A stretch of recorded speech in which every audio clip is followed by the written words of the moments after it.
too. Scoot the chairs over. To the left? Yeah, to the left. About that? That's it.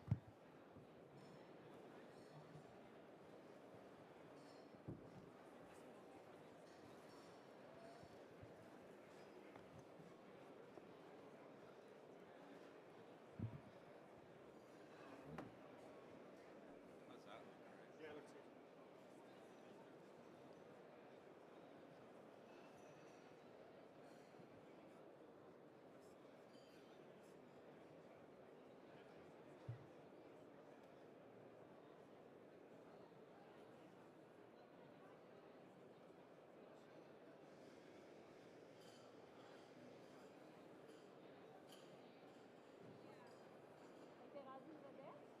Incroyable, mais la seule chose que je suis vraiment fier de moi, je suis allé de chez. J'ai tassé du monde, j'ai dit, tu sais, là, c'est là où c'est fini. Je suis juste une fois, j'étais allé avec quelqu'un, puis là, elle est ma copine, je ne connais pas bien, où elle l'amène. Je me suis dit, là, c'est fini, qui est cool avec la caméra. Je suis vraiment content de visiter ça. Là, on a parlé, d'accord. Non, ouais. Je suis vraiment content d'avoir fait la démarche. Ben oui, ben moi je suis arrivée ici puis je venais de partir. OK. Fait que j'ai dit, OK, je vais peut-être te parler plus tard. Fait qu'il était ici sur le stage, c'est ça? Oui, c'est ça. OK. Ils ont fait un espèce d'ouverture avec les salles qui vont venir se parler. OK.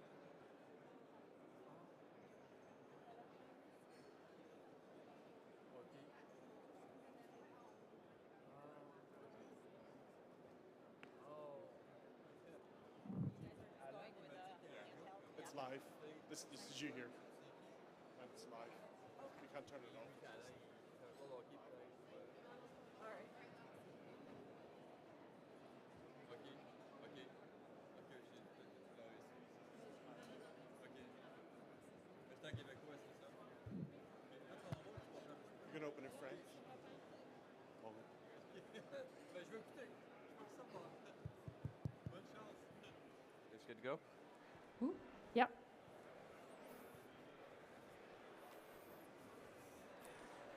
Good morning, everyone. Good morning, everyone here, everyone tuning in around the world on our live stream. It's my pleasure to open the speaking stage here at the Canada Pavilion in Hall 2. My name is Robbie McLeod. I'm the Strategic Communications Director for NGen. We're the organization that's been pulling everyone together and organizing Canada's presence here at Hannover Messe. So what you're going to see throughout the week here on this stage is you'll hear from thought leaders from across Canada's innovation ecosystem. And right now, it's my pleasure to introduce a number of distinguished guests who are going to be joining me to talk a little bit about Canada's advanced manufacturing ecosystem to kick off the week. So we've got my colleague here, John Laughlin from NGen. I'm also joined by Stuart Kramer, the Chief Manufacturing Officer at NGen. We have Louis Duhamel, who's the Senior Manufacturing Advisor with us at NGen. We have Greta Kudelenko from Acerta Analytics. And we have Marie-Josée Turgeon from C2MI.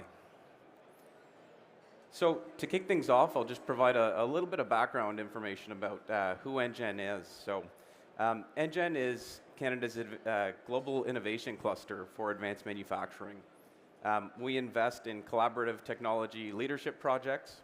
We support workforce and skills development across the country.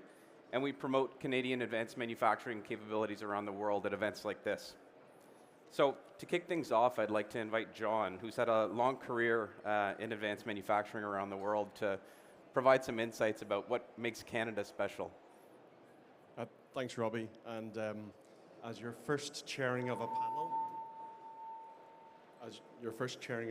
this is fantastic. Thank you. I guess I'd like to start by talking about manufacturing. Well, let's talk about when I worked in Asia and Europe, Canada didn't really register on the advanced manufacturing scale to me. I worked for a US multinational company, primarily in the European market and with Asia Pacific customers. But having moved to Canada and been there for 6 years, it's a real eye-opener for me to see the importance of manufacturing, the powerhouse of manufacturing that Canada has. And to put that into context, it's worth about 10% of Canadian GDP. and manufacturing goods accounted for $935 billion, so just shy of $1 trillion last year, and has been growing year on year for the last 4 years at nearly 2%. So manufacturing has been growing, it's really powerful. From a productivity perspective, we heard Linda Hassenfratz say this morning that Canadian productivity has grown 43% in the last 15 years. But looking more closely, Canadian productivity has grown twice as fast as our counterparts in the US in the last 2 years. So manufacturing is really important. What we've heard quite strongly from the political leaders at this show is that everyone's concerned about the US, as is Canada. Of that 935 billion, nearly 360 billion is due to exports, and the export market primarily is the United States. So for us, manufacturing is a foundation, a cornerstone of our country, but we've recognized a dependency that we need to address. In terms of advanced manufacturing, so putting the technology component into manufacturing, Canada is just mind-blowing, and we'll hear from the Quebec ecosystem in a moment. I live in the Toronto area, and just in the Toronto area, to put it into context, there's more tech startups in the Toronto area than Washington, Seattle, and San Francisco combined. So there's an unbelievable tech sector. So when you take the world's leading cutting technologies and put them together with manufacturers, you start to create really world-class solutions, and that's what I've been seeing over the last sort of 6 years since being in Canada. And it's a bit of a cornerstone, again, of what next generation manufacturing does in helping companies collaborate and solve some of those problems. But that technology sector is throughout the country, and I will hear a little bit about that from one of our next speakers. Yeah, well, that's a fantastic segue. So Canada has a really diverse set of manufacturing expertise, and it really varies by region. So I'd like to invite Louis to maybe provide a little bit of an overview of the Quebec ecosystem and what they have to offer. Well, thank you, Rob. Well, Quebec has a very extensive, structured, organized, and diversified innovation ecosystem. I'll try to name a few, but there's so many different organizations involved. First of all, we have, of course, the Minister of the Economy, Investissement Québec, which is kind of like the BDC. We have a Quebec Chief Innovator in Quebec also, who's like a deputy minister in charge of everything about innovation. He has his own staff and organization. And of course, all the federal organization. NGen, I have to name NGen and Scale AR, play a very important role in Quebec, more and more well known. We have 10 industrial clusters. I name a few: aerospace, aluminum transformation, clean tech, life science, logistic and transportation. We got industrial zones. That's fairly new. Technom Quebec was the first one. Technom Quebec is about digital technologies. We have the quantum zone as well with University of Sherbrooke. We have the energy transition zone. They deal also with all the effort with the batteries. We have Industrial Expertise Center. We have 4 of them. One of them is right next door behind the Infinity room, which is Digifab. And we have also the RSRI, lots of acronym as well. Sectorial Industrial Research in Advanced Materials, in Electrical Energy, Health. We have a few RTOs as well, Applied Research Centers such as CRIM, as National Optical Institute. They're in one of the renowned sector is photonic and optonic. Also the CEGEP, which is the equivalent of your community college. We have 59 CCTT. They're into applied research and tech transfer to a small business and medium business. And I'll end with the Quebec AI ecosystem with Mila, which is a deal with deep learning. You all heard of Joshua Benjo, who's well known in the AI sphere. And Mila proclaimed that they have the largest concentration of deep learning academic research in the world. And EVADO, which is the other organization which deal with, that's a research consortium in AI. And we have also a very large and organized startup network as well. So I think that's about the portrait. But I think companies could never say that they're alone when it's time to innovate and to. There's a lot of help and assistance. That's fantastic. And I mean, none of this would be possible without the people behind the companies driving this forward. And we know that workforce and skills development is a key pillar of an advanced manufacturing economy. So I'd like to invite Stuart to maybe talk a little bit about the work that NGen is doing in this space. Thanks, Rob. And he's absolutely right. Technology is fantastic, but business is always about people.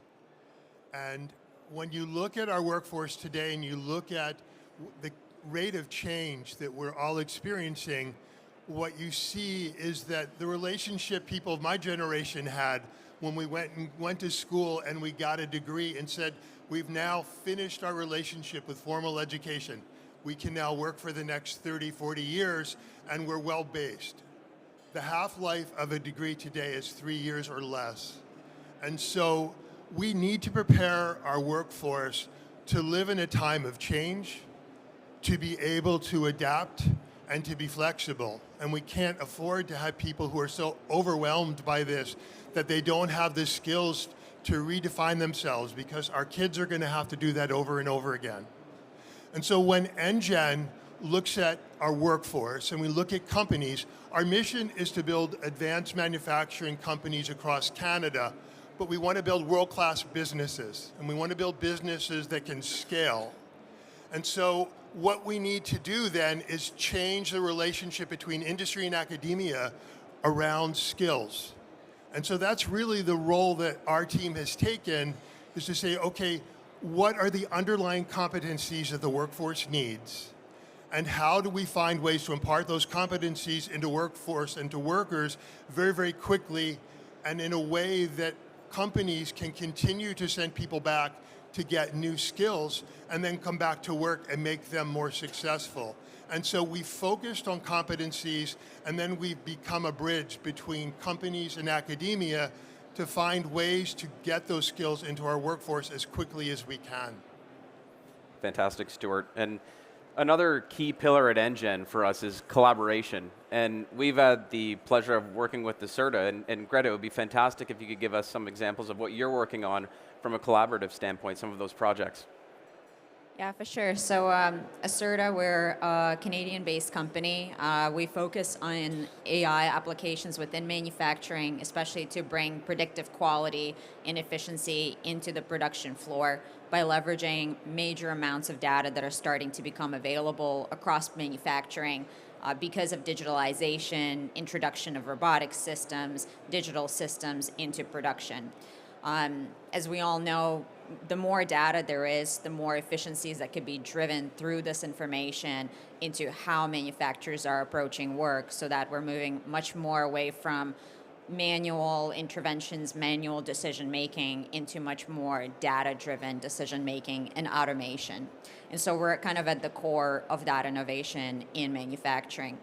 One of the major challenges we see, of course, is that, and talking about just the development of talent, it's really a different culture of how the line engineers, how the operators do their work in production. And so it requires a lot of change and time in terms of penetrating for these technologies and showing how they can really change and accelerate how day-to-day tasks and workflows can be done in production.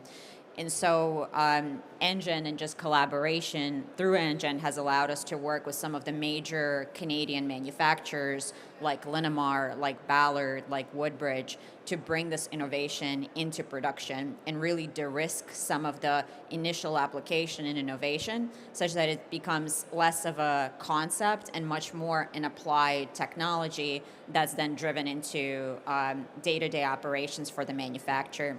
And so we're going to be talking about this later today with both of our partner companies. But really at the core of it is supporting manufacturers and smaller businesses like us who are bringing this innovation to get into these big production facilities, demonstrate how this can be done, and really help manufacturers get the capital to invest into this without feeling like on the one hand, they're falling behind because they can't find that investment, but two, to have the means to experiment, create these pilot sites, and really build up new capabilities that they can take then globally across all of their operations and become very competitive manufacturers globally from Canada. Excellent. And you know, Canada also has a really strong culture of supporting its innovators. So innovation centers are key supports for an innovation ecosystem.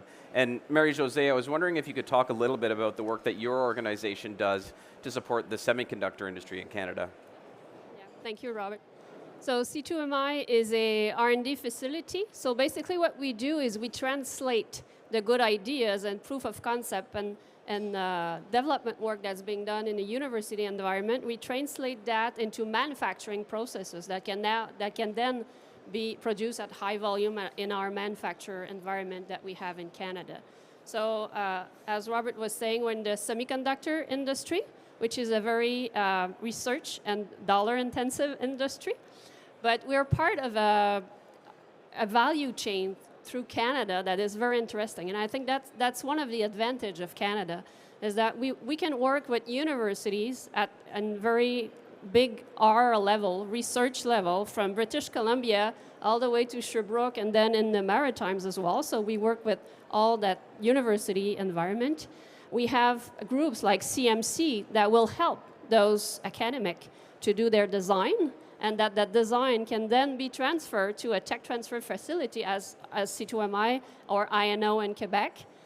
And then we have big manufacturers. So we have Teledyne, we have IBM and Bromont that are like major players in the semiconductor world that can take your idea and bring that into production. So that's really a value chain that is across the country, and that's been proven, that we've done several tests of it and it works.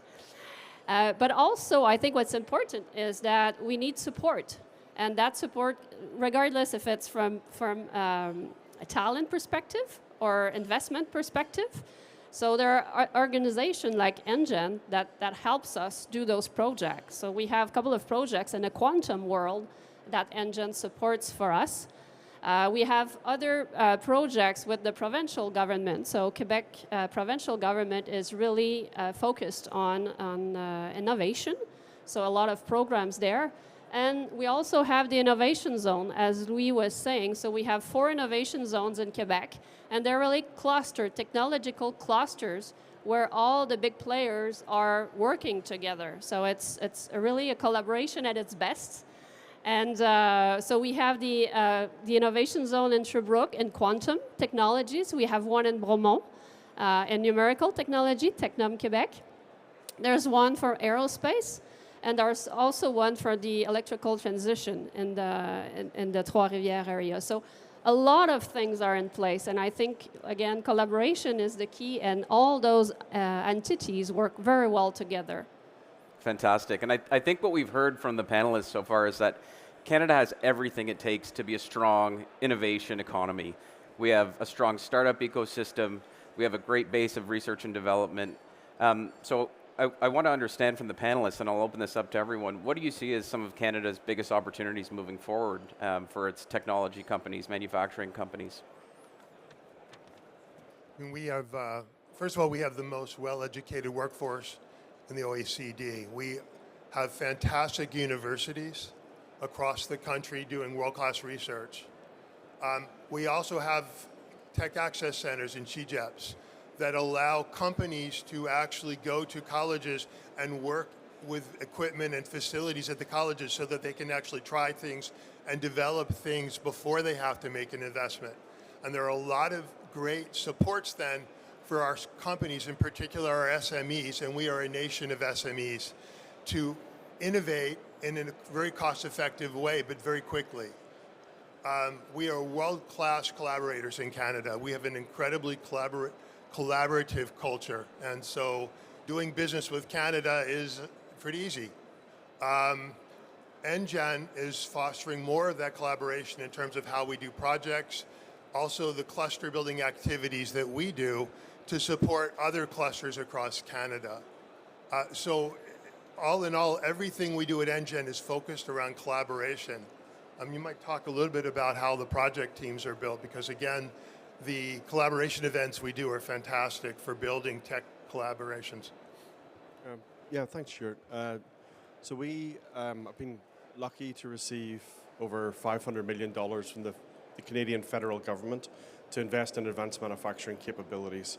All those capabilities have to be collaborative. I talked about manufacturing and technology kind of at the start in terms of broad terms, but really what we do is we partner manufacturers with world-class technology companies like Acerta, like C2MI, to solve some of the really complex manufacturing problems.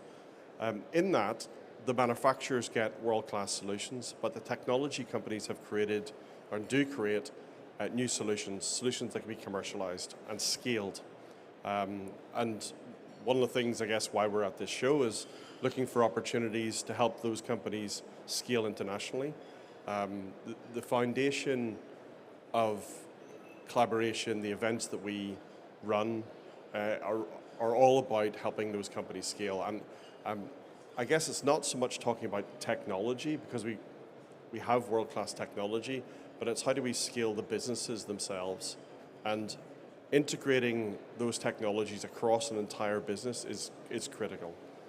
It's about not just about collaborating from a manufacturing technology company, but also bringing in sort of strong commercialization strategies, really handling your intellectual property well, making sure you're strong with cybersecurity, and then scaling that business and then looking for new markets. And at NGen, we're looking at that collaborative opportunity with the European countries, now that we're an associate member of the framework program, part of Eureka.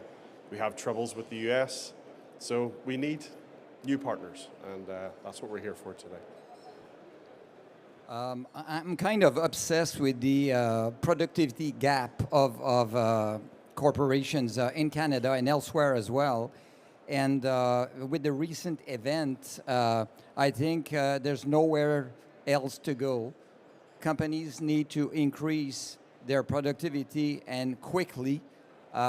Even we're talking about diversification of markets. That's easy to say, but you have to be competitive if you want to diversify your markets. You want to sell abroad, you got to be among the best. And there's no excuse, because the Canadian innovation ecosystems and advanced manufacturing is absolutely extraordinary. It's vast. There's a variety. You could get this specific help that you need, and you know, the best companies in Canada, they know that, and they're already on the right target. But there's a challenge of getting more companies being aware that change is absolutely of the utmost importance. And I hope that the crisis we have right now, they say, you know, we should exploit a crisis for the better, and the time has come. So I hope that we'll get more companies wanting to go into be more innovative and to be more productive and competitive. That's, I think, the challenge of Canada right now.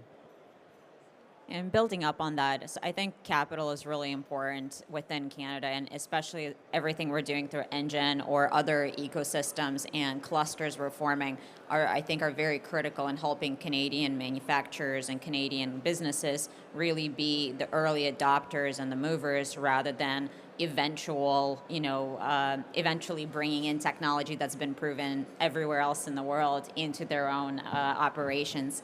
When we first started, a lot of our technology, even though we've developed it as part of University of Waterloo, we've spun it out in Canada. It was being tested and piloted in businesses everywhere else in the world, whether it's Japan, Europe, or United States. And it took a number of years until Canadian businesses were actually starting to adopt this technology. And I think the capital that we're able to invest now in helping Canadian manufacturers adopt this technology is really critical. And I think the more we can leverage that to move us to become early adopters of the technology and really industry leaders, I think that's going to be very critical for us as a country. Maybe a couple of things. I want to come back to the workforce that we discussed earlier. So I think one of the strengths that we have as well is the different programs that are present at university. A lot of them have co-op schedules in there. So we have, so students have the opportunity to have internships in actual, like in our case, semiconductor companies. So when they come out of their degree, they have worked maybe a year.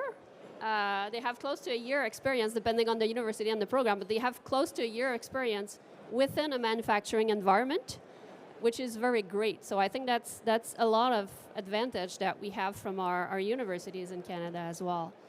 In terms of maybe what we want to achieve here, I think it's all been mentioned. So collaboration is the key. We're good at it. So sometimes we need to say that we're good at something, but collaboration we're good at. And obviously we're complementary. So we have a lot of skills and a lot of technologies and a lot of companies that are complementary to anything that's being done elsewhere in the world. So we're open to have those discussions and see how we can complement the ecosystems that are already in place anywhere else in Europe or any other country. But I think we're open to have those discussions. Fantastic. And what we heard loud and clear last night as well at the opening ceremony was that Canada has built a fantastic reputation around the world. We have friends all over the place. And now is the opportunity for us to leverage that. So I'm curious to hear as well from everyone on stage here, what are you looking for here at Hannover? What are you excited to see? They're all looking at me.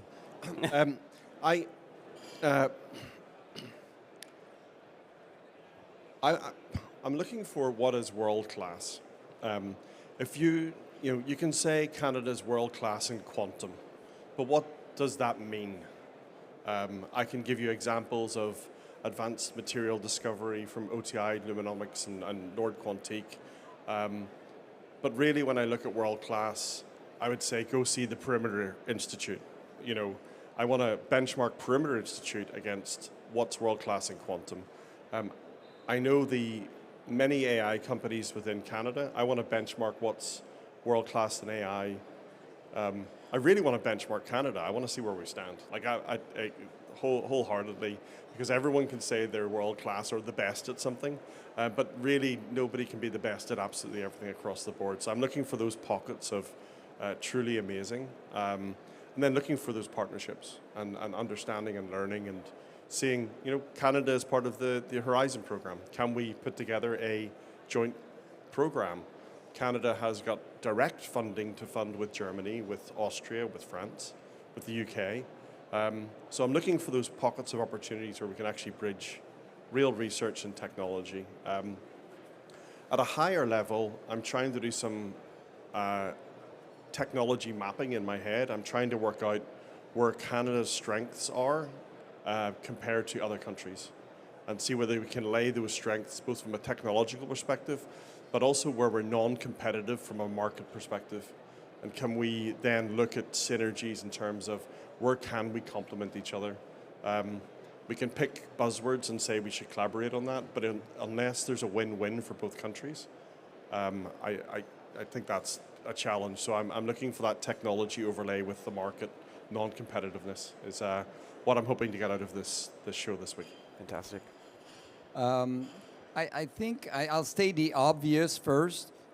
You want to stay ahead of technology. You come here for knowledge. That's the obvious. But also you want to connect with future partners, key suppliers, to advance. And I think one thing I've heard from business people, also business owners, is to come here with an open mind to change.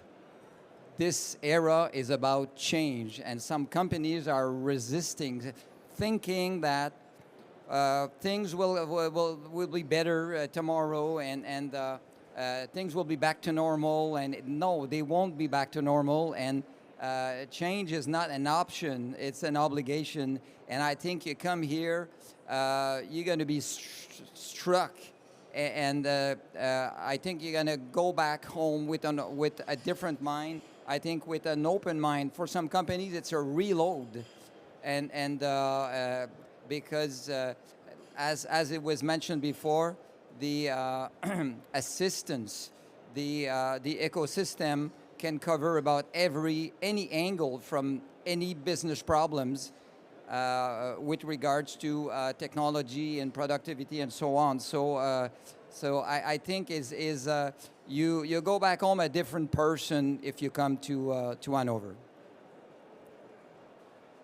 I think for us, really looking to connect with partners and potential, manufacturers all across the world. This is a fantastic opportunity to be in a very densely populated space where there's lots of manufacturers from all over the world, and really understanding, demonstrating what we've built and some of the innovations we've built, but also to see, what everybody else is looking at building and putting out there, just to very similarly benchmark ourselves across the world of what's available. Yeah, I'm going to repeat myself, but looking for a collaboration. Again, a lot of things are complementary to what's needed elsewhere, so we know we can help. That's one thing, and I think the benchmarking portion is interesting as well. So there are a lot. We're in an industry where there are not necessarily a lot of players. Like I'm talking specifically quantum technologies, for example. So just to make sure that we're on top of it and we stay that way. So that's the benchmarking portion is interesting as well. Fantastic. And Stuart? One of the things we do that I'm most proud of at NGen is we're the Global Innovation Cluster funded by the Government of Canada, but we also operate as a cluster of clusters. And we have been supporting other manufacturing clusters across the country with a goal to start to bridge more collaboration, again, across sectoral clusters, across regions. And what we've formed is called the NGen Cluster Accelerator Network. And some of our members are here, and we hope you guys will get to talk to them because they're fantastic. What we hope to do here is start to build relationships with clusters from around the world. And we have some great partnerships with the OWL cluster already here from Germany, but we really want to bring our clusters into partnerships with other clusters, because that's really the way many of our smaller businesses will find opportunities for growth and exports. And so that would be an amazing outcome for us, and I hope we'll make lots of new friends. Fantastic. And being at NGen, one of the things that we've talked about is how we fund innovation projects in advanced manufacturing. So we've touched things from EV through to biomanufacturing, mining for minerals in the moon.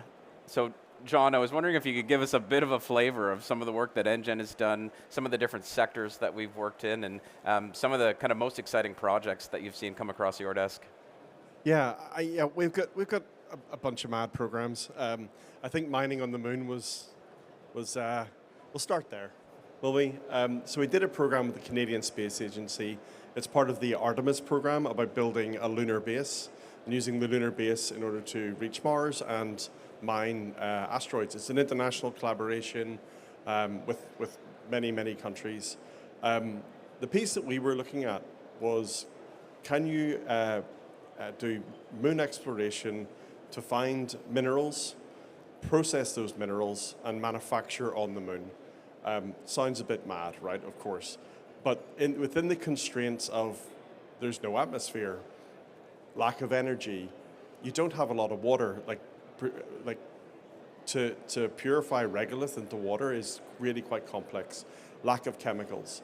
So in the context of this mad idea, this moonshot idea, actually the processes that were created in those environments, when you apply them to Earth, are highly, highly efficient processes that minimize chemical usage by 90%, like minimal fresh water usage, low energy. So they're actually, by putting extra constraints on the problem and throwing that problem at really clever people, we're coming out with processes that are game changing.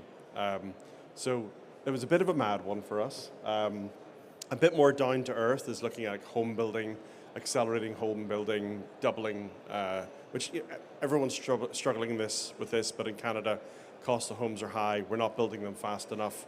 Regulation's a big part of that, but how can we accelerate the manufacturing process using off-site home building techniques? So that was a recent one. Our quantum program, a lot of people said, really, quantum in manufacturing already? That's a bit far out, isn't it, John? But actually, we do have companies that are at the show that are looking at materials discovery. And interestingly, it's about the number of iterations that you can do in terms of accelerated materials discovery. And it's not just about the synthesis or the end performance. It's about iterating and understanding the synthesis, the manufacturing, the performance in manufacturing, and then the end performance. One company, OTI, is doing that for advanced OLED displays. And they're able to go from like 1,000 iterations a month to 100,000 iterations a month using quantum hardware. So again, a game changer in terms of what products will come out of these advanced techniques. So I could go on. We've got 267 projects, 700 companies. You can come and speak to me about some of those projects. But yeah, we've got some pretty mad, pretty cool, pretty advanced stuff. Amazing. And Stuart, you were talking about NGen's role in bringing together clusters, being sort of a cluster of clusters. Can you kind of speak to some of those clusters that you've been working with, some of the ones that are working in interesting spaces? Oh, we have so many amazing clusters. I know that Canada Makes and AI for Manufacturing are both here at our booth, as is Deep Tech Canada, that's looking primarily at quantum. Canadian Robotics Council is here and would love to talk to you. We've got Optonique, that's a cluster that supports the Quebec optonics sector, and they're here to talk to you as well. And they're right back here, and so please grab them and talk to them. We are supporting SIMSA, Saskatchewan Industrial Mining Suppliers Association, who is doing amazing things in Saskatchewan to build business. We helped start the first Indigenous cluster in Canada, the IMCN, Indigenous Manufacturing Constructors Network, out of Saskatchewan, that's brought together manufacturers from the Indigenous communities to collaborate. And they're doing amazing things, not only together, but they're helping with the kids, and they're bringing young people into manufacturing. We're supporting clusters in Alberta that are looking at new ways to build materials for advanced manufacturing, who are now collaborating with some of the other clusters we've supported to transfer new alloys into additive manufacturable materials that are then being used by a third cluster. We've supported SIMSA for downhole mining applications. And so our cluster accelerator network is fantastic. And the best part about it is, as people get together and they start helping each other, some of the synergies are blowing our minds. So please, if you get a chance, go over and take a look at our cluster network area and talk to some of the people there. Thanks, Stuart. And as we're about to move to wrap up the panel, I think at the outset we were talking about the Canadian presence here at Hannover. So we have over 240 exhibitors. We brought over 300 delegates. There's over 1,000 Canadians in Hanover right now. But there are a number who considered the opportunity and decided not to. So maybe to move to wrap up, I would just ask if each of you could maybe provide a message to those who said, maybe it's not for me. What would you tell them maybe to consider for future years? Is this the right place to be? You're looking at me, Robbie. Yeah. I would like to look at Acerta because I like to think about the companies that are here, and Acerta's got like world-class AI capabilities, and I just like big plug, like any manufacturers, you got to go speak to Greta. In terms of the companies that aren't here, I'm going to be, you threw a controversial question at me. I'm going to say some of them shouldn't be here. It's not their right show. It's not their market. You know, it's like a 3D printer going to another 3D printing show. That's not where they're going to get a customer. It's about picking the right shows for your business and making informed decisions. I mean, some of these shows are starting to really shrink. And there really has to be a strong business case. So I'm kind of behind the companies that said, no, you've got to pick and choose which shows you go to. I think Hannover Messe is phenomenal. Like, it's one of the biggest in the world, right? But I'm behind the companies that have made the business decisions to say, hey, we need to focus on going to Farnborough Air Show because that's where our aerospace customers are. So sorry I didn't give you the big, but big supporter of Hannover Messe. I think the Canadian presence is phenomenal. I'm so impressed with what the team's done. Companies got to make the right business decisions. One of the things we're trying to do at NGen as well is help those companies come to these shows, hence the 250. And so we do want to make sure that we're using our money responsibly to make sure that those companies are getting the best value from where they go. So throw it right back at you. It's the responsible answer. I think we are at a junction right now. Like, the business model of Canada that we've known is in danger because all the wealth creation coming from exports, and mainly to export to the United States of America. So that business model will not work in the future. It doesn't matter if there's a new president. So we need to think differently, and companies need to embrace change and to reconsider their current status. Otherwise, it's going to be difficult. And I think we'll see in the following months, I think there'll be a lot of Canadian companies wanting to come here next year because they'll be looking for answers. They'll be looking for, new ways to see their business. And this is the perfect place to perhaps having someone seeing the light, and I'm sure NGen will be a major factor, also playing a major factor in getting companies to embrace innovation and manufacturers going into advanced manufacturing, because the good old times are this kind of good old times is behind us. And if we go towards innovation, there's no doubt this nation will prosper and will be in an even better position than we were before. I think my message would be that, this week at Hannover, every major manufacturer, someone from them is here. And especially talking about going outside of the US, everyone from across Europe and Canada, you can find almost anybody in this week at the conference. I think that's a phenomenal opportunity for any business in Canada. And outside of that, I think we've been very fortunate that we could use this opportunity to get on stage with two of our customers to talk about some of the work we're doing and get that exposure to other manufacturers who are here. And I think it's a fantastic opportunity, especially if you're doing something innovative in Canada, to bring it to the world stage. Yeah, agreed. And I think the important thing here is that it's not only companies that are present, but countries, regions. So you have the ability to talk to people who actually live at places. So there are not a lot of conferences or show that you can have that. So I think it's interesting in that way, and it's a great opportunity, I think, for companies. Great. I would really echo John. One of the things we do with everything we do is they start with why. If you're going to go into technology, why? If you're going to train people, why? What is the outcome you're looking for? And I think what we've tried to do is make these opportunities open to Canadian manufacturers, but also give them the information they need to answer that question for themselves. So in some cases, our companies are here. In some cases, the clusters that support them are here. In other cases, we'll give them guidance as to other places to go because, again, companies have to be really careful with their money. And so in everything, you need to know why you're doing something before you decide to do it. So start with a question, don't start with an answer. But we are delighted that we've been joined by 246 exhibitors, and I think it's closer to 300 delegates. And over 1,600 Canadians are here to talk to the world. And we're hoping to have a fantastic week. Fantastic. Thank you, everyone, so much. I'd like to thank all of our panelists here. Thank you, everyone tuning in, everyone dropping by here.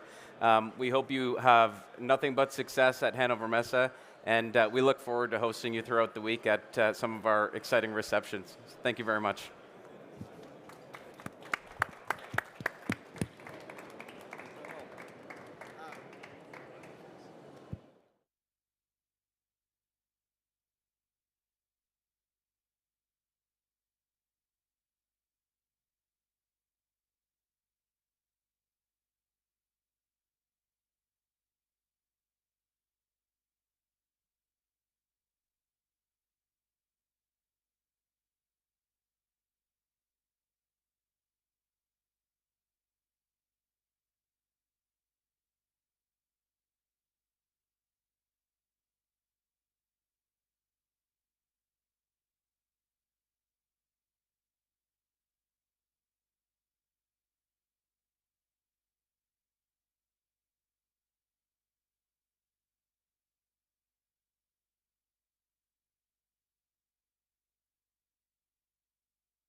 could go there just visually, and I'll be there, and I'll probably introduce you third, if that's okay. We'll get you going.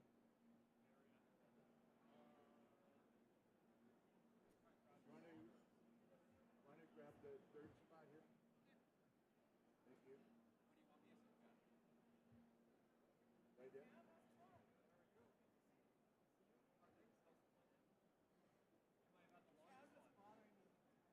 there. I kept poking her. She was trying to sleep, and I would poke her.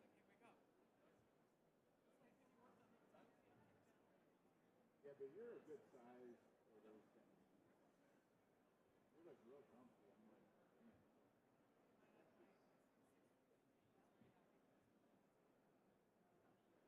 How are you? Hi.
and cheer.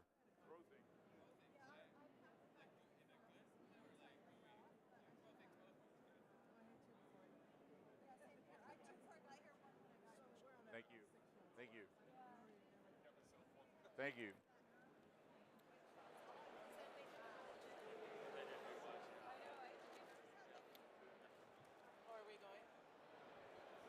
Pretty soon, evidently, they start at 12 o'clock. Somehow.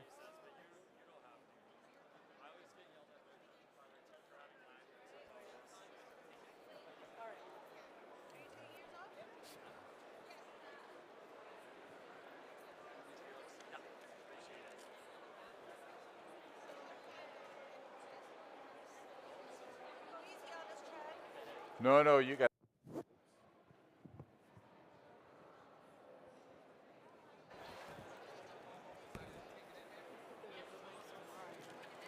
Yeah, I think we might be going.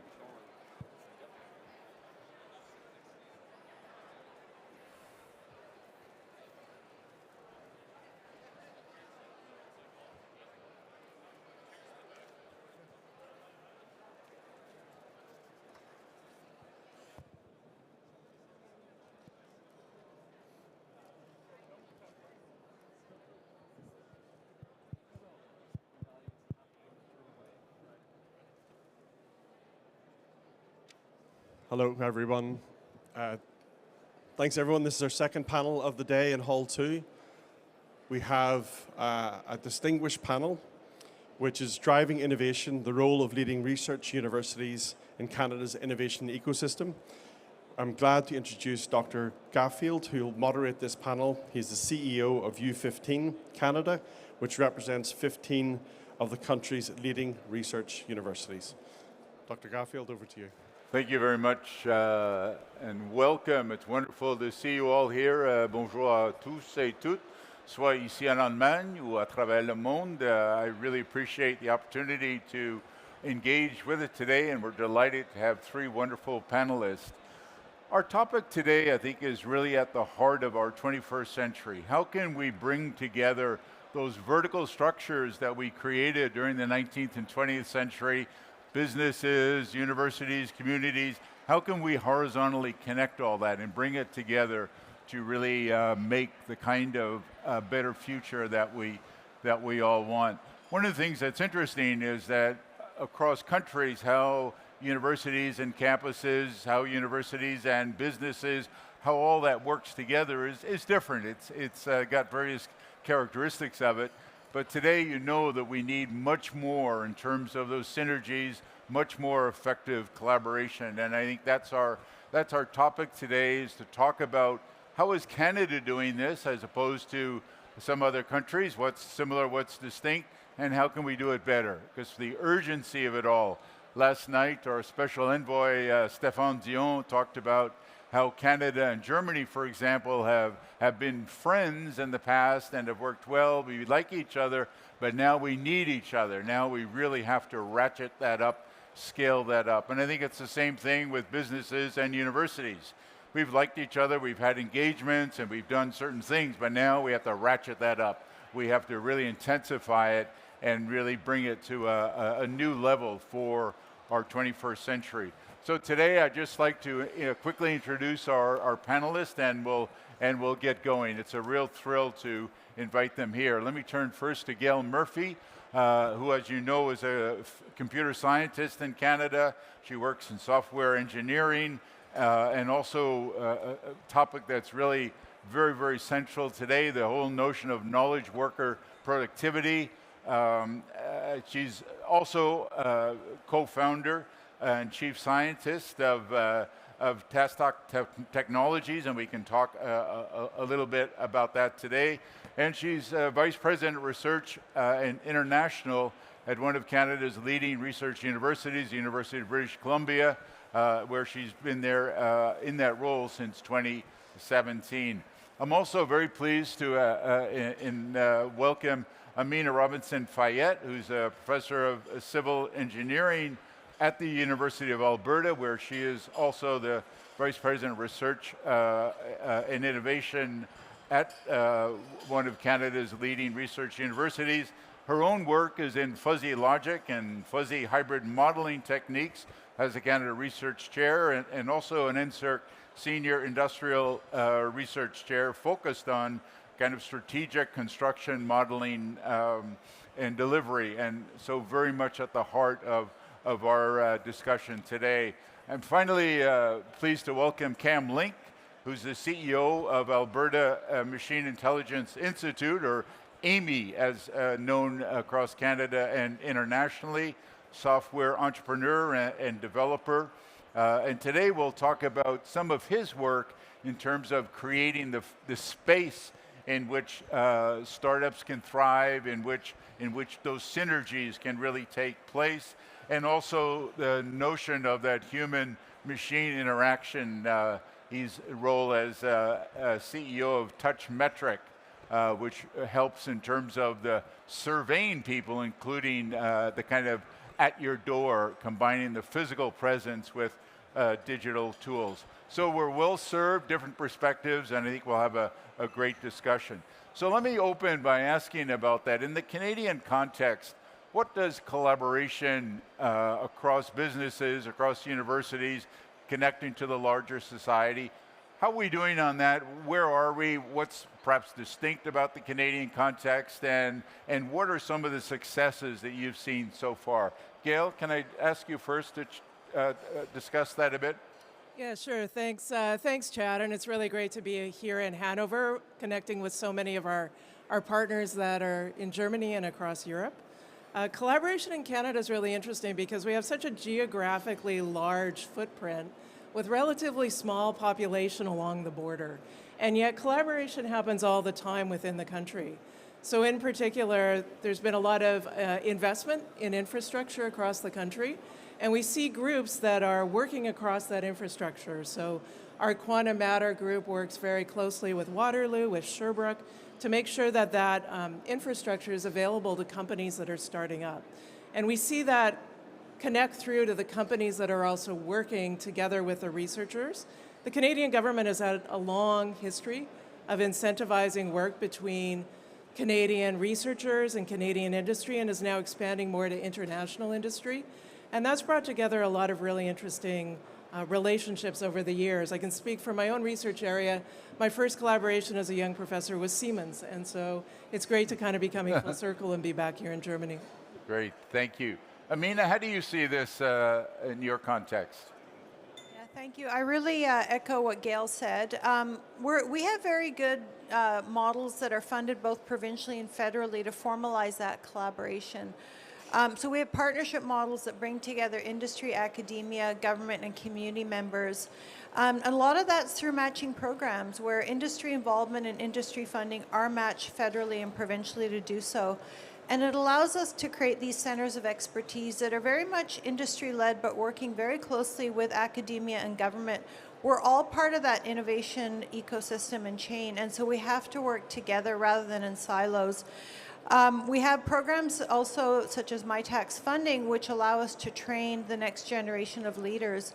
And we do so by working closely with industry as we develop and co-develop the solutions. And these individuals are always often hired by those same industries to really bring that R&D to them.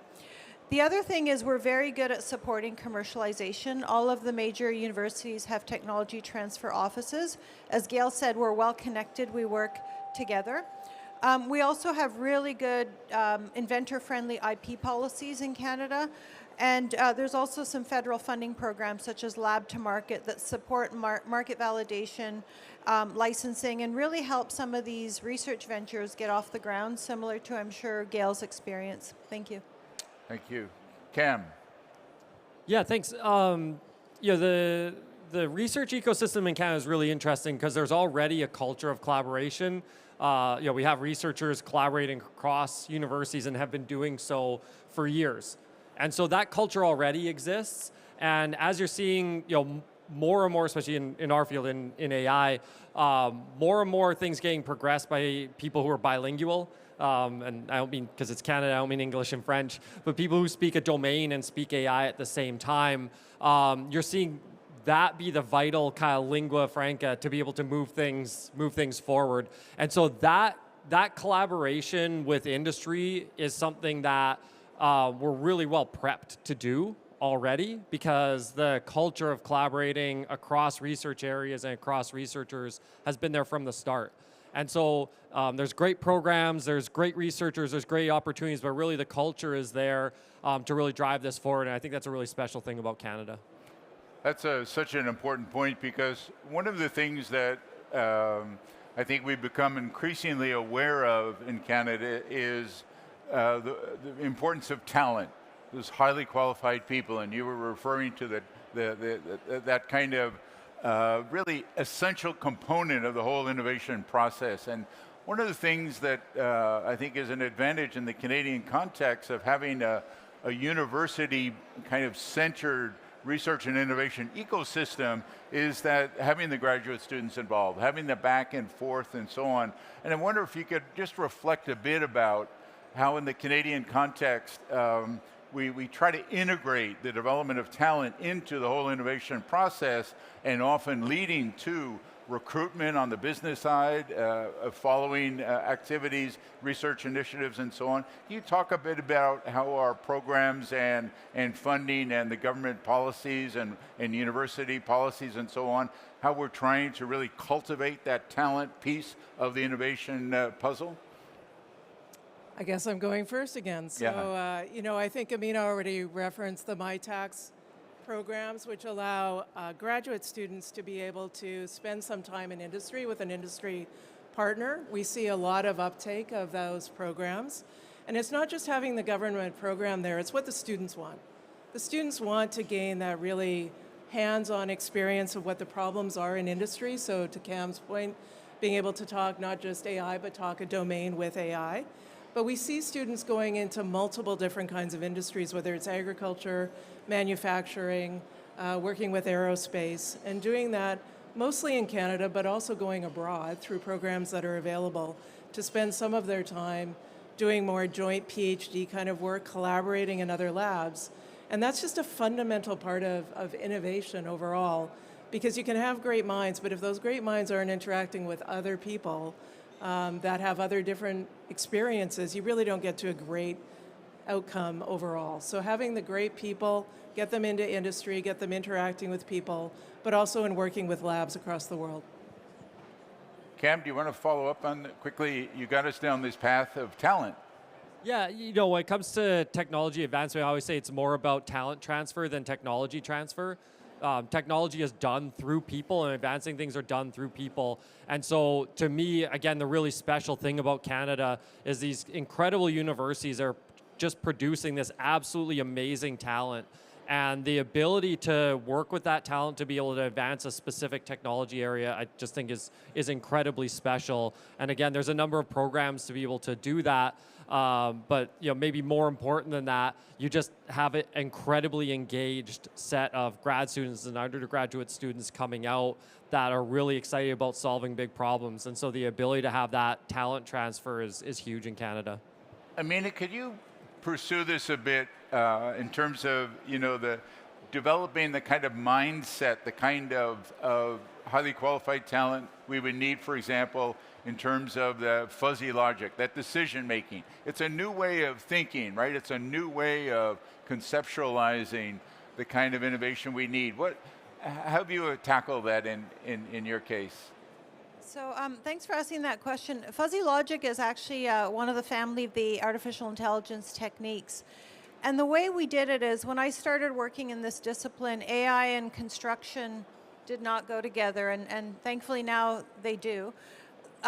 The way we did it is we benefited from a lot of the federal funding programs, the NSERC Industrial Research Chairs program that I held for 15 years, and now it's the NSERC Alliance program, which basically says we will leverage industry dollars. And in doing so, we created programs that are which largely funded graduate students.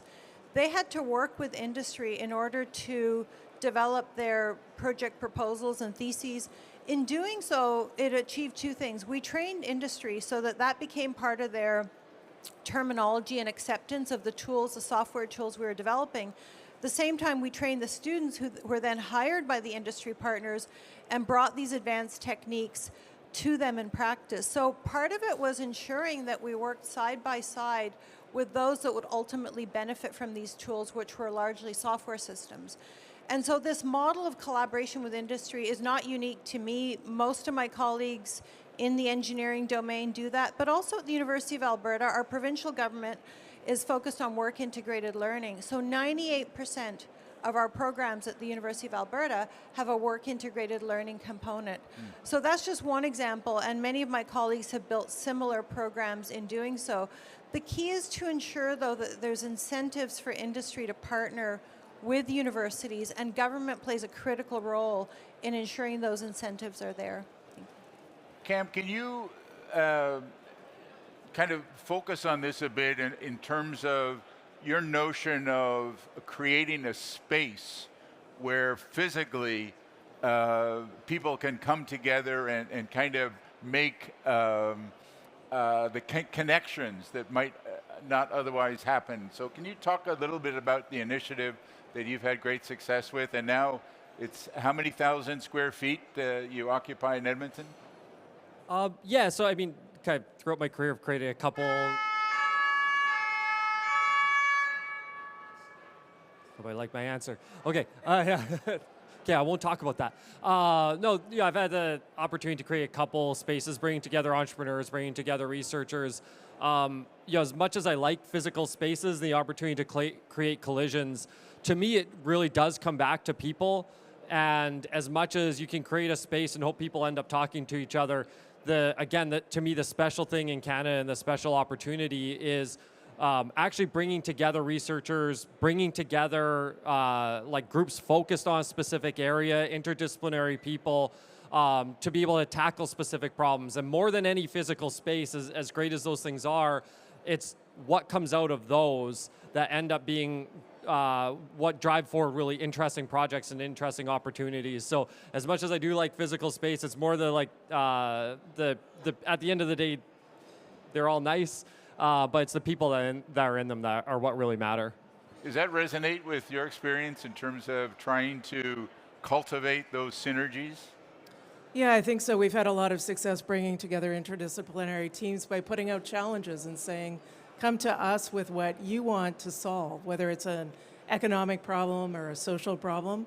And we find that gets our scientists working with our folks in the social sciences. We have groups that are looking at the geochemical traces in indigenous artifacts to understand how to bring oral history and scientific history together. And so you get really interesting viewpoints on really different problems when you let people loose to work together and be able to have the capability to bring their different perspectives together. That's so important. We've heard a lot, certainly last night and throughout at our conference, about the potential of AI to really advance all of this work. And Amina, you were alluding to that earlier. Gail, over your career looking at this, and now in your role as VPRI at the University of British Columbia, how are we doing? Is Canada's supposed to be a leader, and we certainly have some amazing talent. What's going well, and are there areas in which we really need to double down, which we really need to, in fact, go further? How are we doing? So I think Canada is doing really well on fundamental AI. We have absolute experts across, especially the 3 institutes, but across other institutions in the country and various kinds of fundamental AI. And we're seeing that start to translate, especially into startup companies, that there's a really active ecosystem in multiple of the cities across the country. One of the challenges we have is then taking that and putting it into larger industry, and especially traditional industries within Canada. So resource sector, mining, forestry, making sure that we're making those industries more productive with these kinds of technologies. And it's a bit of clash of cultures. These are long-standing older industries and getting them together. But a number of our global innovation clusters within the country are represented here, and they are doing a lot of work to try to bring the older industries together with the newer capabilities. I mean, that's such an important point, because one of the things we've seen in Canada is that the urgency, the competitive pressure to innovate across certain sectors has not been as high as perhaps we would like. Obviously now, I think with the pressure in terms of going green, becoming more sustainable and so on, and as well as becoming digitally enabled across all sectors, I think that is increasing that and more appetite to innovate. But clearly, the kind of momentum there is building. It's not something that's necessarily been a real strength, but now it is clearly building. Cam, have you noticed sectors that, you know, the argument about in terms of, say, what we're doing across the country, and certainly led by the institutes in many respects, where are we doing especially well? What have you noticed that the pickup is really getting that kind of serious momentum now? Yeah, it's a good question. Some of the areas you would expect, like energy as an example, I think there's a lot of opportunity in, but you know, as Gail mentioned, at times a little bit slower in an industry where they're used to being price takers, and you know, if the price is high, you know, great. If the price is low, we have money to spend on things. So then, you know, the opportunity to invest isn't quite as high, but we're seeing a shift now in the mentality around that industry. One really big one, and Gail and myself were just talking about this before, is in bio, is in the life sciences, and really, you know, the power that AI can bring to the life sciences and the impact there, and seeing a whole new set of companies, this idea of tech bio instead of biotech, is just this really fast growing area right now. And you know, there's an unlock of data now coming off of these systems that, you know, AI is just really primed to have a huge impact in. And so beyond that, you know, you can kind of pick an industry, AI is having an impact in it. It's kind of hard to say that there's any, you know, one that's maybe better than anywhere else, but certainly impact and opportunity across all of them. We're seeing that kind of innovation. Cam, you mentioned energy. I know, Mina, at the University of Alberta, you've been really focused on this. And how are we doing? Are we getting the kind of traction that we need there? So just picking up on my colleague's comments, you know, we've had a huge focus on energy for decades. We have our Future Energy Systems program, which is $75 million funded federally. We've extended that now into the Canadian Net Zero Energy Solutions Initiative, largely due to industry demand. So we've raised over $100 million for that initiative. Where we're at is obviously we're focused on the main priorities of hydrogen, carbon capture, utilization, storage, grids, storage, critical minerals, land and water reclamation, which is big for us in Alberta. We, again, co-develop solutions with industry. We have centers that are very focused on, we have a hydrogen center, we have an energy and mineral processing center. We also just recently launched a defense center in dual-use technologies. Where we're at, though, is we're very good at bringing things to that pilot and lab scale. What we need is some pretty significant large-scale investment to de-risk these technologies. So whether it's in AI or energy or health or pandemics, until we can de-risk these technologies, industry and those that are going to adopt them, they cannot take on that risk. And so we've talked a lot about mission-driven research in Canada, trying to coordinate our efforts, large-scale investment in the grand challenges, but also co-locating university and industry and government in large-scale facilities. As I travel around Europe, I see how well that's done here in Europe. And this is where industry can come, actually test these technologies and de-risk them to make sure that when they adopt them, they are affordable and they are profitable and they are effective. And so this is where I see the next step for us in terms of, you know, Canada. I know Horizon Europe is a great opportunity for us to now engage internationally. We're still missing that piece, in my view, if we really want to bring it to that next level. As Cam and Gail said, they gave the example of AI. We have the same example in energy, health, pandemic preparedness.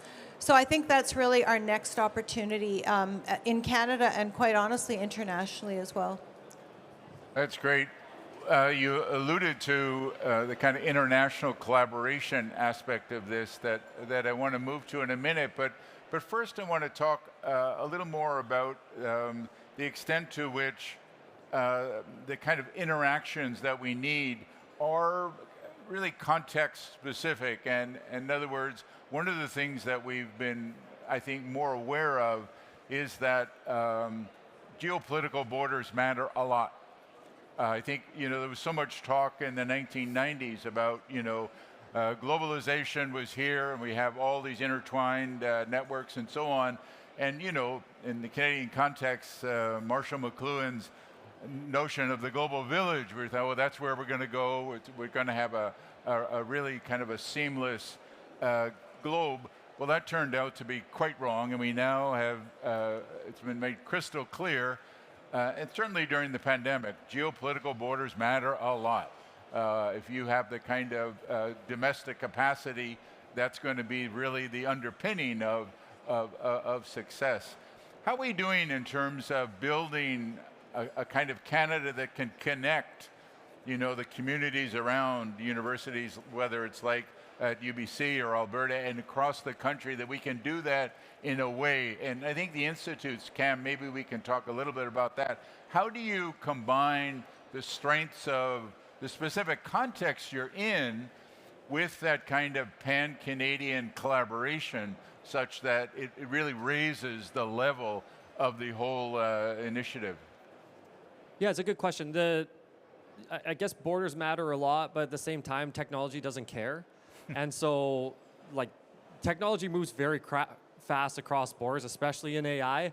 We've seen there be an advance in with DeepSeek, and that get replicated 2 days later by a company somewhere else. So, technology doesn't really care, and so the opportunity, if you really want to push, if you want to stay at the cutting edge, you have to be around the people and be connected to the people that are. I would say at times in Canada, that's been a bit of a challenge of Canadian companies should be more engaged with universities, should be more engaged with research than at times that they are.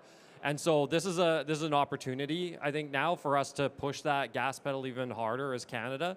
The thing that we like to do is, understand, meet companies where they're at and do some hand holding to say, if this is your first toe dip into machine learning or AI, how can we help de-risk that early stage for you? You mentioned that not every company's ready for everything at every stage, and you need to get things to a certain point. And so whether it's helping them identify where they can have the biggest impact, because this is something new that they're doing, or something new that's coming out that would have a big impact on them, that kind of hand-holding early on to be able to de-risk that part of it and get a company some momentum is a really big thing that we found helps get companies moving in the space. Can we talk a little bit about, you alluded to the fact, I think, that Canada is made up of a lot of SMEs among a big proportion. Gail, how are we doing in terms of helping smaller and medium businesses innovate in this world? Are there special challenges? Are there kind of outreach, special initiatives that we can take to facilitate that process? It's hard to put all SMEs into one bucket. If you're talking about digital sort of technologies, Canada's an amazing place to build a company to medium size because the programs are there, lots of support, lots of talent within the country.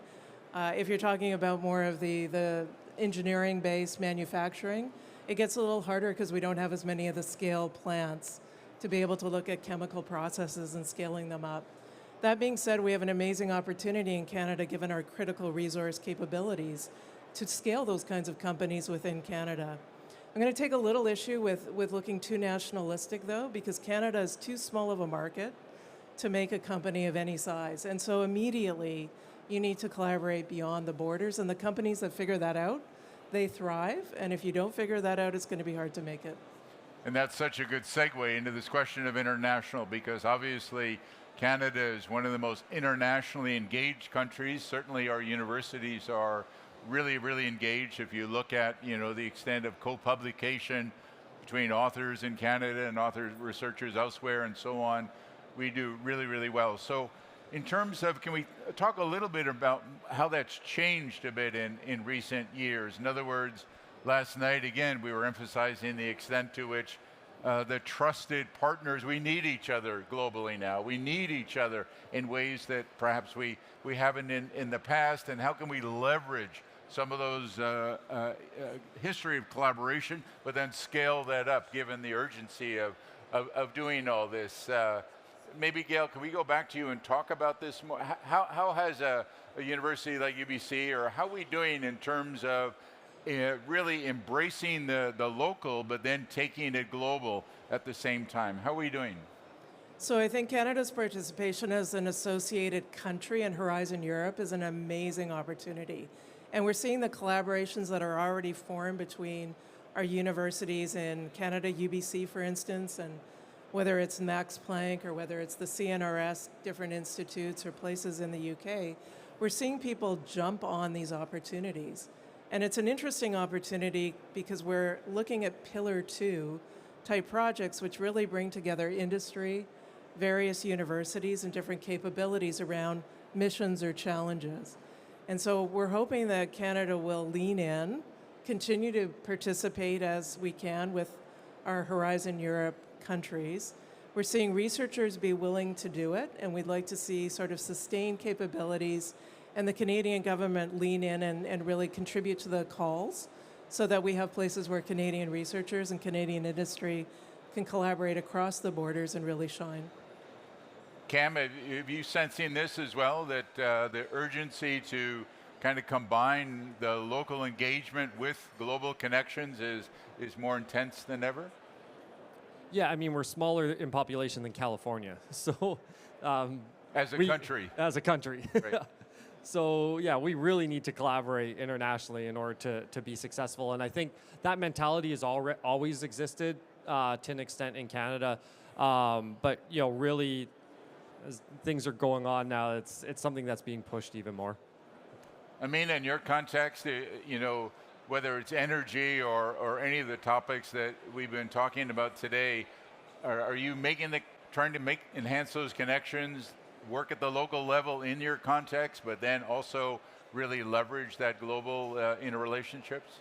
Absolutely. I mean, I think, in my opinion, collaboration is key. So we collaborate across Alberta, but we're just saying how collaborative we are across Canada with our colleagues. Although we're competitors, we know when to come together. And I'll give you an example. Our Prairie Hub for Pandemic Preparedness is Alberta, Saskatchewan, Manitoba coming together to develop solutions for the pandemics and vaccines and diagnostics and small molecule drugs as well. But Horizon Europe and also the geopolitical situation has helped us become laser focused on who are the trusted partners for us. And I can tell you that we're spending time here in Germany, visiting many of our trusted partners. We did the same in the UK and in France recently. Horizon Europe just gives us that further incentive and mechanism under which we can do that. We're not going to solve any of these problems unless we're working on them, not in our own context, but in a multinational approach. The other piece is it allows Canada to be at the table to drive those missions. And as Gail mentioned, the fact that Pillar 2 is so focused on engagement with our industry partners gives us that. I think in Canada, that's our real strength. It's in our DNA in terms of how we work as academics with our external groups and parties. But now in going around Europe and visiting, I think European partners have a lot to offer us as Canadians, and we're here to learn as well.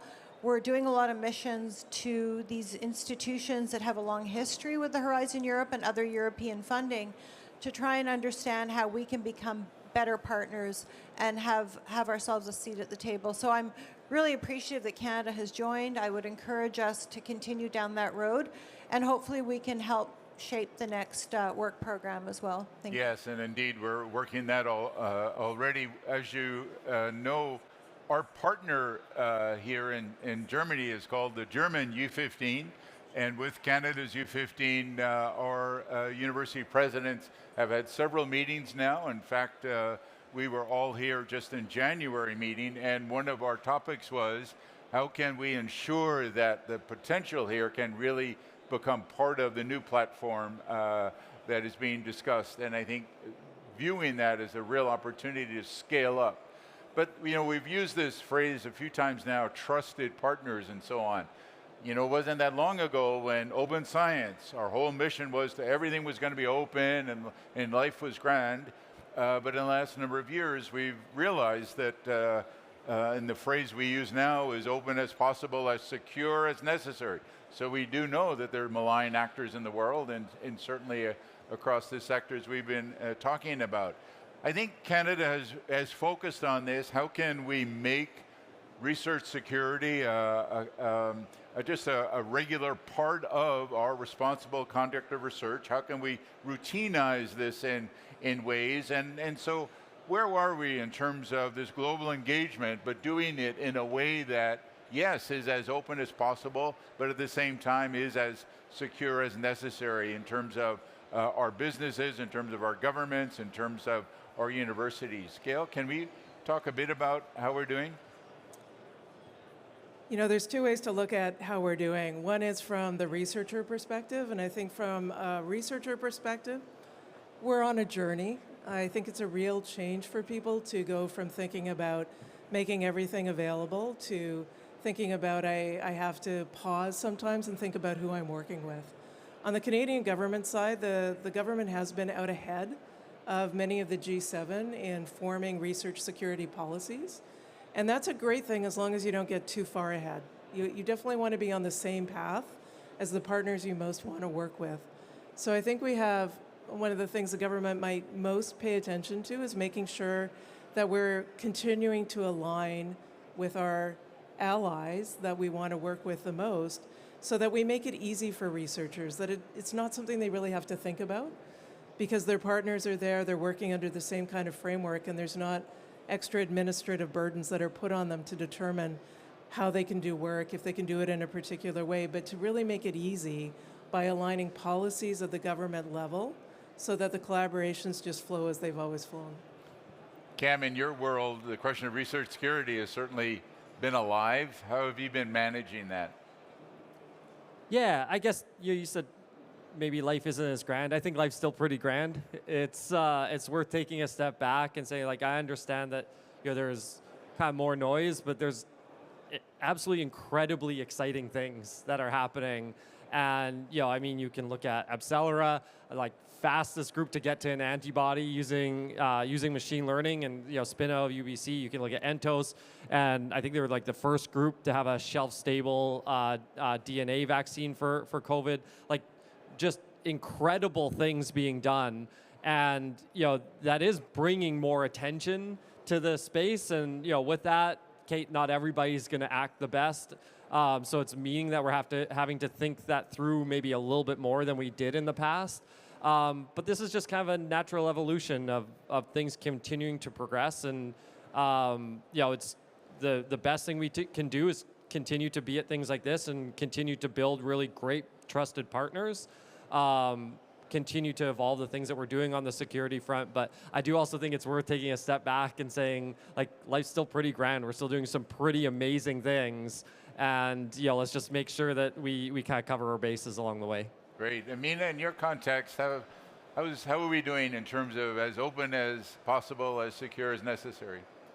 Well, I think the U15 led the charge very effectively for us when this topic came up, and it's resulted in big federal investment so that now most of the major universities have research security offices. This is fundamental because we want to be seen not as a barrier to research, but as a facilitator of research, and having that dedicated structure enables us then to provide the service to help researchers understand the risks, but at the same time, to the point of my colleagues here, is we want to partner. How do we partner safely? How do we make sure the big breakthroughs light the world on fire rather than keeping them to ourselves? So it's just as important as when we went down the road of research ethics. And once upon a time, that was not well ingrained, and now it's integral to all the research we do. Research security is the same. It just becomes part of what you consider when you put together a research initiative, and that improves the quality of the research as well. We talk a lot about making sure we protect IP and so on, but it also makes for better, more robust research when we consider all of these elements. That's so important, and you won't be surprised that Canada is hosting the G7 this year, and one of the topics is research security, and in fact, high on the list of things that get done is to try to work to harmonize some of these policies. Now, even though I think domestically many of them developed in an international context, there's no doubt about it that the details of it, of the various domestic policies, don't always go together perfectly. I think a lot of work is being done on that. I know that we're, at our organization, there's something called the Global Research Universities International Network that's focused on this, and we're trying to feed into this to really heighten the importance of this. Why? Because we want to be able to collaborate easily. We want to be able to achieve the open as possible, secure as necessary, without having the kind of administrative barriers that might be there. And certainly the notion, as you say, Amin, of just routinizing that in terms of the responsible conduct of the research. This is just how we ensure that all of this happens is so important. So let's spend the last closing minutes here kind of dreaming a bit. I mean, here we are. I think we have a pretty clear vision of the urgency of this moment, the notion of really scaling up the extent to which research innovation can underpin economic security, can underpin the kind of sovereignty domestically and the kind of appropriate global engagement that we want. But okay, let's say 3 years, 5 years out, what would you like to see in terms of the kind of future that could help Canada, help Germany, help countries around the world really make the kind of better future that we seem to think is in our grasp, but obviously we need to seize it and move with it quickly? What does that look like? What are some of the characteristics? What would you like to see in the next few years to realize that potential? Gail? That's a great question, Chad, and it was so amazing to listen to the speeches at the opening ceremony last night. Really speak to the need to collaborate together, to work together, to recognize Canada as a sovereign nation, which is obviously a big thing for Canadians these days. There's really three things that come to mind. One goes back to where we started this discussion, which is the people. And we have to make sure our borders remain open to exchanges of people, especially exchanges of students. Let them get experiences that are beyond where they currently are, whether it's in Canada, whether it's in Germany. Get them to travel between the two countries. The second thing would be research security, making sure that we do have harmonized policies so that when we do collaborate, it's easy. And the third would be, let's take on the big challenges together. Let's go after big missions. Let's solve the big problems and do it in a way that doesn't just take a technological approach, but uses the breadth of the really comprehensive universities that Canada has to bring our social scientists together to understand the ethical implications of AI, or if it's energy systems, to understand how is this going to affect people and communities. I think we can do an awful lot if we work together on those really big problems. And so Horizon Europe is one way to do that, but we should look for other ways as well to not just stay in little silos, but really take on the big issues that the world faces today. I see everyone nodding here. Cam, what do you think? What do you see out there? What do you want to see out there 3-5 years? Yeah, I think especially in the context of this, I'd really like to see the startup and scale up economy in Canada grow. And I think there's a great opportunity with Canada and Germany.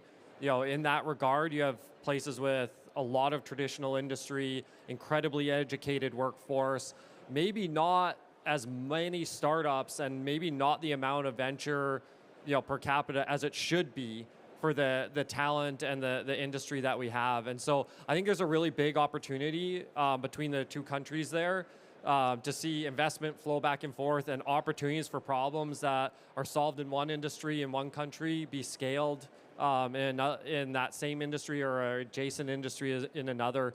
So the startup and scale up opportunity, I think, is just huge between the two countries. And Gail, when you talk about solving big problems, I think getting more big challenges that we're seeing from industries and we're seeing that the world has to hit or is hitting, getting those in front of the incredible grad students, incredible researchers and talent that we have coming out of our research institutions, I think is just this really, really special opportunity. So anything that creates more of those opportunities and more opportunities to have startups and have those scale internationally, I think is just an enormous untapped or slightly tapped opportunity in Canada. And I think the partnership between Canada and Germany in that regard would be just huge.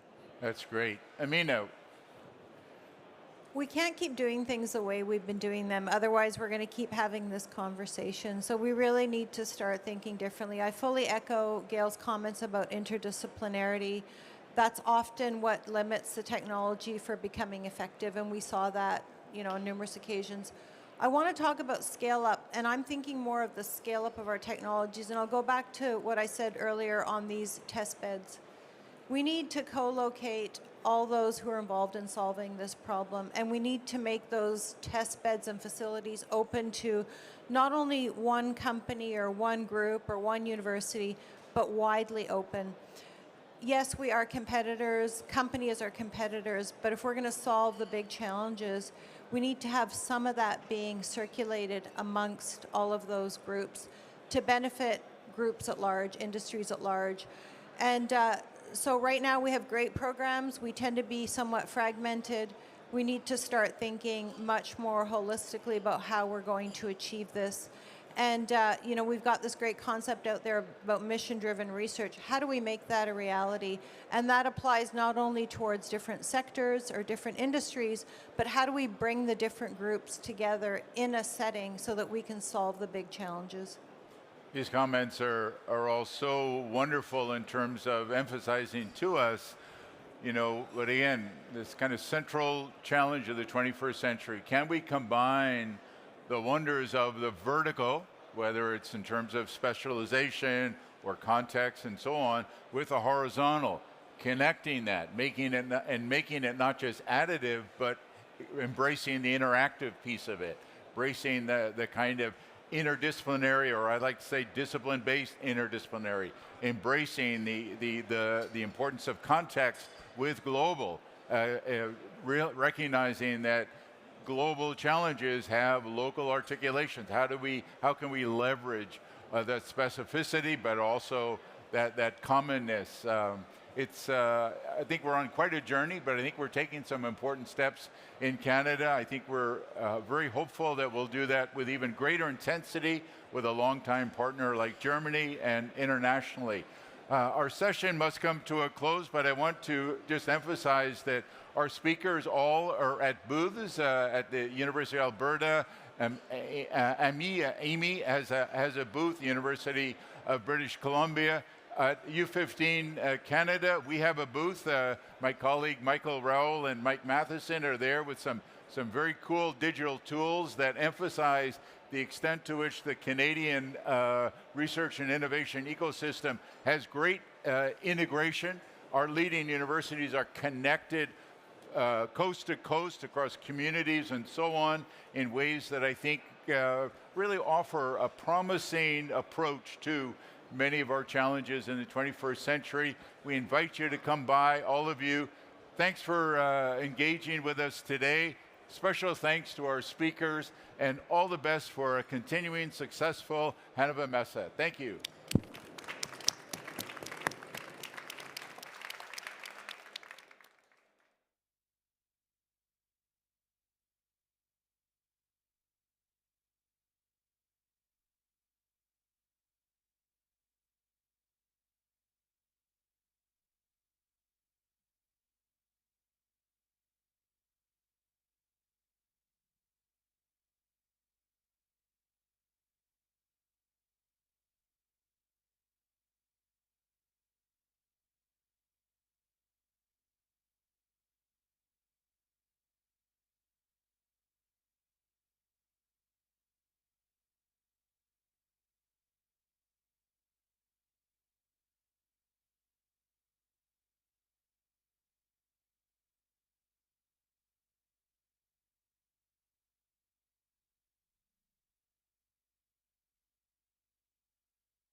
all the time, One, right? 2, 3, on all the time.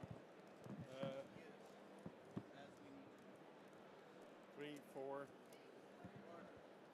You're number 5. You're number 6. You're not a number. And they're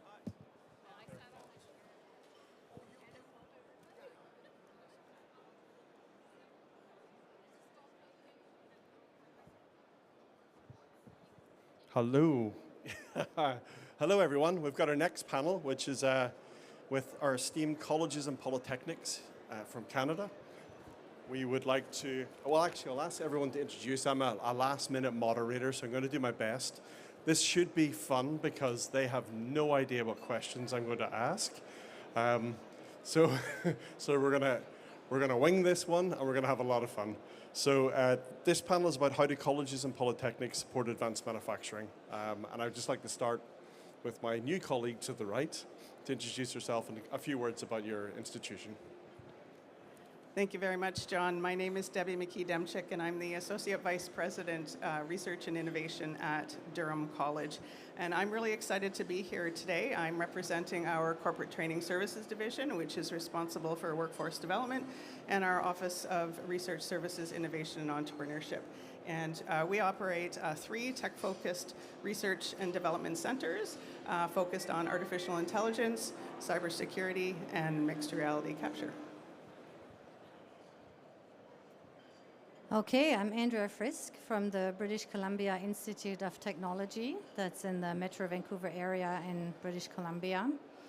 We are, when it comes to colleges and institutes, the largest post-secondary education institute in British Columbia. And we have programs in the area of different engineering applications, mechanical engineering, electrical engineering, civil engineering, mining engineering. And in those areas, we have some accredited engineering programs, but our focus really is on applied work-ready technology diplomas that usually take 2 or 3 years. And those feed into our local industries along the lines of the energy sector, manufacturing sector, but also construction industry and those kinds of things. We also engage in applied research as it connects directly to industry. So our applied research would be around example installations of industrial applications that are already in the market, which is what really distinguishes us from our local research universities, that we do work on existing industrial applications. Okay, thank you. I am Debjyoti Sen. I am the director for the Centers for Manufacturing and Energy Innovation at Red Deer Polytechnic. So Red Deer Polytechnic is located in central Alberta. It's midway between the city of Calgary and city of Edmonton. So I am representing here the Inter-Applied Research Department. So we have 4 key areas of focus in our applied research. One is advanced manufacturing, energy innovation, social innovation, and a recent department, healthcare innovation. So the advanced manufacturing department is one of our oldest department in applied research. It started in 2009, and we got the Technology Access Center recognition in 2019, and we will continue in that journey. Being a Technology Access Center gives us exposure to connect with all the Technology Access Centers across Canada, as well as a lot of industries in our province and outside our province. So we work with around 100 industries every year, doing around 100 projects in our applied research. Thank you very much. Hello, my name is Samara Young. I'm the Associate Dean for Building Systems and Sustainability at Mohawk College in Hamilton, Ontario. Being located in one of the key manufacturing geographies in our country, Mohawk has been very closely aligned with manufacturing, with a focus on skilled trades development, engineering. We also focus in on healthcare, and most recently, a key priority is our Sustainable and Climate Action School. And how do we bring sustainability and climate action within all of the programs that we deliver? and specifically working with industry. We have a specific training in one-year certificates, two-year diplomas, as well as a lot of work recently working directly with industry around rapid upskilling through micro-credentials. One of our key areas of strength is our ability to collaborate and to work with other colleges across Canada. And so I would say that one of the biggest things we've done in the last couple of years has been to develop and co-develop content specific to hydrogen, EV, hydrogen fuel cell with our partners across Canada. So that is something that Mohawk is very proud of. And the last thing I'll say is our work in applied research. We are recognized as one of the top 10 applied research colleges in Canada, and we have been for a few years now, as well as our recognition around Gold Stars, which is our advancement around sustainability initiatives in post-secondary higher education. So a priority for Mohawk definitely is around the skills development piece, but also a focus on sustainability and climate action. Hello, my name is Nathan Parley, and I'm representing Northwestern Polytechnic. If you can imagine where Edmonton, Alberta, Canada is, we're 4.5 hours northwest of them. At Northwestern Polytechnic, we do skilled trades training. We also offer training in the medical field for nursing in particular, and we do some computer science as well as business and stuff like that. As was mentioned before by some other colleagues, our focus in research is applied research, and we've had a few interesting projects that have been taking existing technologies and applying them to different sectors in the economic field. One of the major strengths of Northwestern Alberta is we do energy automation very well due to our large distances and low amounts of people. And we are in turn now trying to take a lot of the stuff that we do very well in the energy industry and trying to overscale it and move it over within the agricultural industry to help overcome with automation what we don't have in people anymore. And last but not least, Terry Peckham from Saskatchewan Polytechnic. I am the director for the Digital Integration Center of Excellence.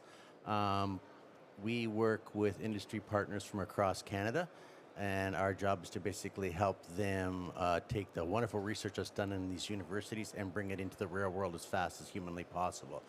And we'll stop there and we'll see where we're going to go next, because we'll talk about a lot of different things, I'm quite sure. Oh yeah. Fantastic. So I guess I'm the CTO of Next Generation Manufacturing Canada. We build world-class advanced manufacturing ecosystems.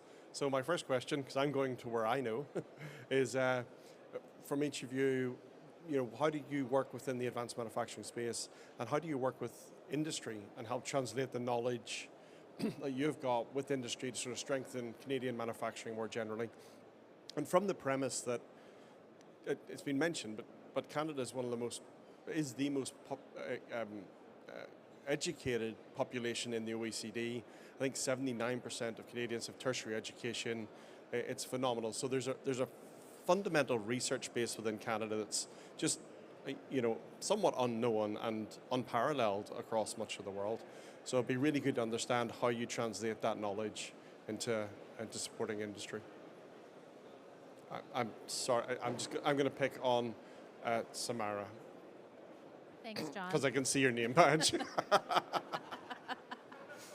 Well, I think colleges and polytechnics have had a long history of this by virtue of the fact that we are directly connected with industry and employers on a very regular basis. The sort of impetus for college was to have technical skilled trades or technical training developed. So I'd say that colleges are really well positioned from both a history and an experience perspective.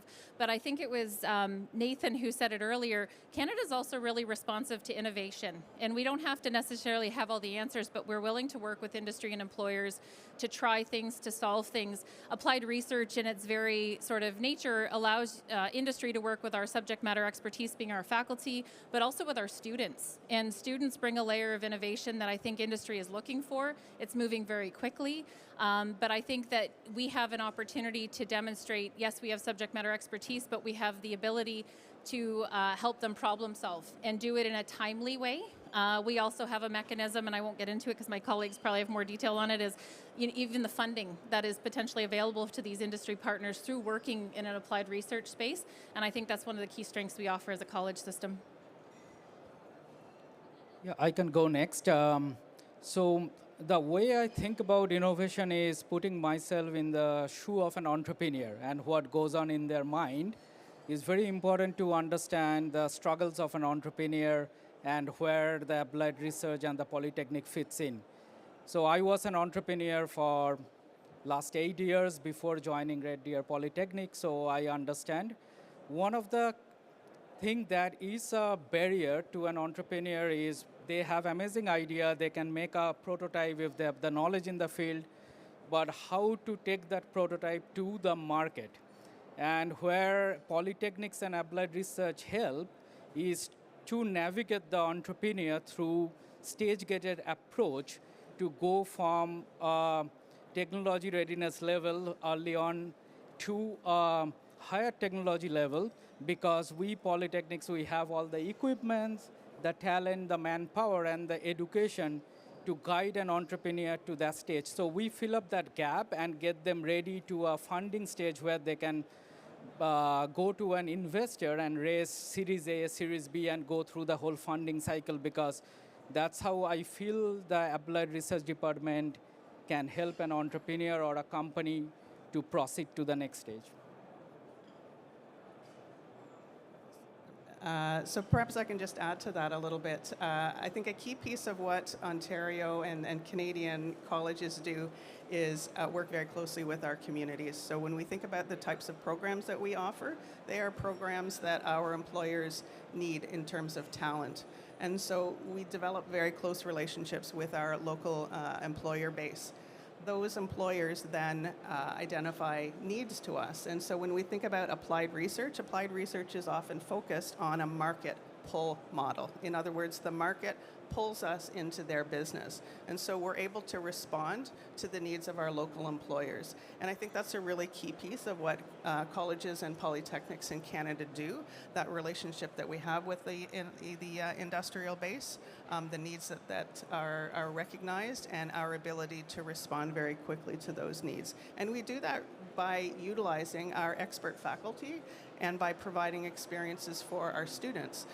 So we solve those problems by developing a team and accessing funding. And I'd say that applied research is critical in the sense that we are solving real world problems.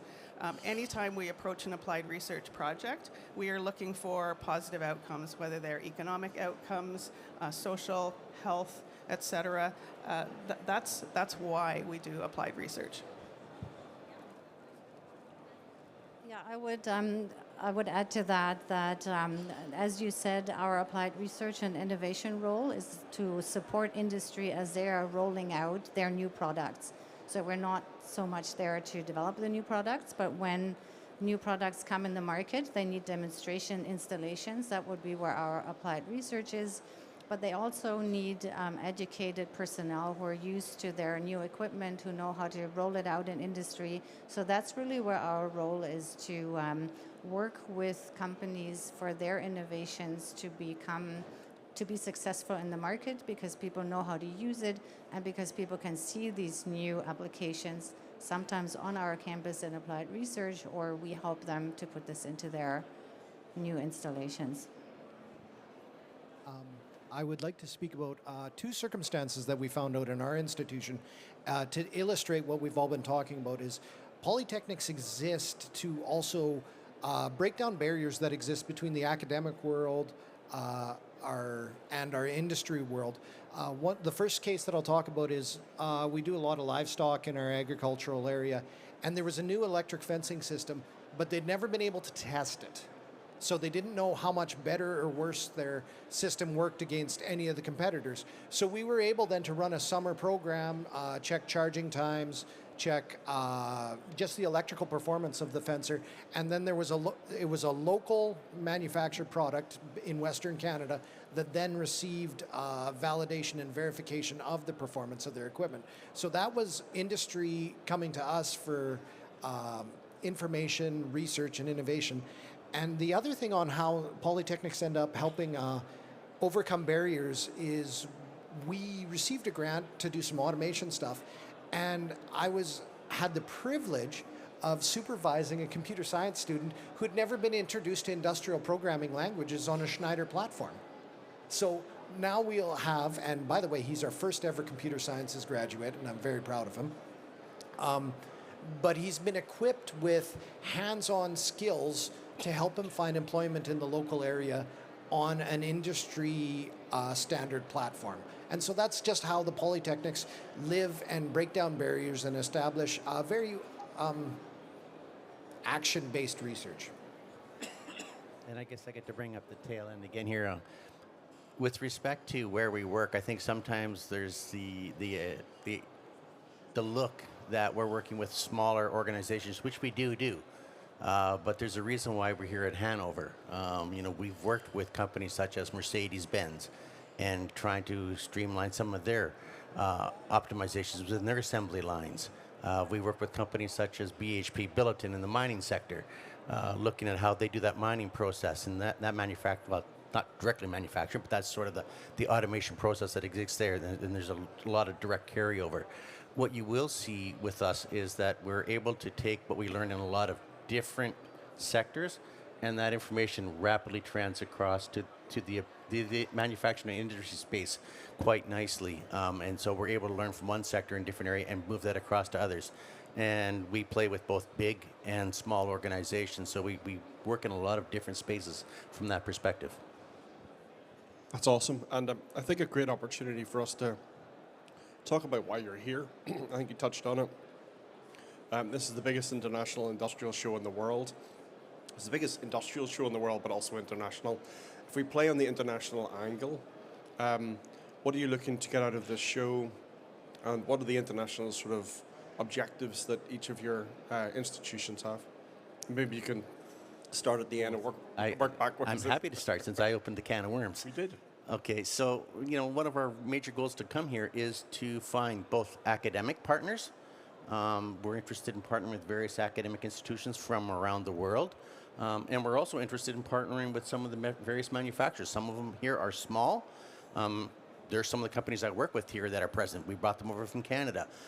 And yet at the same time, there's a lot of other companies around the world that we would be very happy to partner with. You'll find the Canadian dollar is a little lower than other dollars out there. And so we're not a bad deal. If you really want to boil it down to it, we're pretty easy to work with from that perspective. So,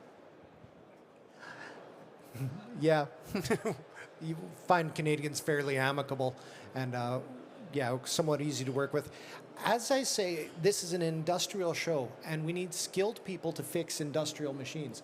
And so one of my major goals in coming here is to find out how folks all around the world are doing skilled trades training, to find out if we have some gaps in Canada that other parts of the world are doing better than us, and also to share some of our expertise. And as was alluded to, we're always looking for partners to field test your stuff. We work with big people, we work with small people. And because we're all very practically based research, like come on down, shake our hands, find out what we do, find out what we don't do. I think one of the key goals that I know Mohawk College had coming to the show is we are here in partnership with our city. And our city, from an investment-based perspective, is that, we have a great city to come and invest in. You have skilled labor, you have an economy, you have a collaborative ecosystem that really helps set business up for success. So I think that's one of our key priorities here. Similar to my colleagues, partnerships, collaboration, both with academia and also with our industry partners. And I'd like to see innovation. This show is about innovation. It's about what's coming and what's coming next, because we also have a responsibility as colleges and polytechniques to make sure that our students are learning on the equipment and having access to the technology that is coming. And I think shows like this start great conversations. I think that we get exposure to new innovation that we then bring back to our institution to start some of that seed planning and get it started from there. I came here for 3 goals, and those 3 are collaboration, collaboration, and collaboration. So what I am looking forward to is to collaborate with the Canadian industries who are present here, and some of our clients are actually here, so it will be great to connect with them and get few new industry and look what they are innovating and what our challenges are. Then I look forward to some international collaboration. Even before coming to the show over here, I got reached out by 2 companies in UK who happen to be here on the energy side. They want to look at Red Deer Polytechnic, since we have good amount of land and infrastructure, how they can be a part of our living lab, which we are promoting in our campus. Like if you have a product, come try your product, hook that product up to our energy grid and test it out before you go to a real environment. And the third thing I want to learn here is how we can collaborate in some areas of growth that both the countries like Germany, Canada, and rest of the world is looking into. At the British Columbia Institute of Technology, all our programs are developed in close collaboration with the relevant industries. And so some of those industries are local. When it comes to the construction industry or healthcare, most of that is with a local focus. But when it comes to industrial and energy sectors, those are global industries, and we need to make sure that our engagement with companies is then on a global level. And a lot of the companies that are relevant in that sector to our province and our students are present at this fair, and often they are post-secondary education representatives or their trades education representatives are not in Canada, and so here's an opportunity to connect with the right partners of those particular industries. That was our main focus on that, because as it comes to energy, for example, LNG and all those kinds of industries that where we talk a lot about collaboration, our piece in that is to make sure that education is also aligned around that, so that when companies are interested in coming to British Columbia, they find a workforce that they can work with. Sometimes we might offer specific programs to educate them for that particular industry, but it enables us to be a good partner to those companies, and it also enables us to educate our students in a way where they know that that will be relevant, even if maybe for a while they're not working in British Columbia, they might go working somewhere else. So that global context for the industrial and energy sectors is really important to us from several perspectives, and this is a good place to have these conversations. So very similar to my colleagues, we are interested in developing partnerships and collaboration. As Durham College, I'm here as part of the Invest Durham booth, which is just over there, and economic development for our region is certainly a key priority. We're also here for a couple of other reasons. One of our industry clients with our AI Hub, which is one of our applied research centers, is actually here at Hannover Messe making a product launch today. So we were really excited to go and join them this morning at their booth to celebrate their product launch, and excited to be part of their journey. And this is a company that is definitely going places. With our assistance, we helped them to build an AI agentic platform for manufacturing, and we're hoping now to support them in onboarding some manufacturers to utilize that fantastic technology that's going to help increase productivity and address problems in a way that eliminates some of the manual interventions that may have been required in the past. So we're really excited to support that client. Another opportunity that Hannover Messe has provided to us as a result of the profile that we created on the Hannover Messe website, we actually have had some companies reach out to us prior to arriving in Germany, and so we've had some really productive conversations with companies. In fact, one company that we're in serious discussions with right now from Germany is part of a Canada-Germany funding opportunity through the National Research Council, and so we're hoping to partner with them with a Canadian company with similar interests and access some funding that will help both of those companies on their journeys around commercialization, and we're hoping to help them to build out those technologies. And so we certainly welcome more conversations like that as we are here. I would like to mention we've got a couple of contests happening if anyone is interested over in our booth. We have a contest for a company that would be interested in having us, for free, create a 20-second virtual reality commercial for them.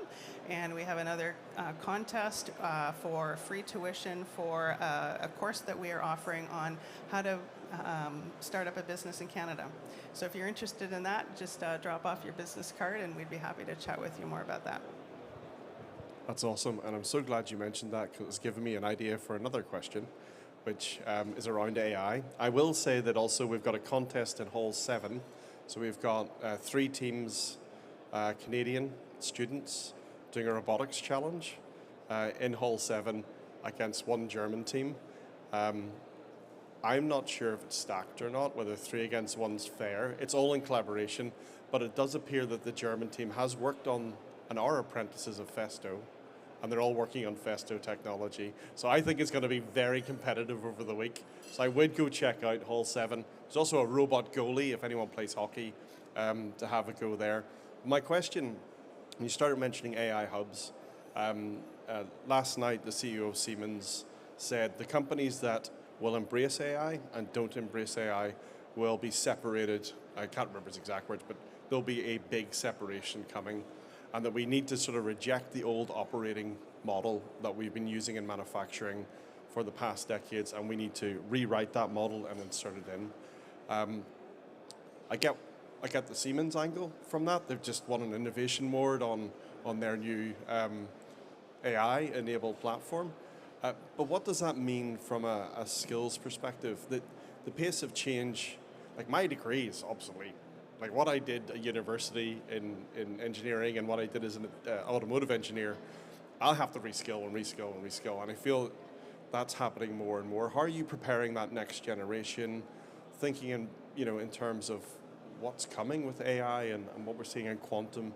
I'd be fascinated to know how that's affecting you guys.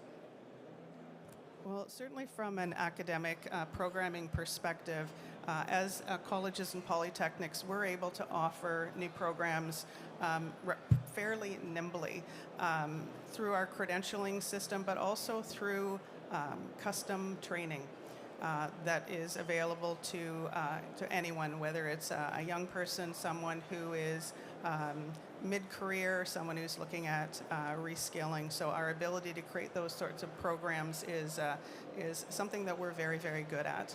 I would say, just to add around some of the companies that are contemplating artificial intelligence, just a walk around many of the halls here today already, artificial intelligence seems to be a big part of the companies that we're seeing here. And in our experience, we've been running our AI hub, our artificial intelligence hub, since 2017. And so we've seen an awful lot of change in really a relatively short period of time.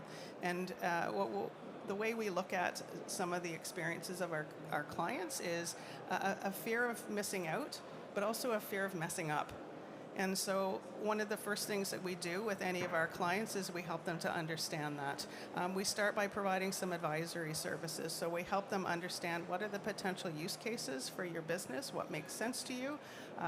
We have a look at your data to understand whether your data is in good shape, whether there is some restructuring required, and we will lay out a roadmap. How do we actually move from being pre-AI as we look at it to being AI ready? And one of the underpinnings of all the work that we do is responsible and ethical AI, and we could probably talk for another hour on that topic, but I think that's really critical. There are a lot of fears out there around what artificial intelligence may or may not do, and so we try to demystify it and help clients and companies use it in an ethical and responsible way. One thing that's really important to keep in mind when we talk about AI is that there are different versions of it, and it means different things. And I think the Siemens CEO yesterday also really emphasized that it's important in industrial processes to look at what I think he referred to it as industrial-grade AI.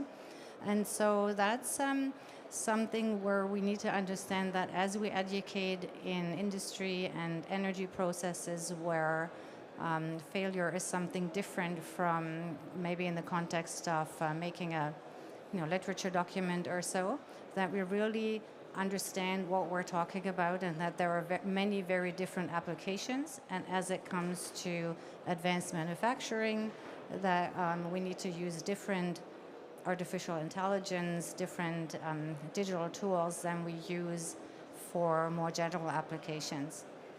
And so on the one hand, that means that we really need to make sure that what we train people in has the right quality for the right tasks that they're doing. And it also means in the context of digitalization that on the one hand, anyone who learns something also needs to learn the relevant digital processes that relate to it.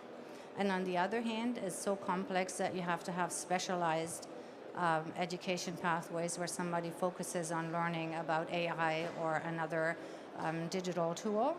And then as you now have experts either in digital specializations or you have industrial manufacturing experts that also have a part, as part of their education, an understanding of those digital processes. What comes on top of that is that we teach integration, that we teach collaboration so that people can work with each other.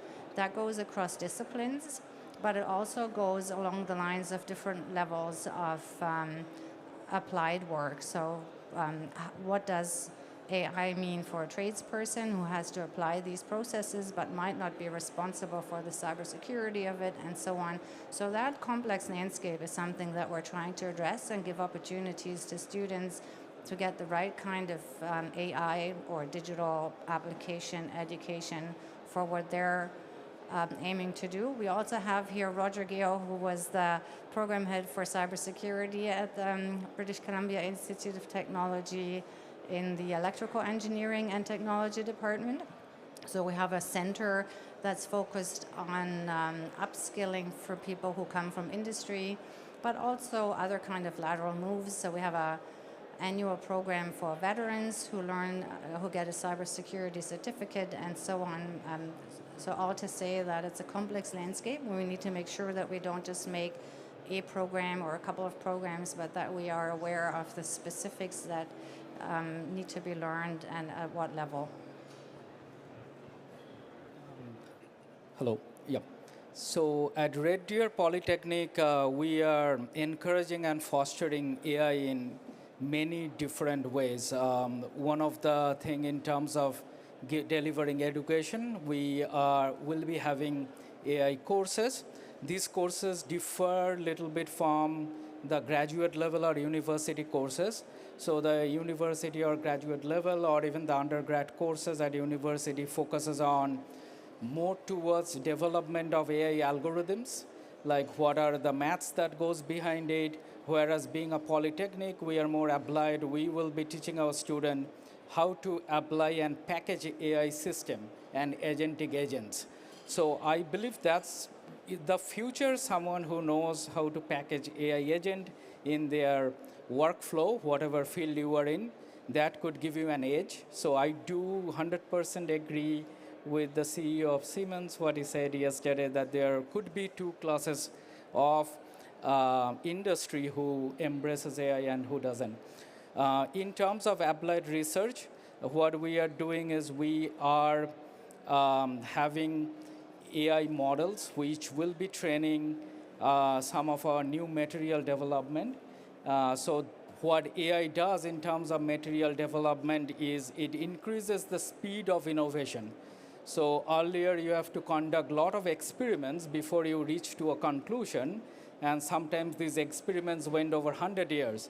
But in today, with using AI platform, you can zoom in to 1 or 2 experiments instead of conducting thousands of experiments, because you have the ability in computing to find those results out quickly and eliminate the bad ones.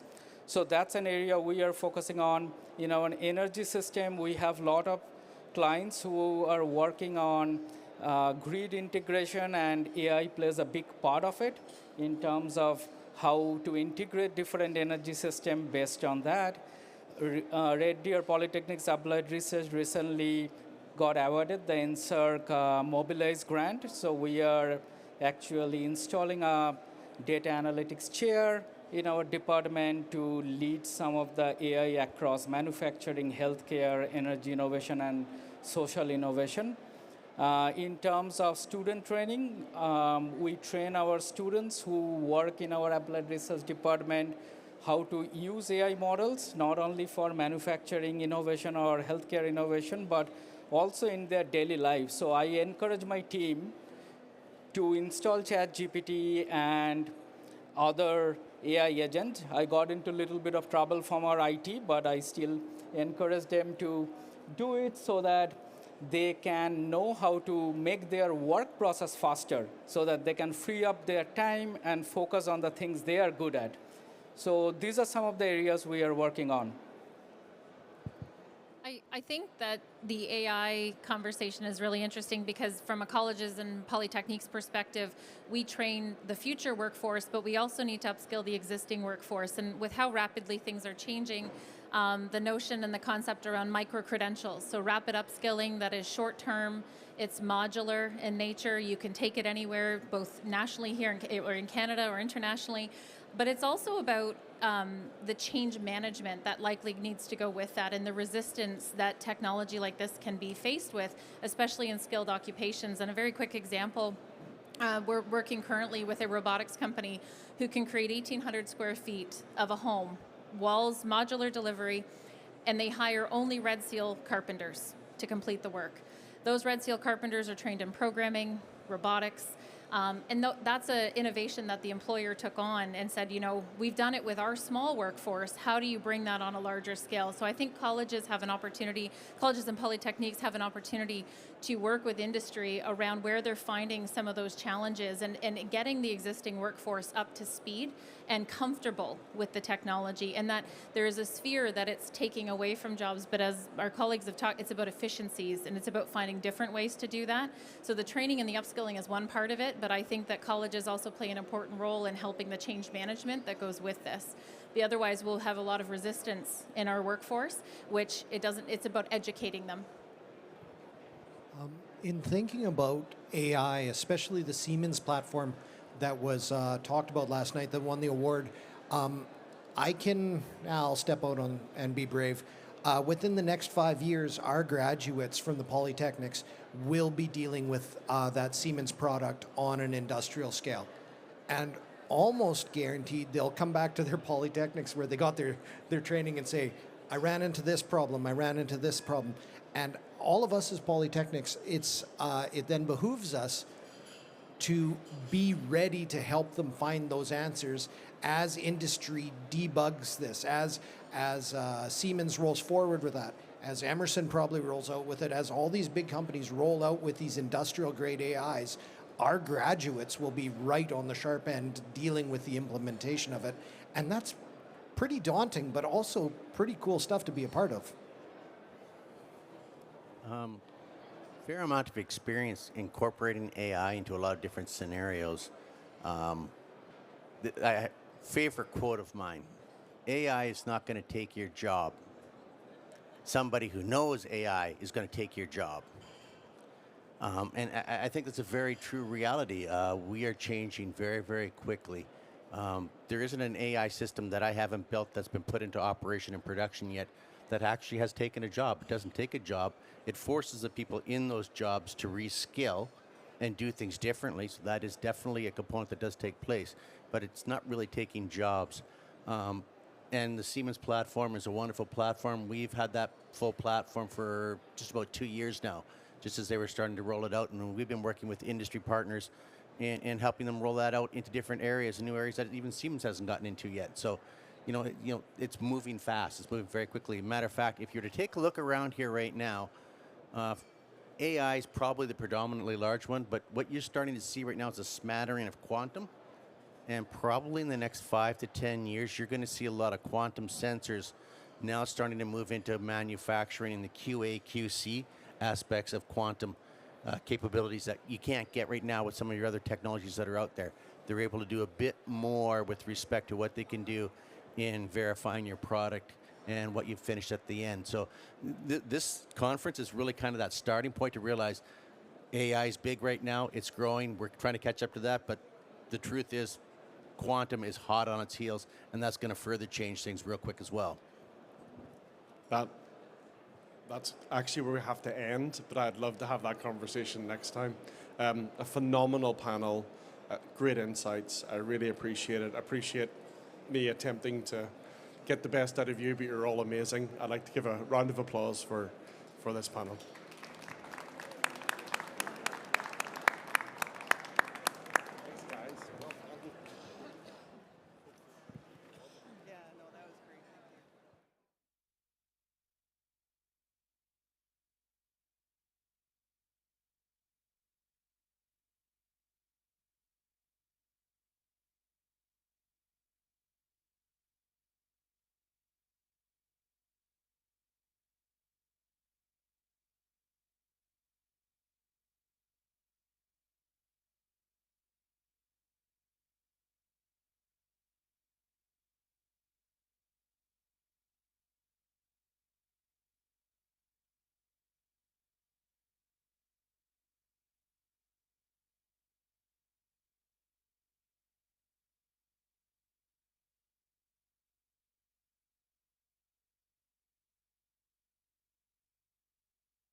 And there's Vic, but he's already mic'd. But I'm going to class him as And then that goes to Faisal.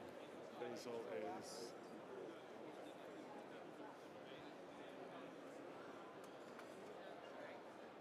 just going to direct people to sit in the right spots. Yeah, I'm going to just ask him. Ladies and gentlemen, mesdames, messieurs, please take your seats. This is a very, very important announcement here about building stronger relationships, business relationships between Canada and Germany. And I'm very, very proud and pleased to be able to introduce some very important guests.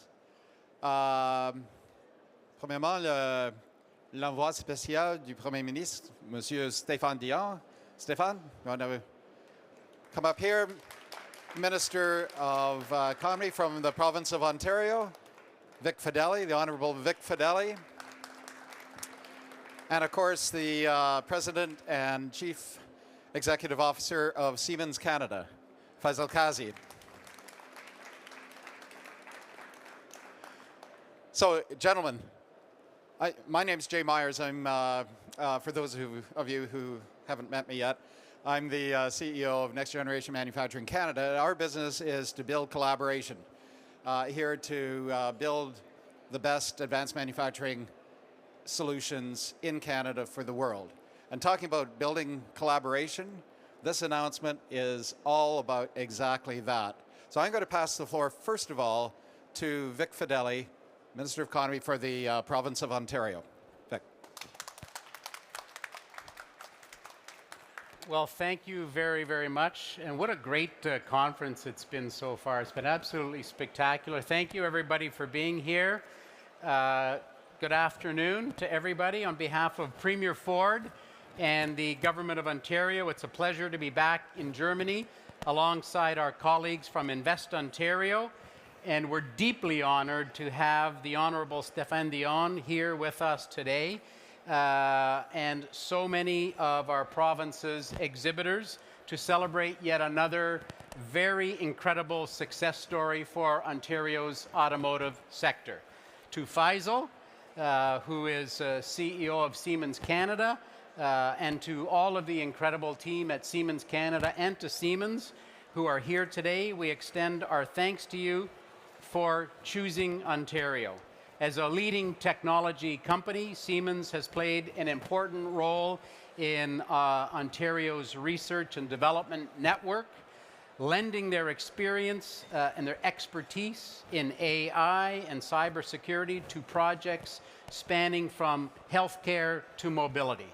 Siemens is not only known, they are trusted. And the project we're celebrating here today marks a new and exciting chapter in their century-long partnership with Canada. Home to a world-class workforce, Ontario's automotive and manufacturing industries are the economic engine of Canada. Over the last 4 years, Ontario has attracted more than $46 billion in investments by global automakers and manufacturers of EV batteries and materials. There, sound of one hand clapping. I liked it. Thank you. Yeah, it's 46 billion with a B. Ontario has demonstrated unprecedented leadership in what can only be described as a once-in-a-generation shift unfolding in our automotive sector. And domestic and international companies alike have recognized that Ontario has everything needed for success, including a thriving R&D ecosystem, an expansive manufacturing supply base, reliable energy source, and seamless partnerships between our abundant critical mineral base in Ontario's north and the manufacturing might of Ontario's south. As we look ahead, we're pleased to know that Siemens will help further this reality, having chosen Ontario as the location for their global AI R&D Center for Battery Production. Thank you, Siemens. They will establish in Oakville, Kitchener, and Toronto at the outset. Now, this is an investment of $150 million by Siemens, and that will leverage their expertise in technology and R&D to drive innovation and efficiency in battery production, and they'll create 90 jobs in Ontario along the way. So thank you for that as well. The center will also foster collaboration between universities, colleges, and battery manufacturers, ensuring that the next generation of workers are equipped with the skills needed to navigate this emerging EV industry. Now, this is fantastic news for Ontario, which is why our government is proud to support this investment with over $7 million in funding through our great partners at Invest Ontario. So thank you very much. There you are. Thank you very much, Invest Ontario. Our government is doubling down on our efforts to diversify trade and strengthening international partnerships, and we will continue to position Ontario as one of the best places in the world for companies to invest, grow, and create jobs. And to our friends at Siemens and Siemens Canada, we congratulate you once again on the launch of this new R&D hub, and we thank you for recognizing that automotive and technological excellence lives in Ontario. We wish you continued success.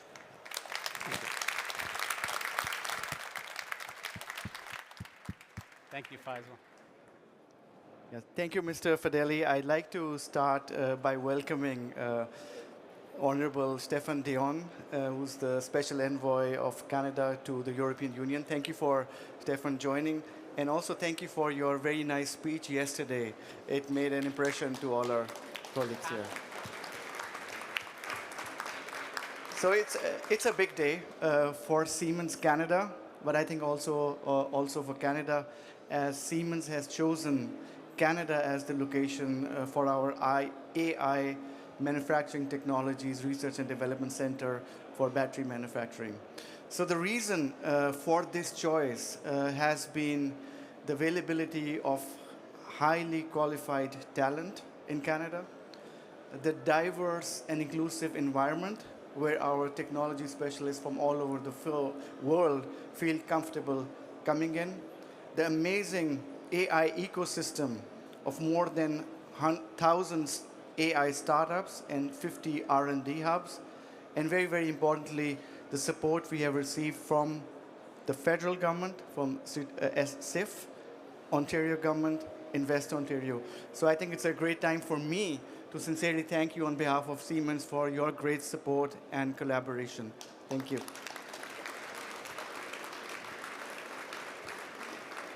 As Vic mentioned, we will be investing about $150 million over the next 5 years, and the hub will be initially started in Oakville, Kitchener-Waterloo, and Toronto. And there are two things we want to achieve with it.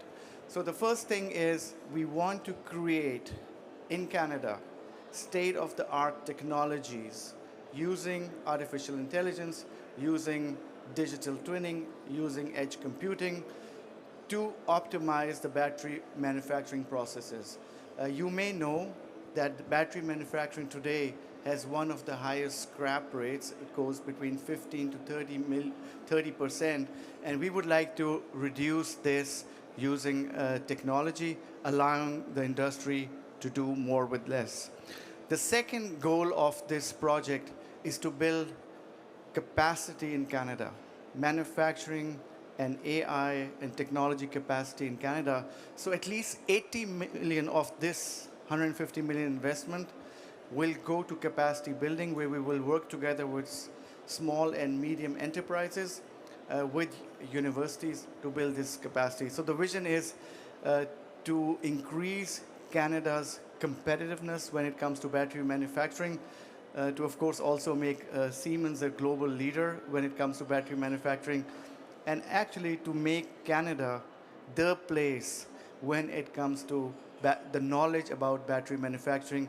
We in Canada have all the elements for it. We have the minerals, we have the clean energy, we have the manufacturing industry, we have the talent. So that's the vision. So thank you very much one more time to the government, and Jay, I'll hand it back to you. Thanks, Faisal. Thank you. Congratulations. That's such a visionary investment, an important investment for Ontario and for Canada. So I think it's time to celebrate. I'd like to bring all of the Siemens team up on stage for a picture, please.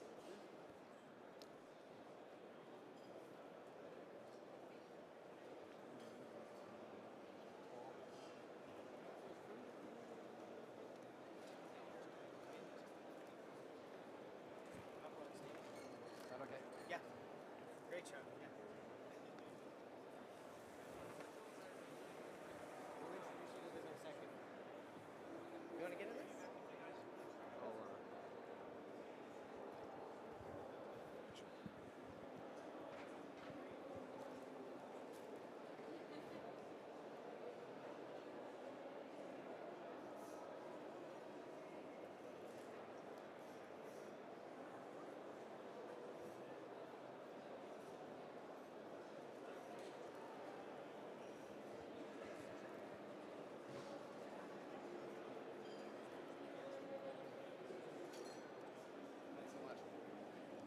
Perfect. Thanks, Dave. Thank you very much. Thank you very much. Thank you. Here, let me just introduce the minister, because he was, at first we didn't, we were going to do Rainier. Right. So here, if you have 2 minutes, because I know you're probably running around like a chicken. Minister, this is Torsten End, who's our Global Head of Government Affairs. Nice to meet you. Nice to see you. Very good speech. Yeah, this is wonderful.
this is our company, this is what we do, and then if you want to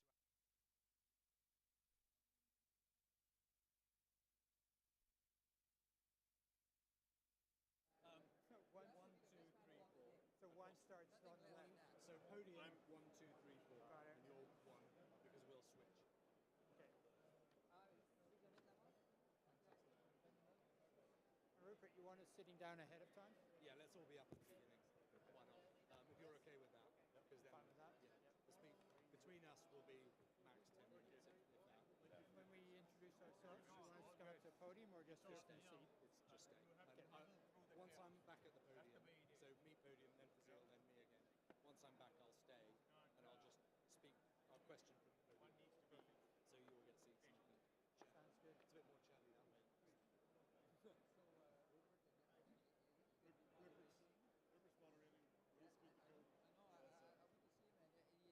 made the announcement to me earlier on. I didn't realize there was So just some journey to start. And then I can't away. I was wondering whether I was at the right place, but we're pushed a little. We'll all be ready to go. Yeah. We're all ready to sit up then. Well, I Could I got borrow? to Temporarily. I will return it. You're chair 3. No meeting to go.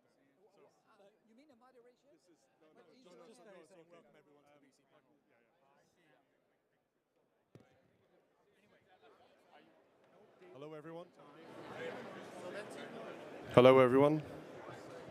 So thank you for patience. We're running a few minutes behind. I would like to call our next panel, which is the panel with the province of British Columbia, to take their seats. And then I'd like to hand over to Rupert to kick us off. And it's really pleased to have everyone here. Over to you, Rupert. Oh, wait. Oh, there we go. I'm on. Good. Ladies and gentlemen, welcome to the British Columbia panel. Please come take seats. Come and join in. We'll begin in a second.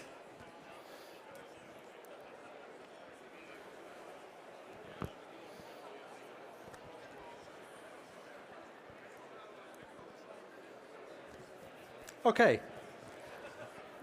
Ladies and gentlemen, welcome. Thank you for joining us.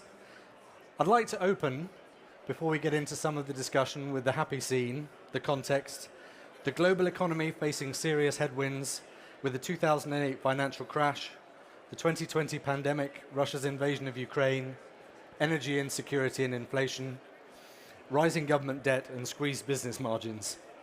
Capital has become cautious, often favoring traditional, safer returns, which is unsurprising. In times of uncertainty, we seek solid ground.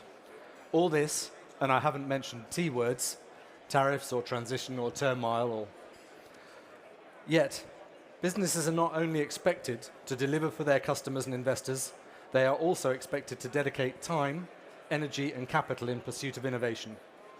How can they do this in the face of such challenges? What are the risks, costs and benefits? And what is the cost of not innovating? How does it affect the bottom line?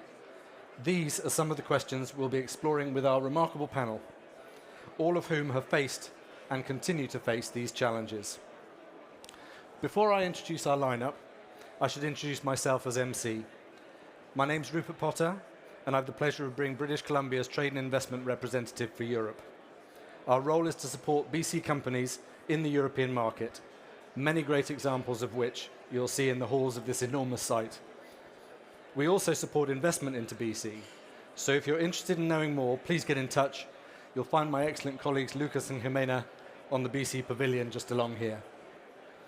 And on our panel, we have some great examples of BC and European innovation. Pierre Poulin from PowerTech Labs, David Mumford from Cespira, and Nicholas Randall from AVL. I'll soon ask each of the panelists just to say a few words of introduction, but first I'd like to introduce Fazil Millar, British Columbia's Deputy Minister for Jobs, Economic Development and Innovation. We're also known as JEDI, by the way, if you prefer to be friendly and informal. Fazil brings over a decade of experience leading different ministries for the BC government.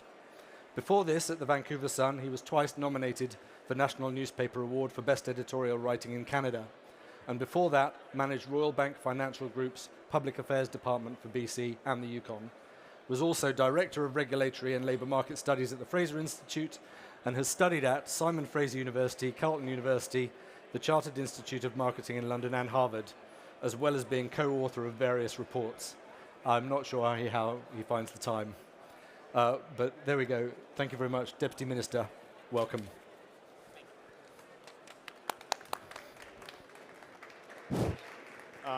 Thanks, Rupert. Glad you're all here. As a parent, I think I'm used to talking when the kids are not listening, so I'm just going to talk. This is a very special year for Canada, of course, given that we are the partner country. What you're going to find around this table is a bunch of very innovative companies. Innovation, as you know, is not for the faint of heart. Risk-taking, the word risk comes from the Italian phrase riscare, which means to dare. And all these people here dare on our behalf, and for that, thank you very much. In many ways, British Columbia is home to both the old environmental movement and the modern environmental movement. For those of you who don't know, Greenpeace was founded in British Columbia. So we are part of the old and part of the new in terms of sustainability. But what I want to talk to you today about is leadership in innovation, from conception to commercialization, of course, to talent, to universities, and of course, government. I'm sure you're wondering why government is synonymous with innovation, which probably you're wondering there is no way government is synonymous. But let me explain why that's the case. Government needs to innovate, because if you're going to provide services in the least cost-effective manner, we need to use technology. We in British Columbia have something called a digital plan, which is an example of how if you have a digital exchange in which we have innovative companies helping us deliver services in a more efficient manner. So government is in the innovation business. Secondly, government can play a key role in facilitating innovation. Again, if it's causing confusion, I'll try and demystify that as well. We know that the private sector alone cannot de-risk many of these innovations. Let's start with capital.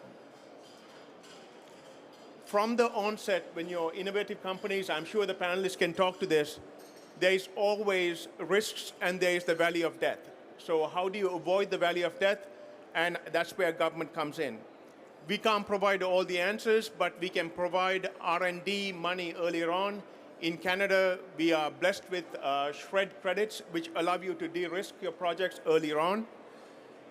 Beyond that, at the provincial level that we have set up, institution called InBC, which is a $500 million fund, which can help you scale up companies, which we have set up just a couple of years ago. Then there is a Center for Clean Energy Innovation, which is a $100 million enterprise of a nonprofit that also helps companies de-risk and help companies get through the early stages, which is, again, which was the Government of Canada, British Columbia, and Shell. Then, of course, there is DigiBC, which is a kind of enterprise which is allowed for helping creative technologies, whether it's in the gaming industry, whether it is in animation and film, but more lately we are also looking at industrial design as well. Now, but of course, you can't do this without talent, and we have a lot of talent. And our universities, whether it's University of British Columbia, Simon Fraser University, BCIT, who are all here, by the way, who help deliver some top-notch talent, particularly in the STEM fields, whether it's in the life sciences, ICT, or AI and data science. So we do have the talent piece.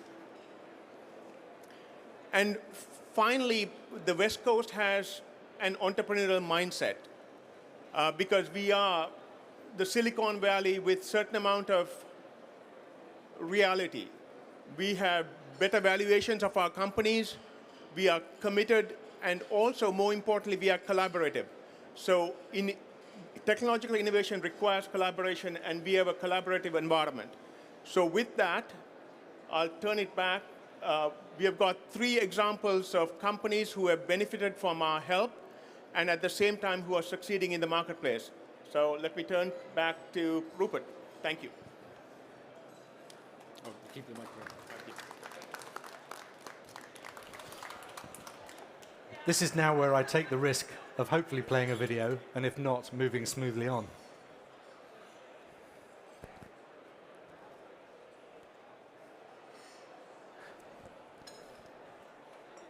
Spanning from the Rocky Mountains to the Pacific Ocean, British Columbia is a natural fit for big thinkers and change makers. A thriving innovation hotspot with thousands of tech companies, including global brands, British Columbia is home to one of North America's fastest growing technology ecosystems. As Canada's gateway to the Pacific, British Columbia facilitates seamless international business with workdays that align perfectly with California, Oregon, and Washington State, and overlapping business hours with New York, London, or Hong Kong. Our top-ranked universities and technical institutions are training the next generation of high-quality talent. Skilled tech workers are attracted to British Columbia because of its innovative business culture and exceptional quality of life.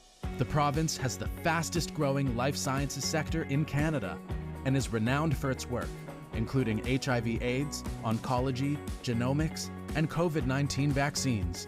We are becoming a global life sciences hub by developing new lab space and expanding clinical trial and research capacity. In clean tech, British Columbia leads the charge. Committed to clean growth and a net zero future, it is the cleanest jurisdiction in Western North America, generating 98% of its electricity from clean or renewable resources. A global leader in hydrogen and fuel cell technology, British Columbia hosts over half of Canada's companies in the sector.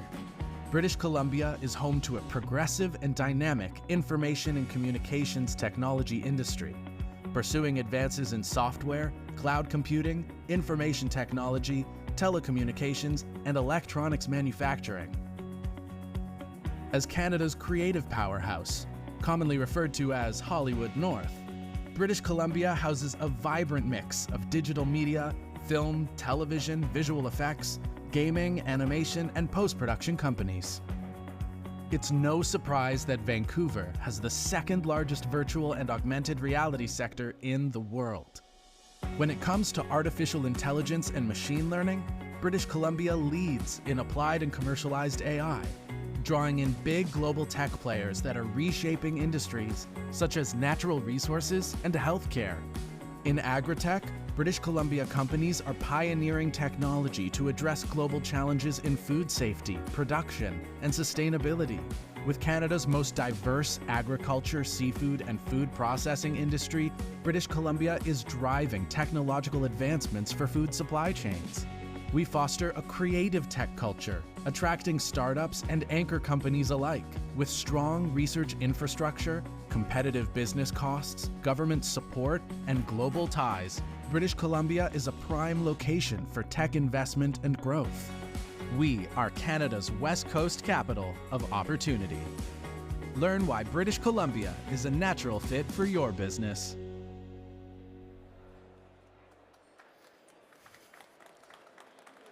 Thank you. Please learn why BC is a natural fit for your business.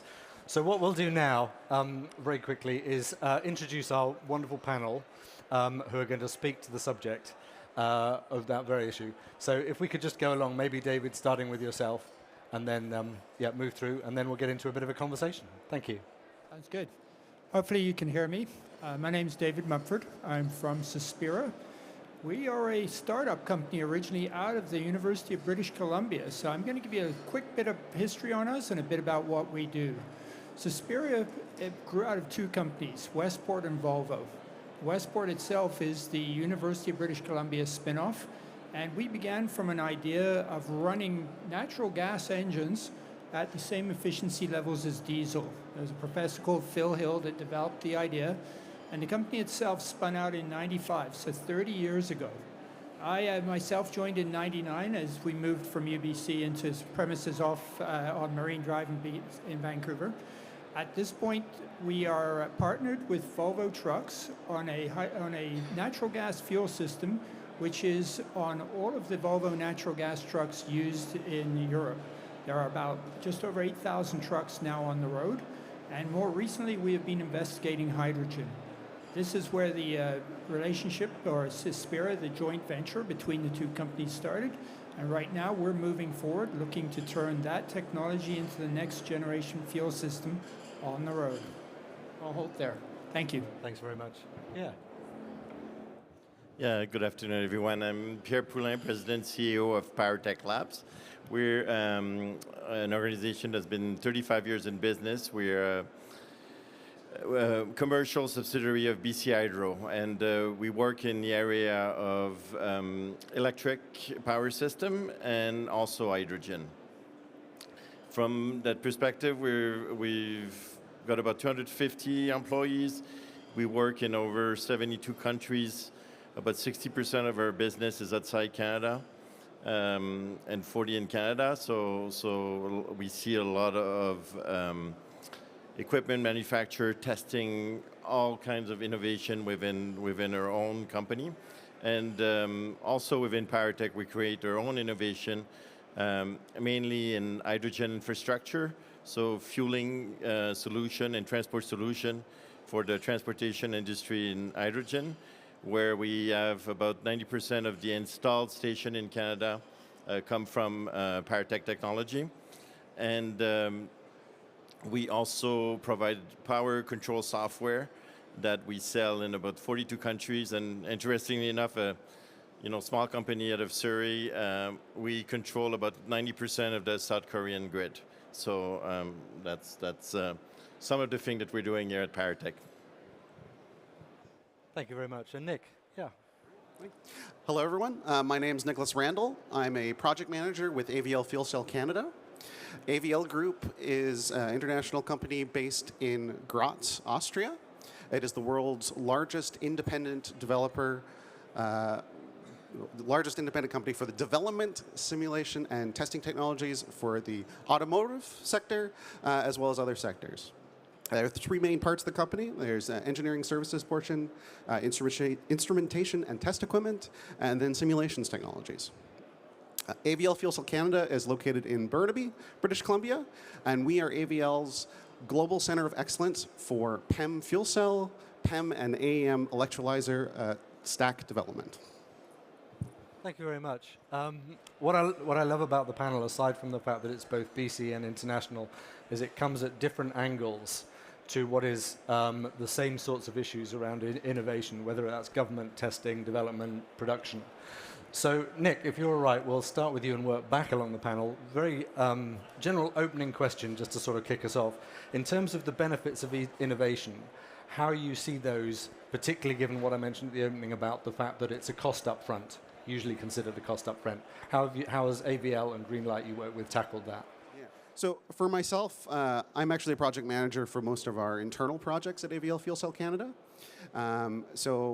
Innovation is a huge part for us. For me, that's incubating the ideas from our engineers and scientists to produce products and services that we can sell to our customers, to provide them with the best technology.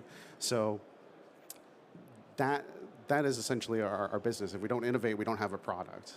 So that's... So it's written into the DNA before you even start. Yeah. Okay, that's not always the way, although it might be through the panel.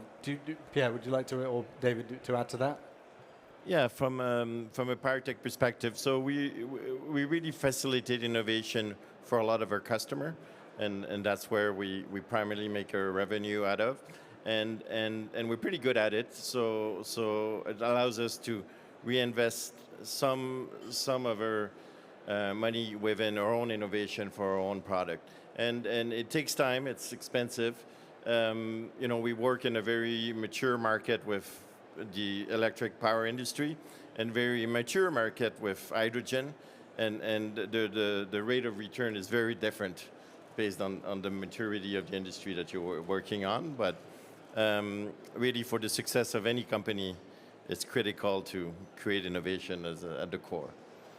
Do you see, sorry, I'll come to David's take on this in a second. Do you see any difference between the customers that are arguably more developed but are testing products that they're confident in, or the early stage going, oh, we don't really know what we've got here, but is there much difference in the way that you approach them and how they feel coming to you? Yeah, so one of the great things about Powertech, our customer really trusts our expertise with about 60 PhDs, people very knowledgeable in the area. And so people come to us at a different stage. Some are really, it's a mature product that they want to bring in the North American market, that's on the high end.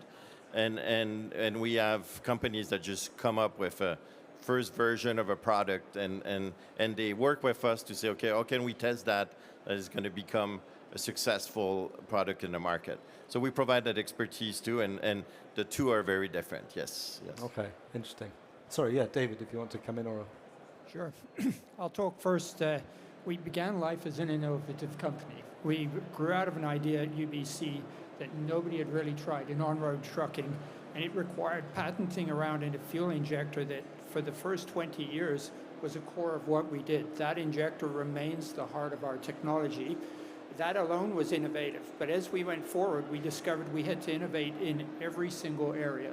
It turned out that nobody had a high-pressure compressor. Nobody had a high-pressure LNG pump. So in all of these areas, we ended up developing technologies that did not exist. The truck that's on the road today is a combination of patented technologies from the tank all the way to the tip of the injector and through the combustion system. That's where we grew up. As we moved forward, we started to learn that to be a production company was a different mindset. At the same time, hydrogen has forced us back into the innovative phase. We've got to stay innovative to stay ahead in the industry. It's part of what makes us a unique company. Without innovation, we're not going to really have a part to play. The big companies will squeeze you very quickly. You need to be nimble and fast. Okay, no, thank you. I was going to merge my next question with something sort of you identified in there, in terms about problem identification, and that being part of the necessity of innovation. What approaches have you taken in terms of having identified that you need to innovate, stay innovative, in terms of progressing it through and delivering what you believe in innovation? Yeah, how have the approaches been for what you've done? And then we'll run along the panel as well, if that's okay, for your take on that. Sure, it's a great question.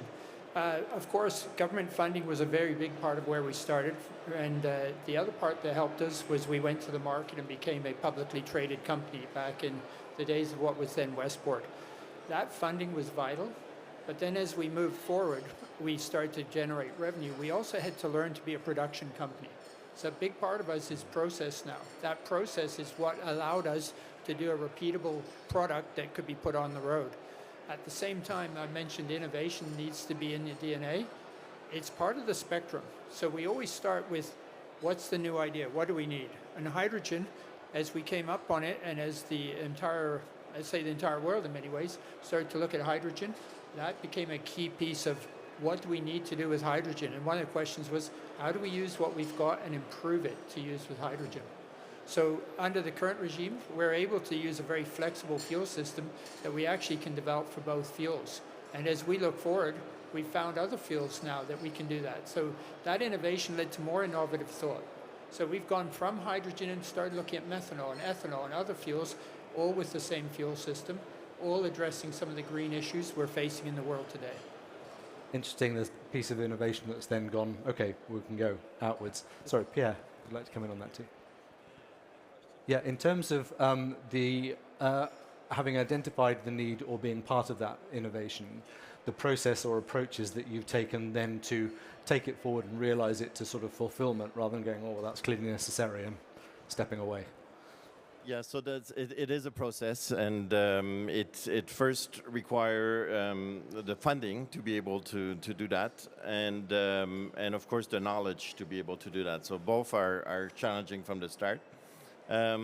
So if I use our DSA software as an example, that really picking up in the market and becoming a recognized tool in the electric power industry.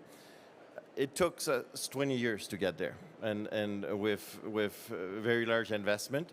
and you know, really making a difference worldwide with that technology. So, and on the other end, on the hydrogen side, I'll use the latest development we're doing is a 1 ton high pressure hydrogen trailer. And so it's the largest capacity in North America that's coming up. And that takes a very large investment, and the payback on that will take a while. But it's critical to implement in the industry if we hope for the industry to develop in a meaningful way. Capital and engagement with industry at each step seems to be an emerging theme. Nick, have you got anything you want to add, or are you? Yeah. So for us at AVL Fuel Cell Canada, customers come to us with specific requirements for their fuel cell stacks and their electrolyzers. And for us, we have several reference solutions that we then tailor and customize to our customers' needs. For example, we've had quite a few automotive customers, but then we've also had marine customers, and marine requirements are not the same as automotive requirements. So there's that kind of customer-driven need to innovate and meet those other targets, and that's AVL's main business, that we license IP and not sell individual fuel cell stacks, for example. So we license out a customized design for the customer, and that gives them a sort of a bespoke solution to their situation that they're tackling. So the solution to the customer might be specific to the customer, but it's not off the shelf. Oh, here's the one that's relevant for you. It's okay, Yeah. how are we going to innovate to answer your question? That's correct. So, for example, you can buy fuel cells and electrolyzers from many different companies. You can even license their designs, but you're not necessarily going to get something that's super customized to the situation that you're tackling. So that's how AVL is different. And finance has come up at various stages, and I'll bring in the government role at some point within that as well in terms of the conversation. But obviously, whether you're an investor or you're on the board of the company or you're a customer, you want to know that there's financial viability in there. How do you tie what you're trying to achieve to the reality at the end of that bottom line? And then if we go through maybe and then come back to see what government might be able to do to help with that, because government's come up a couple of times as well. So maybe Pierre, we'll start with you in the middle this time, because yeah, so very interesting question, and what we know is we need a certain amount of capital to start a project, and in order to access it, you need a decent plan that's going to show some sort of a decent return that justify the whole operation. And I'll use the hydrogen as an example of that, where we thought we had a pretty solid plan on newer innovation based on the growth of a market that in North America has been pretty much turned off overnight, and therefore completely changed the economic outlook of those investments. But nevertheless, pushing through because we know it's required for the investment of the industry, and we're just scaling to be able to absorb that and maintaining the rest of our business in good health. But it's always a balance, and it's always challenging, because if we were that good at predicting what the market's going to do to support our product, we wouldn't be here. So. Yeah, you'd go straight there. Nick, do you want to sort of come in on? So at AVL is an independent company, so we have that sort of longer-term planning. We're not chasing the next quarter. We can plan several years out. AVL is very proud to say that they reinvest 11% of turnover into internal R&D, so that we can then develop those solutions for customers. And additionally, 68% of employees at AVL are engineers or scientists. So there really is a strong culture of reinvestment in kind of ourselves, so we can develop the best products.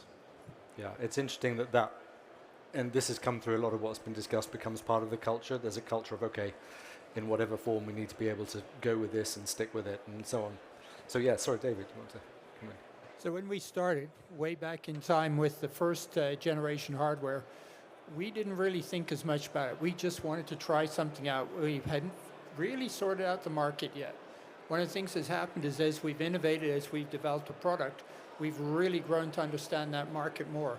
And that's an interesting piece, because when you start something truly innovative, sometimes there's nothing there. Nobody knows what they don't know. So as we started off, there was a very small natural gas market. We felt we could make that better. Now, as we move forward, we've become far more business focused over the years. So it's become really a sharpening of how the whole business works. And that sharpening manifests as business cases, as predicted volumes. And we talk about hydrogen quite a bit right now.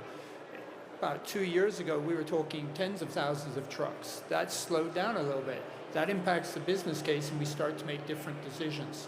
So we might partner, we might share. But the key behind all of this is we really have to look at the business to make sure we're spending our money efficiently. And if that's not where we should spend it, we need to look at what else should we spend it on. We will definitely spend it on something, but we need to pick the best horse for the course that we're about to run. That suggests, given the reference about culture within the innovation of the companies, that actually if that foundation exists, then actually it's in part about watching what the market's doing, which you can't control, and saying, okay, the market out there is doing X, Y, or Z. We still want to innovate to match it, but we need to look at what's going on and then adapting the way we were thinking. Okay.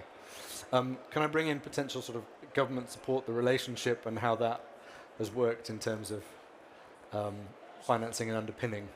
So I'll be remiss if I didn't mention, I just saw Sue out there, who is Sue Page, who is the CEO of Digital in British Columbia. It's a supercluster, where you kind of basically, she brings together, whether it's the stakeholders, whether it's government, business, industry folks, and looking at a specific problem. So it's demand driven, right? So you've got a specific problem that needs to be solved.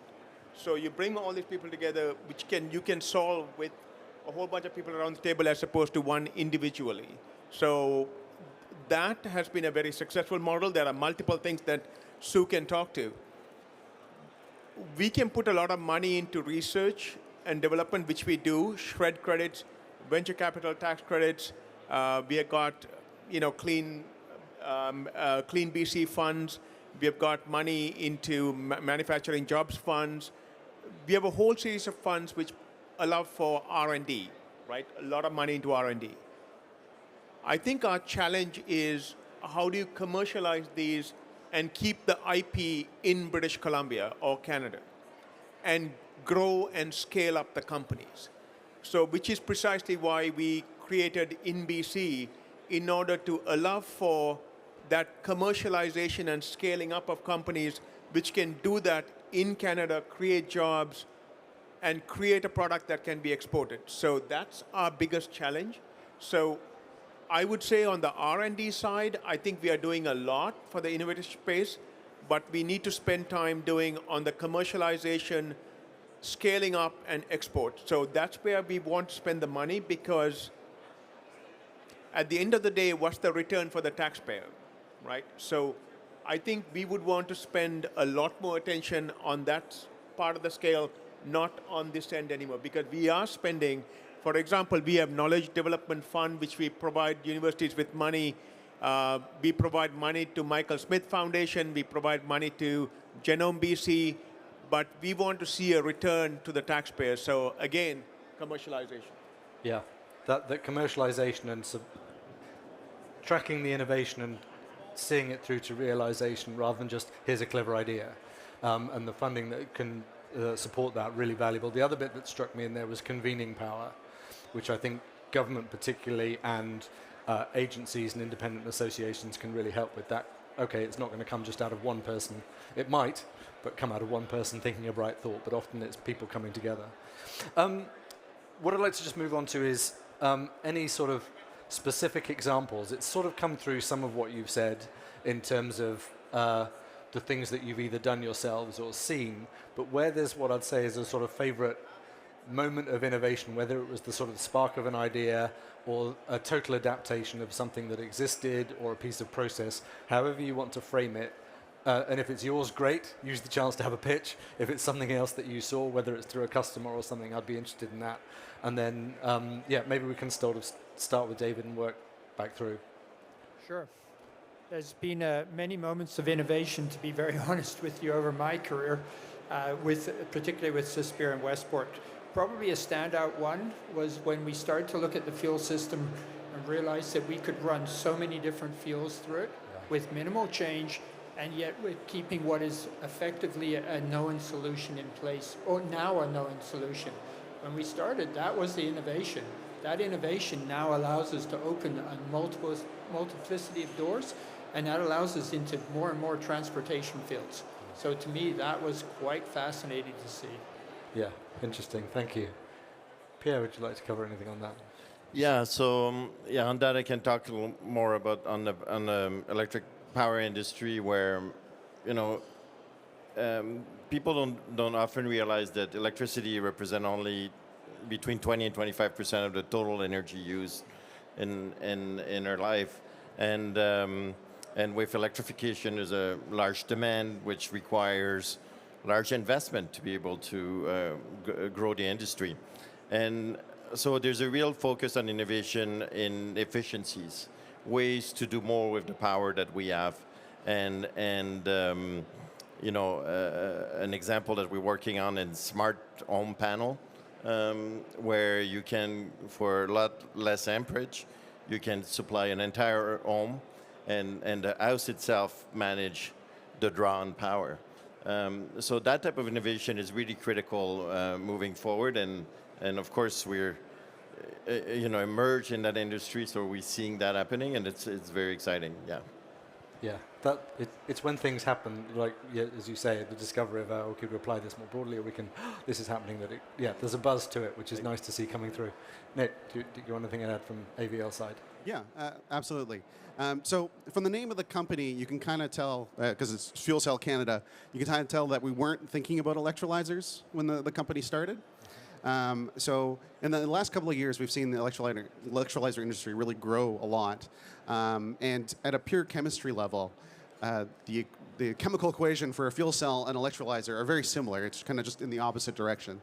So we looked at that. We started our own sort of white paper to assess, do we have the skills to be able to put together an electrolyzer, talk to our suppliers, kind of see what we could do. And then we had the confidence in the team to go ahead and launch a research project for 1 year to build our own design PEM electrolyzer. And I'm happy to say at the end of the day, not only were we able to achieve it, but we were able to exceed the U.S. Department of Energy performance targets for 2026. So it was kind of a real success for the team, and I'm slightly biased because that was my project. And we have a show stack at our booth in Hall 13 if you want to come by and say hello. Well, it's something Canadians. I'm a Brit, as you can probably tell, but adopted Canada. That there is a humility to the way Canada does business. So even when it's, oh look, we've done this brilliant thing. Okay, it was mine, but so no, it's brilliant. Thank you. Last question, because we are running out of time, and we'll run back through, is combination of BC companies and an international company that's come to BC.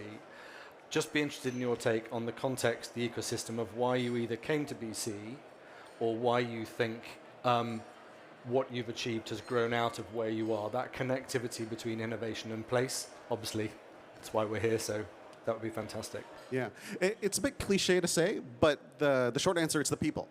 Vancouver has an incredible depth when it comes to expertise for hydrogen, for fuel cells in particular. What originally brought AVL to Vancouver was a company called Greenlight Innovation. Greenlight's portfolio of test equipment is very complementary to AVL's. AVL starts kind of at the system that's ready for integrated into a vehicle all the way up, and Greenlight kind of ends at that full stack ready for system integration all the way down to the research level. So that partnership was originally what was started. Kind of fast forward to these days, and Greenlight is part of the AVL family. Specifically for Fuel Cell Canada, essentially about half the company originally worked for a joint venture that closed up, and AVL saw the opportunity to start up their own stack development team in Vancouver. So it is purely for the people. Yeah. Okay. Thank you. Talent and the right fit. So yes, so Pierre. Yeah, so from a PowerTech perspective, we were born out of BC, originally founded as a BC Hydro Research Center. And it quickly became an expensive toy, and they decided to turn it into a commercial organization, which was a process that took many years. But we look back 35 years later. As I said earlier, the 60% of our market is outside Canada, and that's critical for an organization like PowerTech to be able to provide the type of expertise, the type of technological solution to test, and really in that field, a lot of it is about trust. So our tagline is the power of trust and future of energy, and to build a team that is recognized internationally, having that capability, it's what allowed us to grow internationally and be sought out by our customer from all over the world. And it's critical for the survival of our organization. We couldn't be successful as a purely BC or Canadian company. Okay, interesting. Trust and then the freedom to grow out and develop. And brilliant. Thank you. David. As I noted at the start, we are a UBC spin-off. So many of our core staff began out of UBC. We started with 5 grad students from there. And interestingly, as we grew, we ended up staying in BC with the core of our engineering. One, obviously, it's hard for many people who've grown up there to move. Nobody wanted to leave. But 2, we started to attract international people that came over. So we needed to get expertise in areas we didn't know well. Those people have come in, like yourselves from the UK often, from Europe.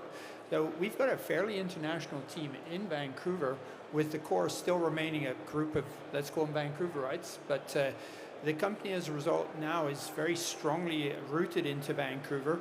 And yet at the same time, we've got international operations now. We have an office in Sweden, we have facilities in Italy, but that core engineering, still Vancouver, and most of us still call that home. Okay, nice. Thank you. The attraction of talent and retention of it, yes, you've got to have somewhere people want to be, which is brilliant. I'd say one thing. Look, I think innovation and technology is a bit of a random walk, right? So, like when I look back on Ballard spawned Ballard was born out of certainly, the university research environment is great, but then Ballard was born, and out of Ballard have been several children of innovative companies, whether it is Ionama, Icona, HTech, Greenlight, all of them were born out of Ballard. So, now there is a cluster. That's why British Columbia has more than 50% of all the hydrogen firms in the country is in British Columbia. That's because there is a cluster. So the success of that cluster is something that we cannot ignore, but we need to commercialize and win the battle. That is the name of the game, because ultimately it's a question of solving a problem that the world faces on the GHG side, but how do you make money doing that? That is the goal. As a public servant, I'm looking at what is my revenue on corporate income taxes, personal income taxes, sales taxes, in order to pay for a lot of the services that we do. So commercialization is key. I'm hoping that these gentlemen are all going to be winning that battle on behalf of British Columbia. Thank you. Let's finish there. Thank you very much. Thank you for joining us. And thank you very much to our panel. It was great to have you with us. Thank you.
and what you hear from your members.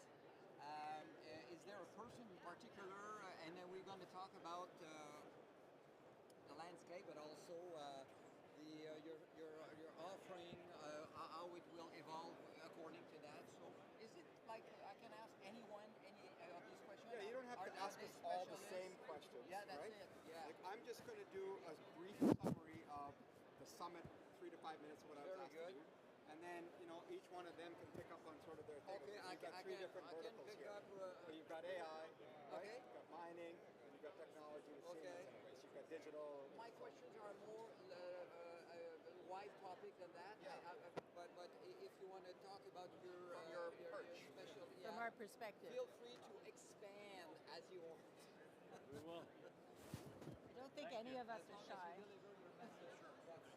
Beyond that. I liked how you jumped in on the hydrogen. Our hydrogen experts. Yeah, because I can see all of you from this angle here. Perfect. That works.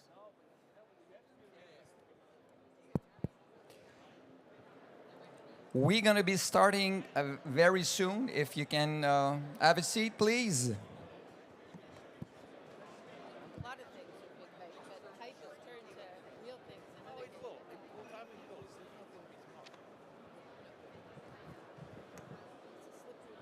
Okay, we're going to get started. I'm Louis Duhamel. I'm going to be the moderator for this panel.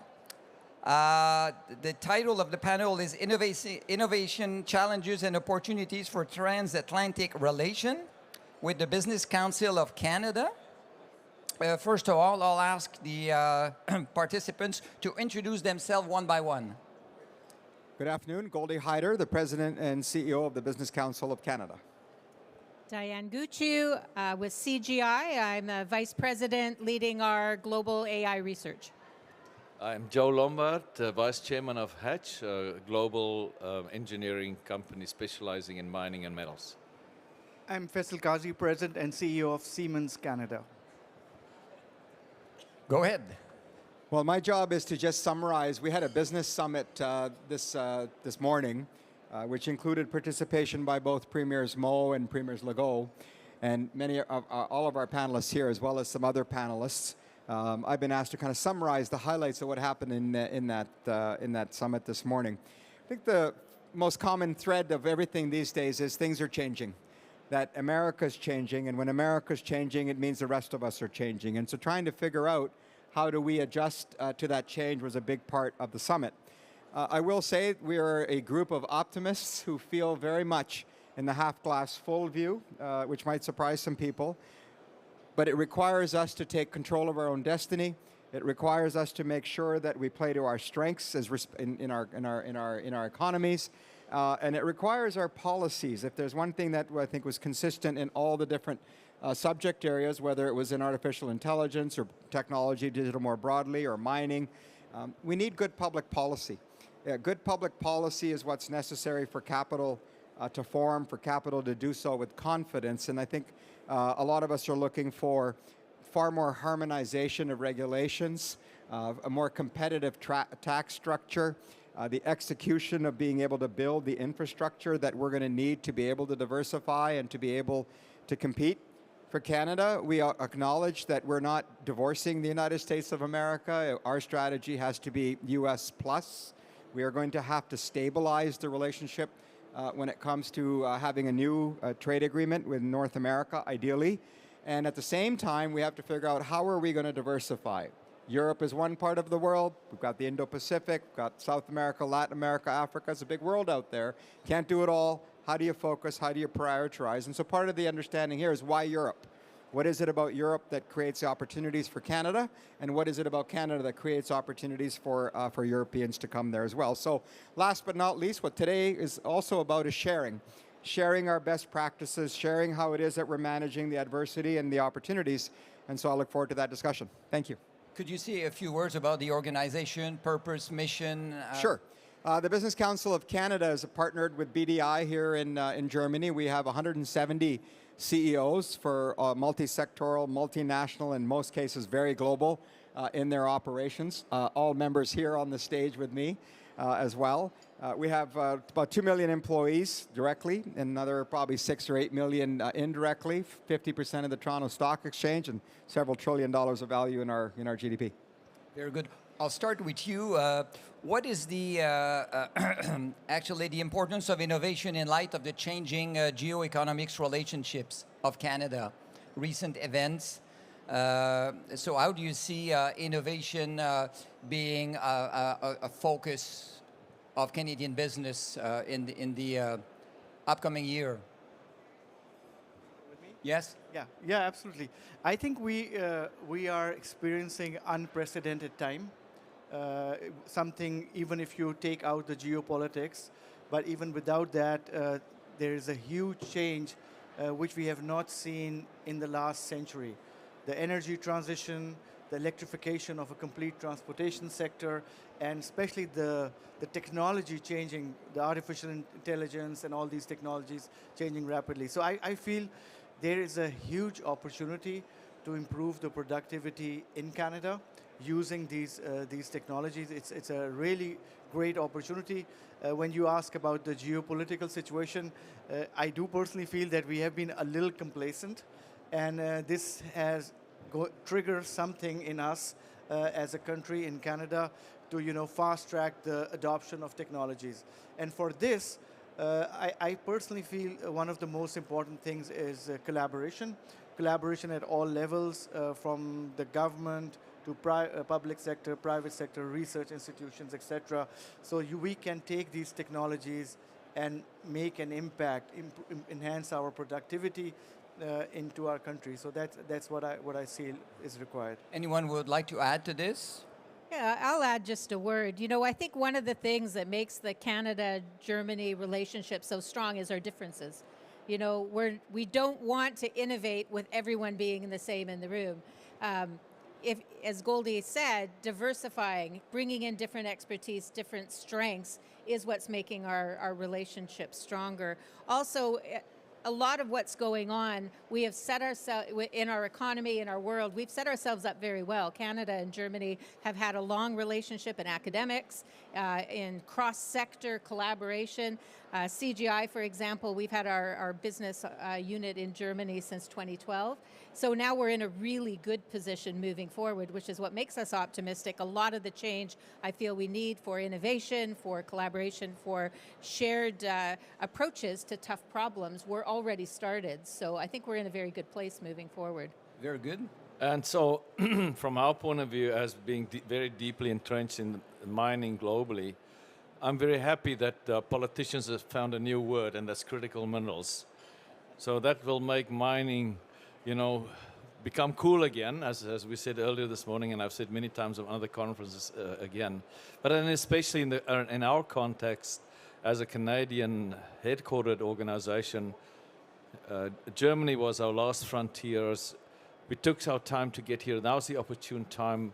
It's around critical minerals. It's around technologies in the context of climate change, and it's around the minerals required and the metals required to empower and to make it happen, because we as an organization have, and our mining clients have realized long time ago that there's not much climate change going to happen without having to expand the minerals and metals that are required to enable climate change, right?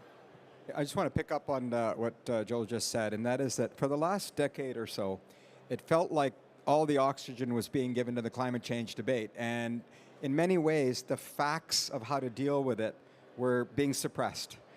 Now, in this perfect storm where we find ourselves, all of a sudden, the facts, which never change, they just wait to come back. They came back. Now we need the critical minerals that we wouldn't allow access for. Now we believe in nuclear. I know it's a sensitive subject here. The day will come where you will need it. It's just when, not if. Right? Because you cannot meet the objectives that we're setting out for ourselves. We don't even know whether we have the innovation and know-how today to meet the 2050 targets that we've set. In many cases, people have made predictions to say, I'll do it. I don't know how. And those who didn't do it chose not to do it because they felt a duty to be able to explain how. And so the innovation piece of this is going to be key, and it has to be based on facts. We need and strategies, not or strategies. So it's all of the things that we're doing now and something and more and. And so for us, this is a moment that was inevitable to arrive, where you are going to have to drill for, you have to mine for critical minerals. You are going to have nuclear. So it's an opportunity for all of us because we're now dealing with the facts. Canada has been dependent on U.S. trade for centuries. And do you see the recent events as a junction? Is it almost a reboot of our economic strategies, knowing that we're going to have to diversify? We have productivity gap in Canada. I know innovation is the key, but how important is that change? Do you see this as a new beginning of some kind, or is it continuity? Like, how harsh is the change? Well, that's another one for me. I often say thank you, Mr. President. Thank you for basically awakening a sleeping giant. It's been easy to be born next to the G1. We were pretty comfortable. We were pretty complacent as a result. But, America didn't create interprovincial trade barriers. America didn't landlock ourselves. America didn't, allow our resources to just go in one direction. America didn't decide that we wouldn't invest in our own security and our safety and our defense. That's on us. So what he has done, in many ways, is to say, Canada, when the president says, I want you, I say, this must be, we have something you need. You're not just doing it out of the goodness of your heart. So that means everybody else needs what you need. And the same week that he says, I don't need anything from Canada, he says, I need a Keystone Pipeline. I need your critical minerals. Well, obviously you have needs. So this has awoken us. The challenge now for us is to not just say what we're going to do, but to do what we say we're going to do. And that, to me, is the ultimate test. You don't have to convince the business leaders. We're there. We've been fighting for these issues for a long time. We need our governments to act with ambition and urgency, because otherwise there's a risk we go right back to regularly scheduled programming because someone else is president or because it's just the easy thing to do. So back to my earlier point, we're not divorcing America. We're in the neighborhood. There's a lot of people who say, aren't you lucky to have them as your neighbor? My message is, aren't you lucky to have us as your neighbor, right? And so let's work together, but also allow ourselves to diversify and sell our resources at full price. I could not agree more with you. I can tell you this. What do the business community needs the most at this time to be successful in going through these changes, like in your two sectors? What do you need the most? Well, I think, first of all, I don't want to give the other guy down south of us too much credit here. It's an unintended consequence. But nevertheless, I think we will find the positiveness out of there. We as an organization have realized a long time ago, I think reaching out to Europe, for example, is a great, great opportunity. And many, many other countries. Canada is endowed with so many raw materials and wonderful people and wonderful institutions that, bringing Canada together, I'm all for it, and I think it's a very positive development. I think, well, first of all, I think people should not always just want to rely on governments to fix everything, because they can't. We have to do something for ourselves too. That's where I'm coming from, and to a large extent. Governments can only do so much. The rest is up to us. Yeah, from my point of view, like Goldie, what you said, we need plus, yeah? In order to enhance our trade with Europe or with Germany, for example, I think there are two important things, and both are them based on the fact what business likes is ease to do business, right? So one of the things I would say is the mutual sharing of standards. The Comprehensive Economic Trade Agreement, the CETA trade agreement, has a chapter on mutual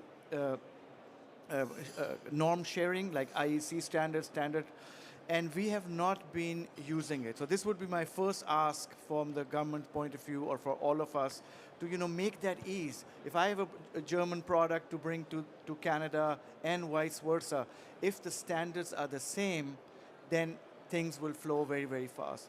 The second thing, I think it applies to both Germany and Canada. Technology, we are saying technology will make the biggest impact on all the challenges we are seeing, productivity, et cetera. But technology has moved on. The regulatory environment has not moved on. So we really need in both these countries, and I mentioned Germany because I lived myself 16 years in Germany, so I know the German regulatory environment, I think, pretty well. We both need a regulatory reform so that business can be done faster and with ease. Once you have the standards set, you can do mutual research. Today, we cannot do mutual research because I'm not going to research on two different standards. So that's what I would say. So just one more thought to that. We're at an unprecedented time in our world and the way we work because of technology changes. And one of the things I really embrace is that Canada and Germany both have focused on innovation and set the responsible use guidelines. And I think as we're rethinking how we work, we can't just put AI on top of our old work problems. We can't just put AI and technology and innovation on top of our collaboration. This is a time to take a step back and look at how do we work all the way from the shop floor through to our policymakers to realize how can we do things differently.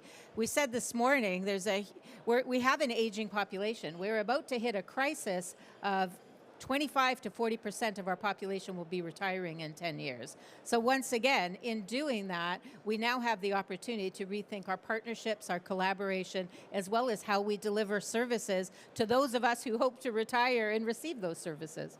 What you're hearing is a lot of emphasis, around Canada's strengths. It's natural resources, but it's also human resources. And while we have some challenges in our immigration system, we're still a country that accepts immigrants, that brings in the talent that employees need. For all the talk about AI and computers, you need people. And so to have that is going to be really, really important as well. We spoke at length today about the Canadian innovation ecosystem being diversified, being on top, being available for Canadian businesses. How do you see this playing in getting us out of this crisis or huge opportunities? I know it can be both, but how do you see? I think we're probably in a better position than many other nations and countries having this innovation ecosystem here across the land. So how would that play? How would that help?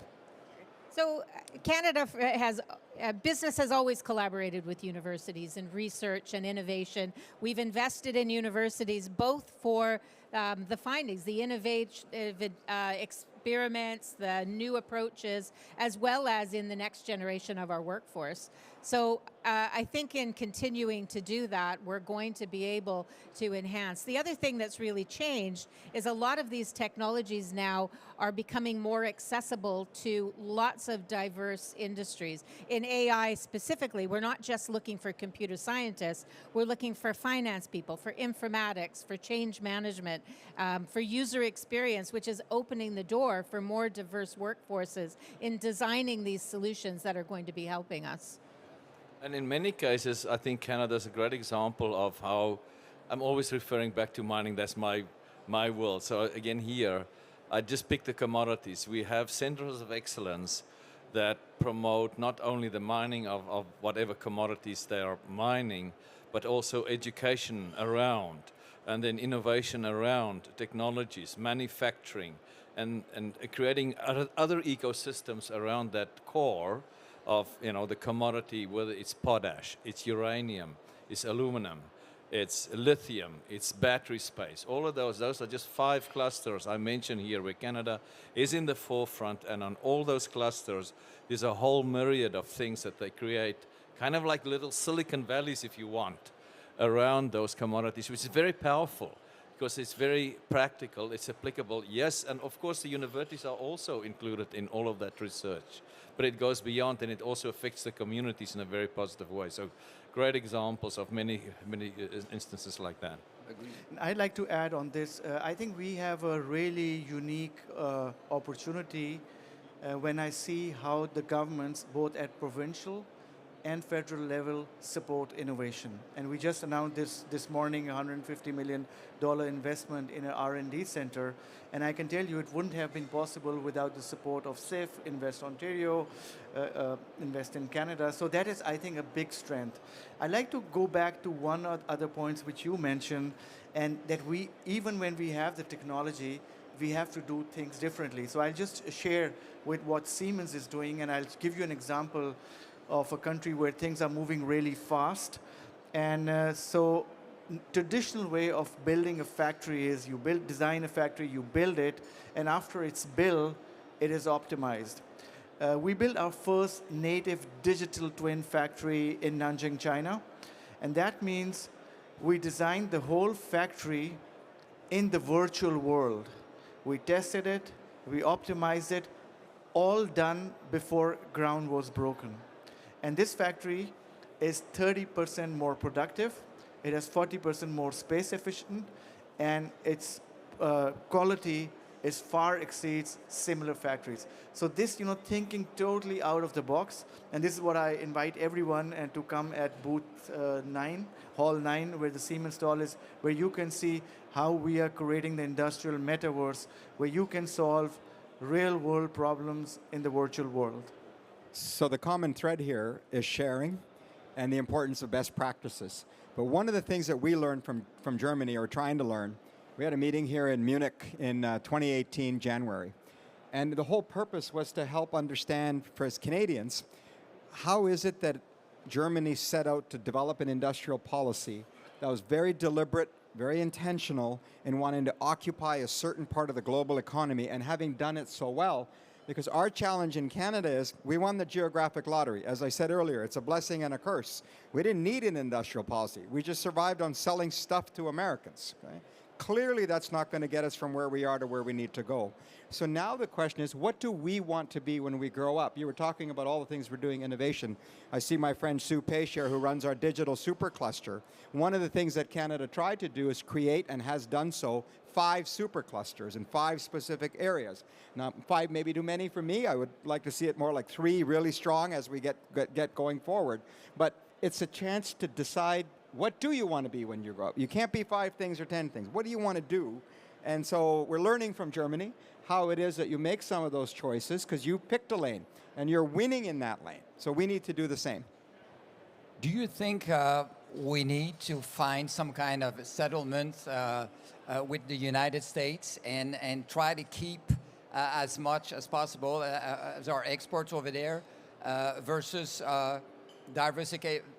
diversification that could take some time, so can we survive economically by having diminished numbers of export with the United States? Look, we have to take things for what they are, not what we think they should be. America is fundamentally changing. If you've heard nothing else, just remember that. America is fundamentally changing. And they're not telling us. They are telling us. We don't want to believe them. They are reorienting themselves and their place in the world. That's hard for us to accept. But they're telling you, we don't want to be the policeman of the world anymore. We don't want to do the president wants to cut the defense budget in half. When is the last time a president of the United States has said, I want to cut my defense budget in half? It's unheard of. But he's being clear about it. We don't want to hear it. They are going protectionist. They are definitely going to use tariffs, they believe, as a vehicle to attract capital. They're going to cut their taxes. They're going to deregulate. They say they're going to do all of these things. Okay? I believe them. So the question is, what form of reorientation are we going to do to respond to that? Especially when, I believe it's safe to say, we remain free traders. We believe in globalization. We believe in multinationalism. So if their experiment fails, Rome will burn, but the solutions will still be what we believe them to be. And we need to continue to be the champions of those things, with or without the United States of America. They don't get to determine what we are. It's our choice. And so it's up to us to have these deliberations and stand for the things that we believe in. In terms of market replacement, I think China is unavoidable, being a huge market, and there's a huge potential for Canada. Relationship is not the best right now, but do you believe that China is part of the solution for our diversification? Can we succeed in a... Well, I can tell you from personal experience, we were very big in China, and unfortunately the reality is that the relationship, especially with China and the government, is very important. If that relationship is not there, so that's most probably the only example in the world I can quote, we have a problem. We had a problem, and we still have a problem. So our business in China has dramatically shrunk as a result of that. So unless that is corrected, it will not change as far as I'm concerned. And is there a huge potential? Of course there is. Is there a huge threat? Of course there is. The dragon breathes fire at the moment. Yeah, not going to be an easy one. Yes? Yeah, for me, I've also done business in China, and I would just reiterate what he has said, that the relationship at the government and the strategic level are key to doing business in China. For us, Siemens globally, China is a huge market. We have a huge presence there. And I think just look at the speed which China is developing technologies. This is something we can really learn from. So we have a strong presence. We will maintain a strong presence in China and learn as a global company from there. So we advocate for an eyes wide open policy. We advocate for a constructive engagement. We believe in really what's been described by Secretary Blinken as sort of the 4 Cs. We cohabitate a province, an Earth. We live together. Can't do anything about that. We are going to have to compete because countries compete like businesses compete. We are going to have to challenge each other because you do challenge each other. You know, if someone's not playing by the rules, you challenge them. But you also have to cooperate. Because how are you going to solve global issues like climate change if you don't engage, if you don't talk, if you don't share resources, if you don't share technology, if you don't? We want to play by the rules. We want to create the rules by which we can do that. But you have to have some eyes wide open, constructive engagement. It's not just 1 or 2 companies. There's a lot of, not just Canadian, European and American companies. Right? Despite everything going on, Chancellor went from Germany to China. The President of France went from France to China. The Prime Minister of Australia went to China, all in the last year. So for all the talk, the constructive engagement has to continue, and I think we have to be eyes wide open about how we go about and do that.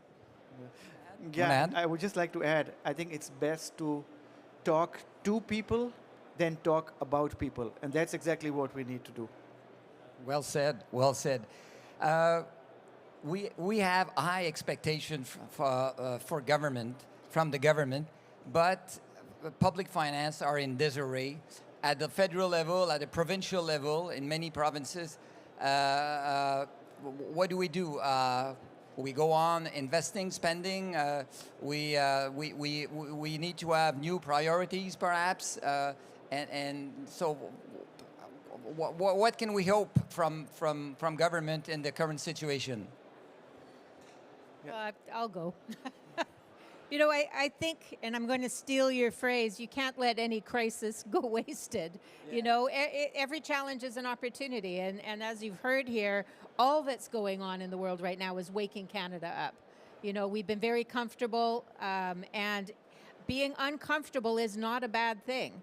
So now, again, how do we rethink what we're doing? How do we take advantage of this opportunity? CGI is a large Canadian IT company with global partners around the world, and I think we're personally in a good place. I think all of my partner organizations here are also in a very good place to be able to take advantage of it. The key is, we heard the Premier of Quebec this morning say, I'm impatient. We need to be impatient. We need to say, okay, let's get moving. We can't sit and ponder for too long because we have to address it right now. And I hope that's what we're going to start seeing with regulation and policy. When we look at AI, you know, again, I think we've always been in a really good place in fostering innovation and just setting, how do we do this responsibly? We need to do the same with our all policies across government and regulation moving forward. Yes? Yeah, I would say the same what I said before. You know, that if government can create an environment where there is ease to do business, that is the best economic security, because business will go by itself. And if you look back the 5-10 years, I mean, we haven't executed any large projects. And sometimes I also wonder, how was Canada built? Because we have been very slow in building these large projects. So I think, and one of the things which I personally notice is that the large projects, the timeline is larger than the political timeline. So I think we need something of where we could say these projects are of national interest. They go beyond the political cycle of 4 years, and then really take some decisions, like how we have clean energy in Quebec and in British Columbia. Why can't we transport it across the corridors? There are so many things we can do if we think in national interest and beyond the political cycle. That's what I would say. I just want to correct you there. We have built very large projects in Canada, not in the public sector maybe, but in private sector, in mining, very, very large projects. We're currently building the world's largest potash mine in Saskatoon. So your question applies to all of our members, because when they're not talking about regulations, they're absolutely telling me, please make sure government balance sheets and government fiscal frameworks are, heading towards surpluses, not deficits, and increasing debt. Yet we're going the other way. Why? There's no growth. Unless you're named India or some other place, there's hardly any growth happening. And so you have to find growth. And the reason you're seeing sort of the populist policies of the left and the right is because there's no growth, and that lack of it is creating inequality. The rich are getting richer, the poor are getting poorer, there's nobody left in the middle. And so we have to course correct the direction we're on. Otherwise, populism of the left and the right has produced what we have right now, which is not healthy. So I summarize, government shouldn't be in the way, should provide the best business environment as possible, and be fiscally responsible. So well, set the rules, tell us what game we're playing, and then don't change the game. Get out of the way, we'll take care of the rest of it. Yes. Okay, that's clear. I'd like to talk about immigration. I always say that economy has nothing to do with demography. Some people mix the two. And we have we've been having demographic problems for a while, and it's going to be, it's not going to be solved before maybe another 10 years or so. And the economy, we were in a low economy, inflation, and of course, looking for workers was not such a big problem. But we could go back to this very soon.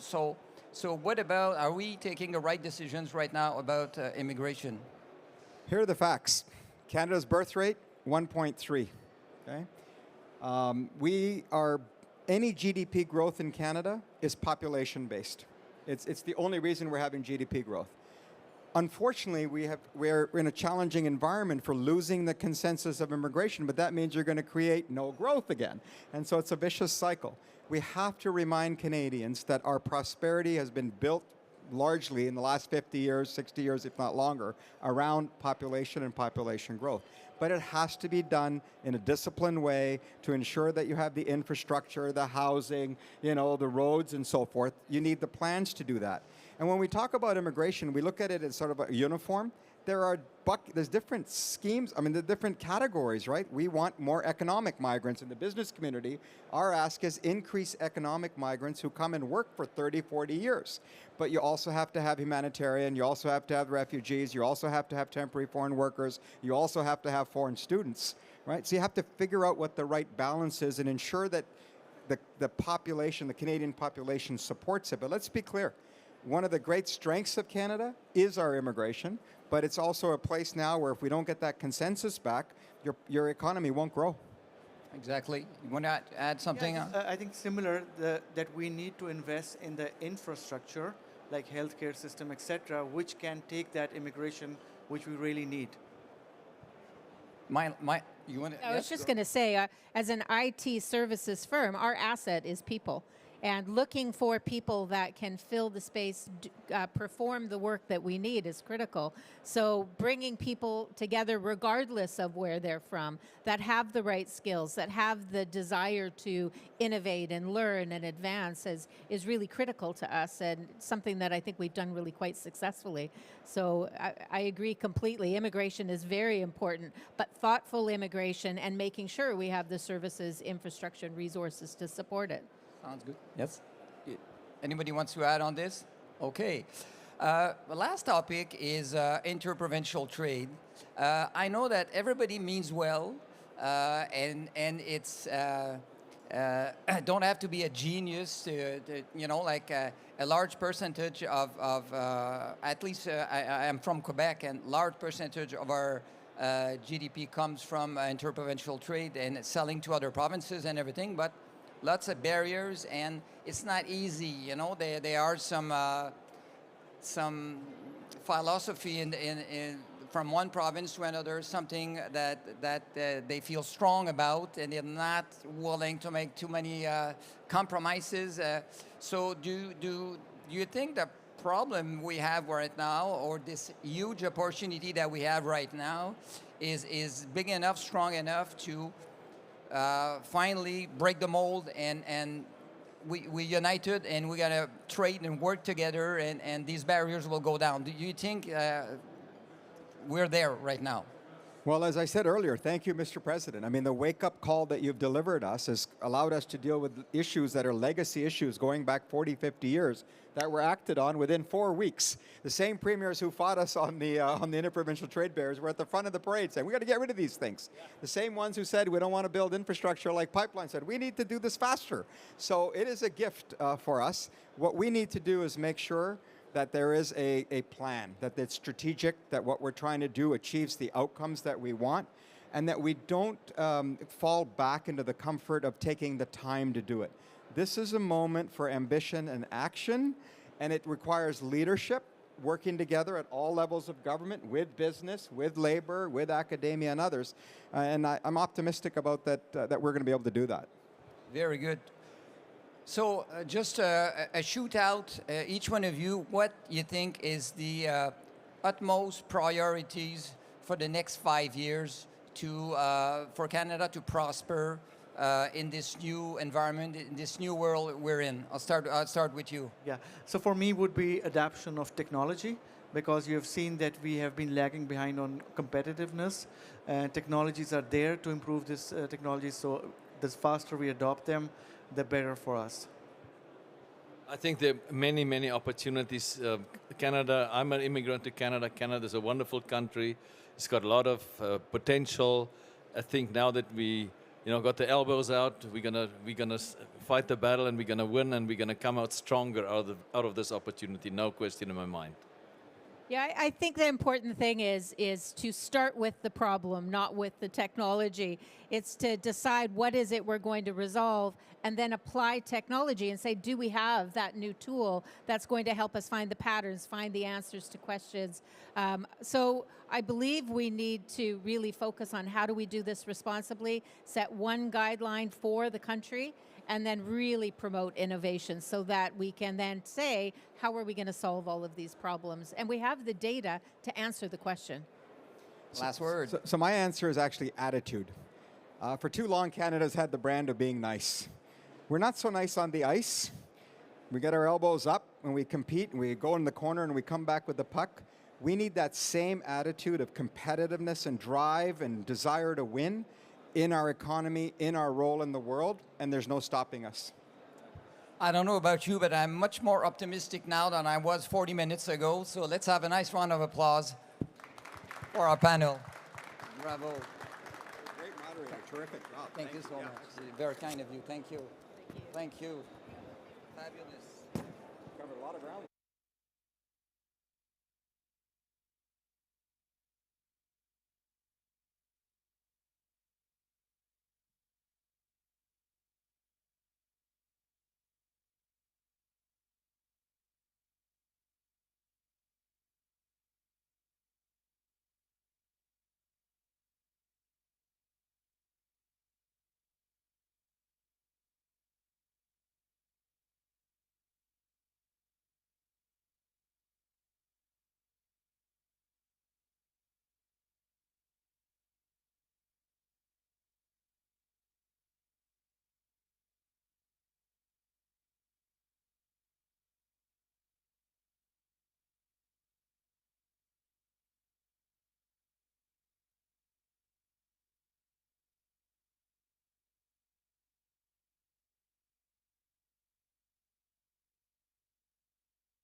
they will,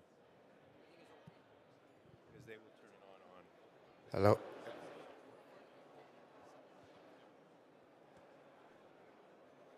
Wow, we have drawn a crowd. Okay, there you go.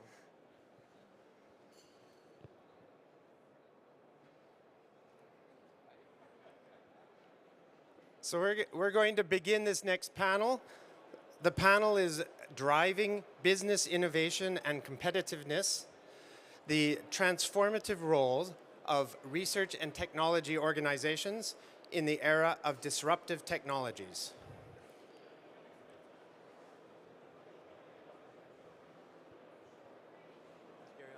It's going to be great. You should come have a seat. So I'll just get it started.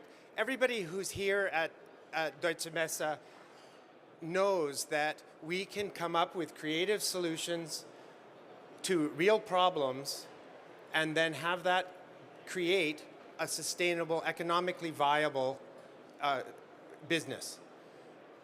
There's a lot that goes into that. We start with our problem.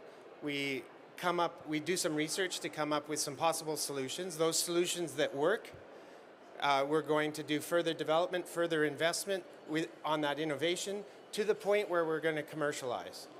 And then that commercialization can be a viable, economically viable, long-standing solution for the world.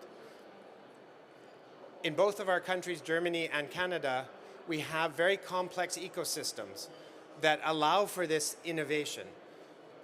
Of course, universities are part of it. Research and technology organizations are part. Investment incubators, and it's very complex. Government funding, all sorts of different arrangements, and different between the two countries. What we're going to explore today are two research and technology organizations, one in Canada, one in Germany, and how those are already having an impact, how they're integrating with the ecosystem, how they have been working together, and then hopefully we can get to the questions about how we can foster that further. Okay, so that was the introduction. What I'm now going to do is I'm going to turn to each of the panelists and have them introduce themselves by saying their name, where they work, and their role. Ibrahim. Hi, my name is Ibrahim Imer. I'm a Vice President for Transportation and Manufacturing Division of the National Research Council Canada. Very glad to be here. Thank you very much. Mike Yip, Divisional Board Member for Energy and Transport of the German Aerospace Center. I'm glad to be here. Thanks. My name is David Lisk, and I'm the Vice President for the National Research Council's Industrial Research Assistance Program. It's wonderful to be here. Great to be here too. Adam Johnson, Senior Vice President, External Affairs with Nano One Materials. All right, great. When we get back to you, we'll hear more about Nano One. We're going to start with Ibrahim and Micah talking about the research and technology organizations in Canada and examples of them in Canada and Germany. So, Ibrahim, I'm going to ask you the first question. So, these RTOs, research and technology organizations, play a crucial role in this business innovation story that I was telling at the beginning. You're a VP in one of the research divisions of NRC, promoting innovation and commercialization. How do RTOs, or how can RTOs specifically help businesses navigate technology uncertainties, their advancements, disruptive technologies, and introduce cutting-edge solutions? And if you're possible, you can give us some examples from NRC. I'll be glad to.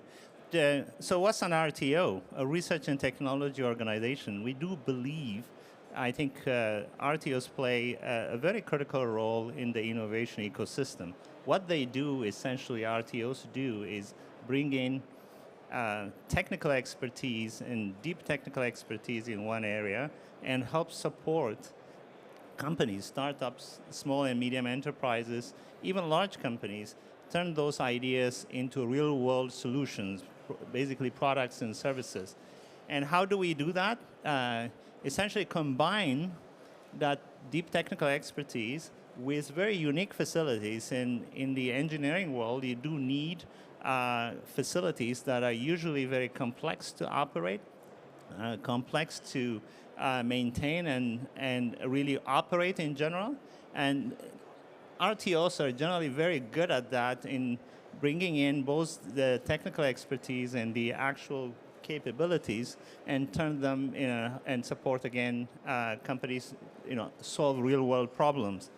I think I'm sure other RTOs in other countries as well work very closely with industrial partners as well as with universities. That's the other unique feature of RTOs. So the partnership that we build on both sides helps the RTOs to operate or function on projects throughout the full TRL spectrum, which is the technology readiness levels, anywhere from even promising areas such as quantum, AI, etc., to all the way to not only proving them on those facilities, but also even supporting compliance and regulatory requirements as well. So we carry them through, if you will, into that big, high-risk, high-cost area, again, combining those two capabilities. So I think just to give one example, and I can give you many, many examples in this, but just in the interest of time, I'll probably just pick one that has relevance to Germany. Here we are, for example, we use the capabilities of our researchers. We've got about 2,500 researchers within NRC.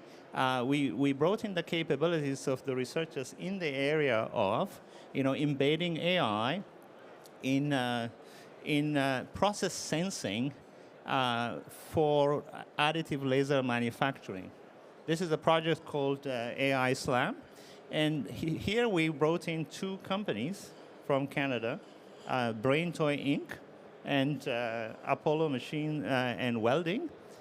We connect them with our university partners. In this case, it was a graduate student from McGill who was writing the algorithms, the AI algorithms. And on the other hand, on the other side of the ocean here in Germany, we have Fraunhofer ILT as a research partner, and BCT, which is another German company. So we got together, that's the convening role of RTO here. We brought them together to work on this very specific problem that's going to have some real-world application. And in this case, what they were doing was they are actually using an infrared sensor that would help monitor the actual repairing process of laser cladding. And in real time, the built-in AI will actually compare it with the original design and be able to actually do the repairing process much more durably, much more strong. And this actually helps to reduce the cost of repair significantly, because these are very specialized metals where you have to melt them and rebuild them instead of just repairing them and continuing. Now that technology, we solved a technical problem, but that's not the end of it. It has to kind of translate further. And in this case, BrainToy Inc. Was actually the company that I was embedding this AI technology. They were able to demonstrate it with a Canadian company, which is machine welding. So the technology is already integrated in Canada. And on the German side, BCT was basically embedding that technology in their commercial product, in the sensor side of it. So here you see an RTO bringing in companies that need some support in very advanced areas and leveraging the partnership that we have with Germany and really pushing the technology further into an actual product. That's great. So this mechanism is a way of bringing together all of the different partners from the initial research, from the problem to the research, and right to the commercialization by having all partners part of the program. Excellent. So I'm going to turn to you now, Micah. Germany has long been known as a hub of strong innovation. And I've heard at other presentations that Canada is envious of the abilities in Germany to scale up from maybe more quickly. Can you give us a sense of what you feel are some of the key elements of the German innovation landscape that have helped foster such a strong environment for R&D to commercialization? Yeah, sure. I try to focus myself on two of these points because I think there are many more, but I don't want to keep you too long. The first one that I would like to focus on is international partnerships that are long-lasting, especially when you look into the transport and energy field. We're in the middle of a transformation of these systems. And that transformation is quite complex. You have on the one hand side the society that is expected to change some behavioral patterns. You have the industry that's expected to produce different type of products. And we have an existing infrastructure outside that also has, of course, to change. So it's a complex process. And that transformation process is supposed to go on quickly, which does make it even more complex. So when I look at such a process, it's for us as a research institute quite important to provide solutions for that type of transformation. And when I look at the complexity, it's very, very difficult for just one organization to provide a solution box that's holistic enough to address that complexity. And for that purpose, we engage in collaborations because we have some assets that we can use to support that transformation. And our partners have different types of solutions to, again, boost that transformation. And if we put together these bits and pieces of our solutions, we have a bigger impact and we can manage to provide the industry partners with that type of solutions. So that's the first one. And for that purpose, we have a pretty long-lasting collaboration with the NRC. I'm quite happy about that. And we're expanding that type of cooperation. And for that purpose, such type of trade fairs are important. We've met last year, we've met this year, we're going to meet again in October. So that personal exchange is important, but also joint projects, joint goals, and a joint, let's say, kind of a mental model about what we're going to achieve together. The second point that I would like to highlight is a research that is linked to the practical world. Of course, it's important for us to write papers, but we would like to focus ourselves on the real-world problems because they're actually more difficult to solve than the lab-oriented problems. And therefore, we've always dug deeply into collaborations with the industrial partners to see what are their real issues and how can we actually contribute to solving their problems. And that's what we've also seen, especially in Canada, from the Canadian partners. And then we use projects where we have the research organizations on the one hand side and industrial partners on the other side to collaborate together, again, to solve a real-world problem. And we've done that, for instance, with regard to hydrogen. When we, first of all, would like to have green hydrogen, we have to have the energy, to the technology to produce green hydrogen. We have to have the capabilities to transport the green hydrogen and to use it, for example, in trains. And then we also have to have the trains that can actually use the green hydrogens, etc. So these are the type of projects we collaborate on, and which we actually use to generate innovations and to strengthen also the German economy. That's great. So an important part of what you said is that NRC and DLR have had a long-standing international relationship. I'll ask you both the same question. What are some of the obstacles that must be overcome to have such a long-standing relationship, or what are the best practices? Okay, I got again 2 answers to that. I think first of all, you have to have joint funding schemes. And that's what I was really glad that Europe actually solved. We have Canada as a partner in Horizon Europe. So it's quite easy for us now to have joint projects. So that was one obstacle that's over, thank God now. And the second answer that I would like to give you is you have to identify the right people. And that's what I was really grateful with regard to NRC. We got to know each other. We have the same goals. We found out that we have great people who also like to collaborate, and got to know each other, and that's important. Otherwise, it's just a map of a country. You thought, well, I would like to cooperate, but with whom? So that was helpful. Yeah, maybe I think you said it, Mikey.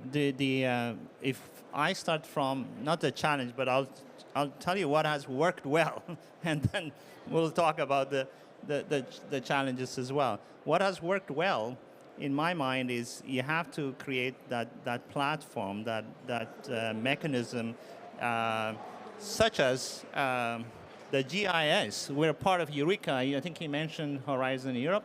That's a very large scale. The Global Innovation Summit is being held here, starting from tomorrow. We're part of those multilateral mechanisms that would actually allow us to connect, that would provide the funding and the mechanism, as you pointed out. That's key. The other thing is, I think, we do run, at NRC, we do run programs, and by design on those programs, we build collaboration in it. We have something called challenge programs. I'm sure you're very familiar with, Joel. Those challenge programs are meant to be very focused. They are meant to be also collaborative. And the collaborative side of it is actually, allows us to, we designed the program, it allows us to go out and work with the best of the best in that specific area. And I do think we have got, I think, 10 or 11 of them that are very active, and in the same area, that the same topics that we are both challenged with, those complex problems that you just talked about, we target them in that very specific area, and that mechanism would allow us to collaborate. Those are, I think, I do think they are working. So the mechanisms are important, I would say. And to your point, and that's the challenge side of it, is partnership is between people. It's like we all are here talking between people. And that exchange of people between partnering organizations such as DLR and NRC, as an example, is what we've talked quite a lot just this morning as well. I think it lasts longer beyond the end of the project. It lasts sometimes even a career, a lifetime. And I think establishing that long-term partnership through people is, I think, what we need to do. We still have got different visa rules and all of that stuff. I think I would say, solving that to make exchange of people easier is one problem. I think we can work together. Okay, very good. Thank you. So what we've heard mostly about so far is the research and development of solutions. But part of the overall story is also the commercialization of those solutions. So Dave Lisk, this is for you. Can you tell us about the NRC's Industrial Research Assistance Program, IRAP, and how it works with Canadian SMEs, and also internationally? Yeah, so thanks, Joel, for the question. It really is the other side of the conversation that we're having, because without having an industrial partner, the commercial research never materializes out in the real world. And many firms are formed. Being an entrepreneur is one of the most difficult jobs in the world. There are so many unknowns, and it's all down to them to solve them all. And so the Industrial Research Assistance Program has been around for many decades, and its main role is to engage with firms to provide them with advice, so direct support, connections into networks like the two research organizations to my left, and also to provide funding to undertake research and development projects. However, it all starts with a conversation with our field staff. Because we're so old, they're called Industrial Technology Advisors, and they have to come from the private sector. They have to have experience in business, and they have to have technological domain expertise. Why? Because when they engage with a firm, they have to be able to communicate with the firm in their terms. And so it starts with a conversation, but really it's a diagnostic. What the ITA is trying to find is what is the biggest problem that the firm has right now. And when we think about these firms, there are 10 people, there are one person, they may have 100 people, but they all have challenges. And as entrepreneurs go, they may not actually know that this is the problem they need to solve. Everybody comes looking for money. Money is going to fix everything, every problem I have. Well, in fact, if your intellectual property strategy is messed up, it won't matter how much money you have, your technology is going to be stolen. And so, as part of the conversation, and we identify these challenges, we start to introduce the entrepreneur into our extensive network, which includes research organizations, universities, community colleges, but also to business advice. And so through that, as we identify the problems, we help remove those challenges. And at the appropriate moment, then we would start to talk to them about funding and undertaking research. It could be direct funding and they invest all the money in themselves, or it could be a collaborative project with another partner. Eventually, it could be an international partner. And so as we go through this, what we discover is that they always want to go faster than they're able to. And so we're bringing them back to help them to understand this would be the next step you should undertake. And if they decide after they've done their project and worked with us, and the numbers that we have every year, we work with 10,000 companies every year, and we fund over 3,000 projects every year. So it's a reasonable scale of effort. And eventually, to help firms go internationally, what they really need to do is to not just buy a ticket and get on an airplane and land in Hannover.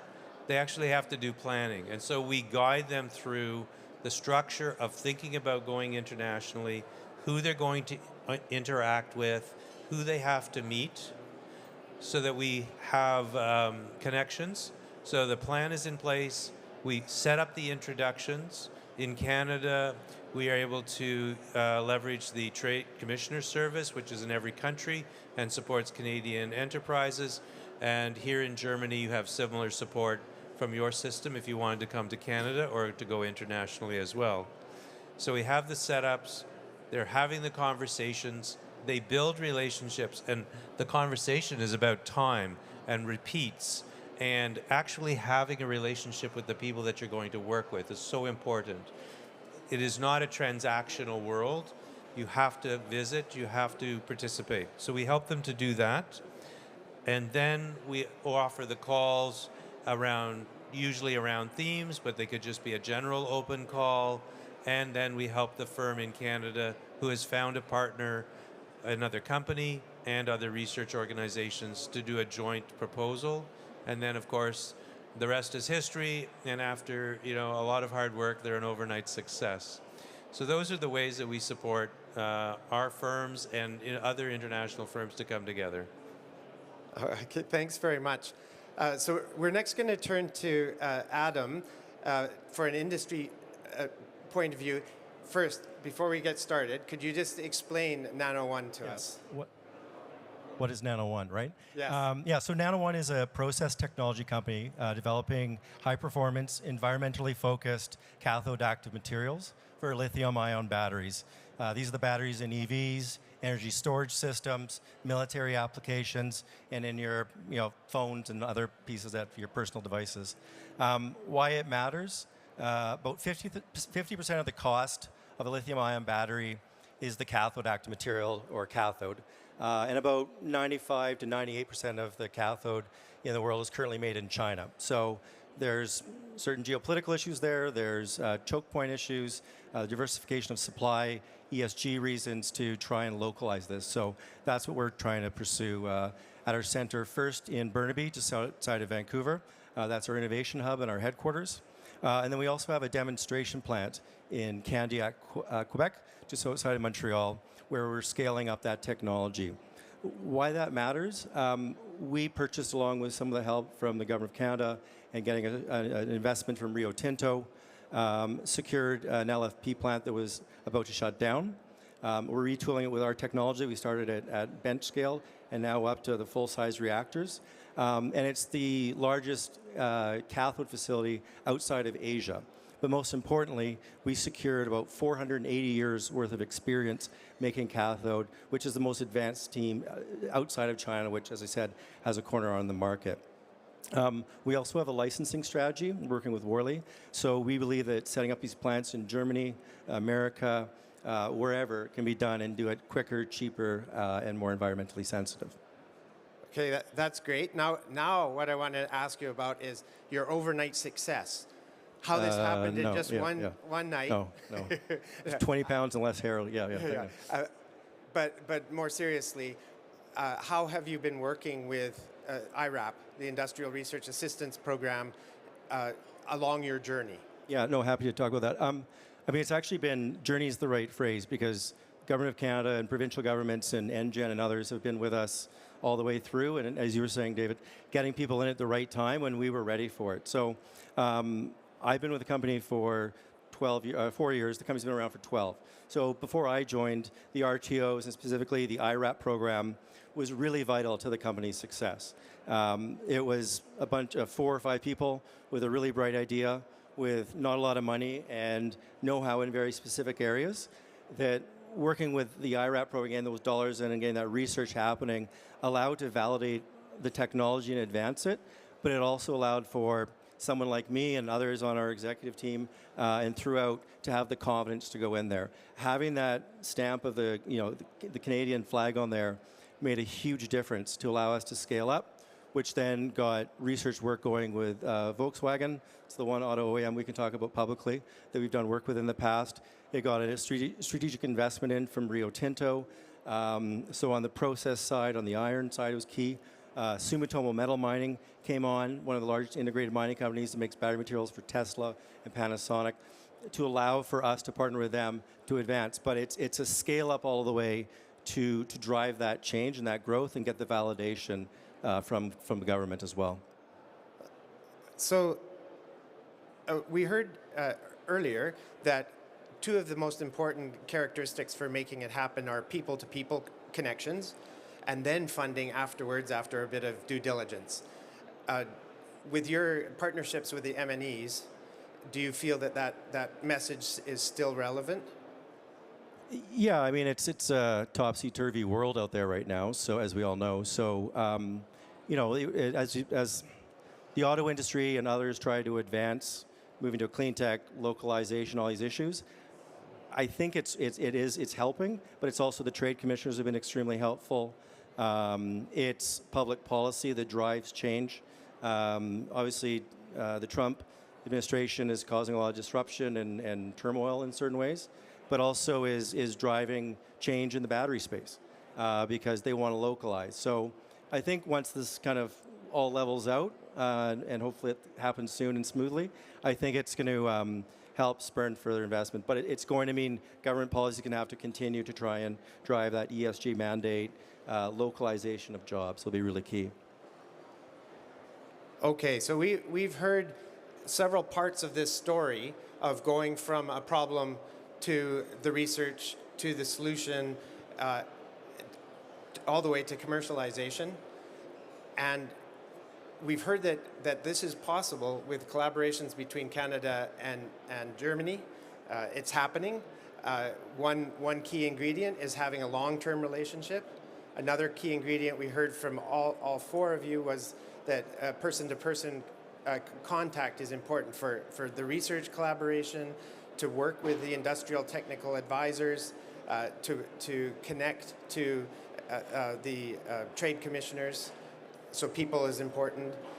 I also heard, even though funding shouldn't be the first thing on the table, funding was important to make this happen, to make people make the same choices internationally, and to help the companies take their next step. So those were some of the overall lessons that I heard from what you're saying. Do any of you want to have a last word, something you'd like to add to the conversation before we end? You're good? Okay. Can I just say that governments have made great investments and kind of gotten anchor investments in the energy transition, but there's a whole bunch of pieces missing there. And that's going to come from research, that's going to come from investments, and it's going to take time. But organizations like this is going to help the small Canadian, German companies grow and be the big ones one day. But the platform's there for this to take off. Okay, so I encourage everybody here to talk to people in the hall, to find your person-to-person connection for the next step in your value chain, and to talk to people in the Canadian booth and in all of the German booths to find out what the funding opportunities are so that your person-to-person connection can be funded. And with that, I'll end. Thank you very much.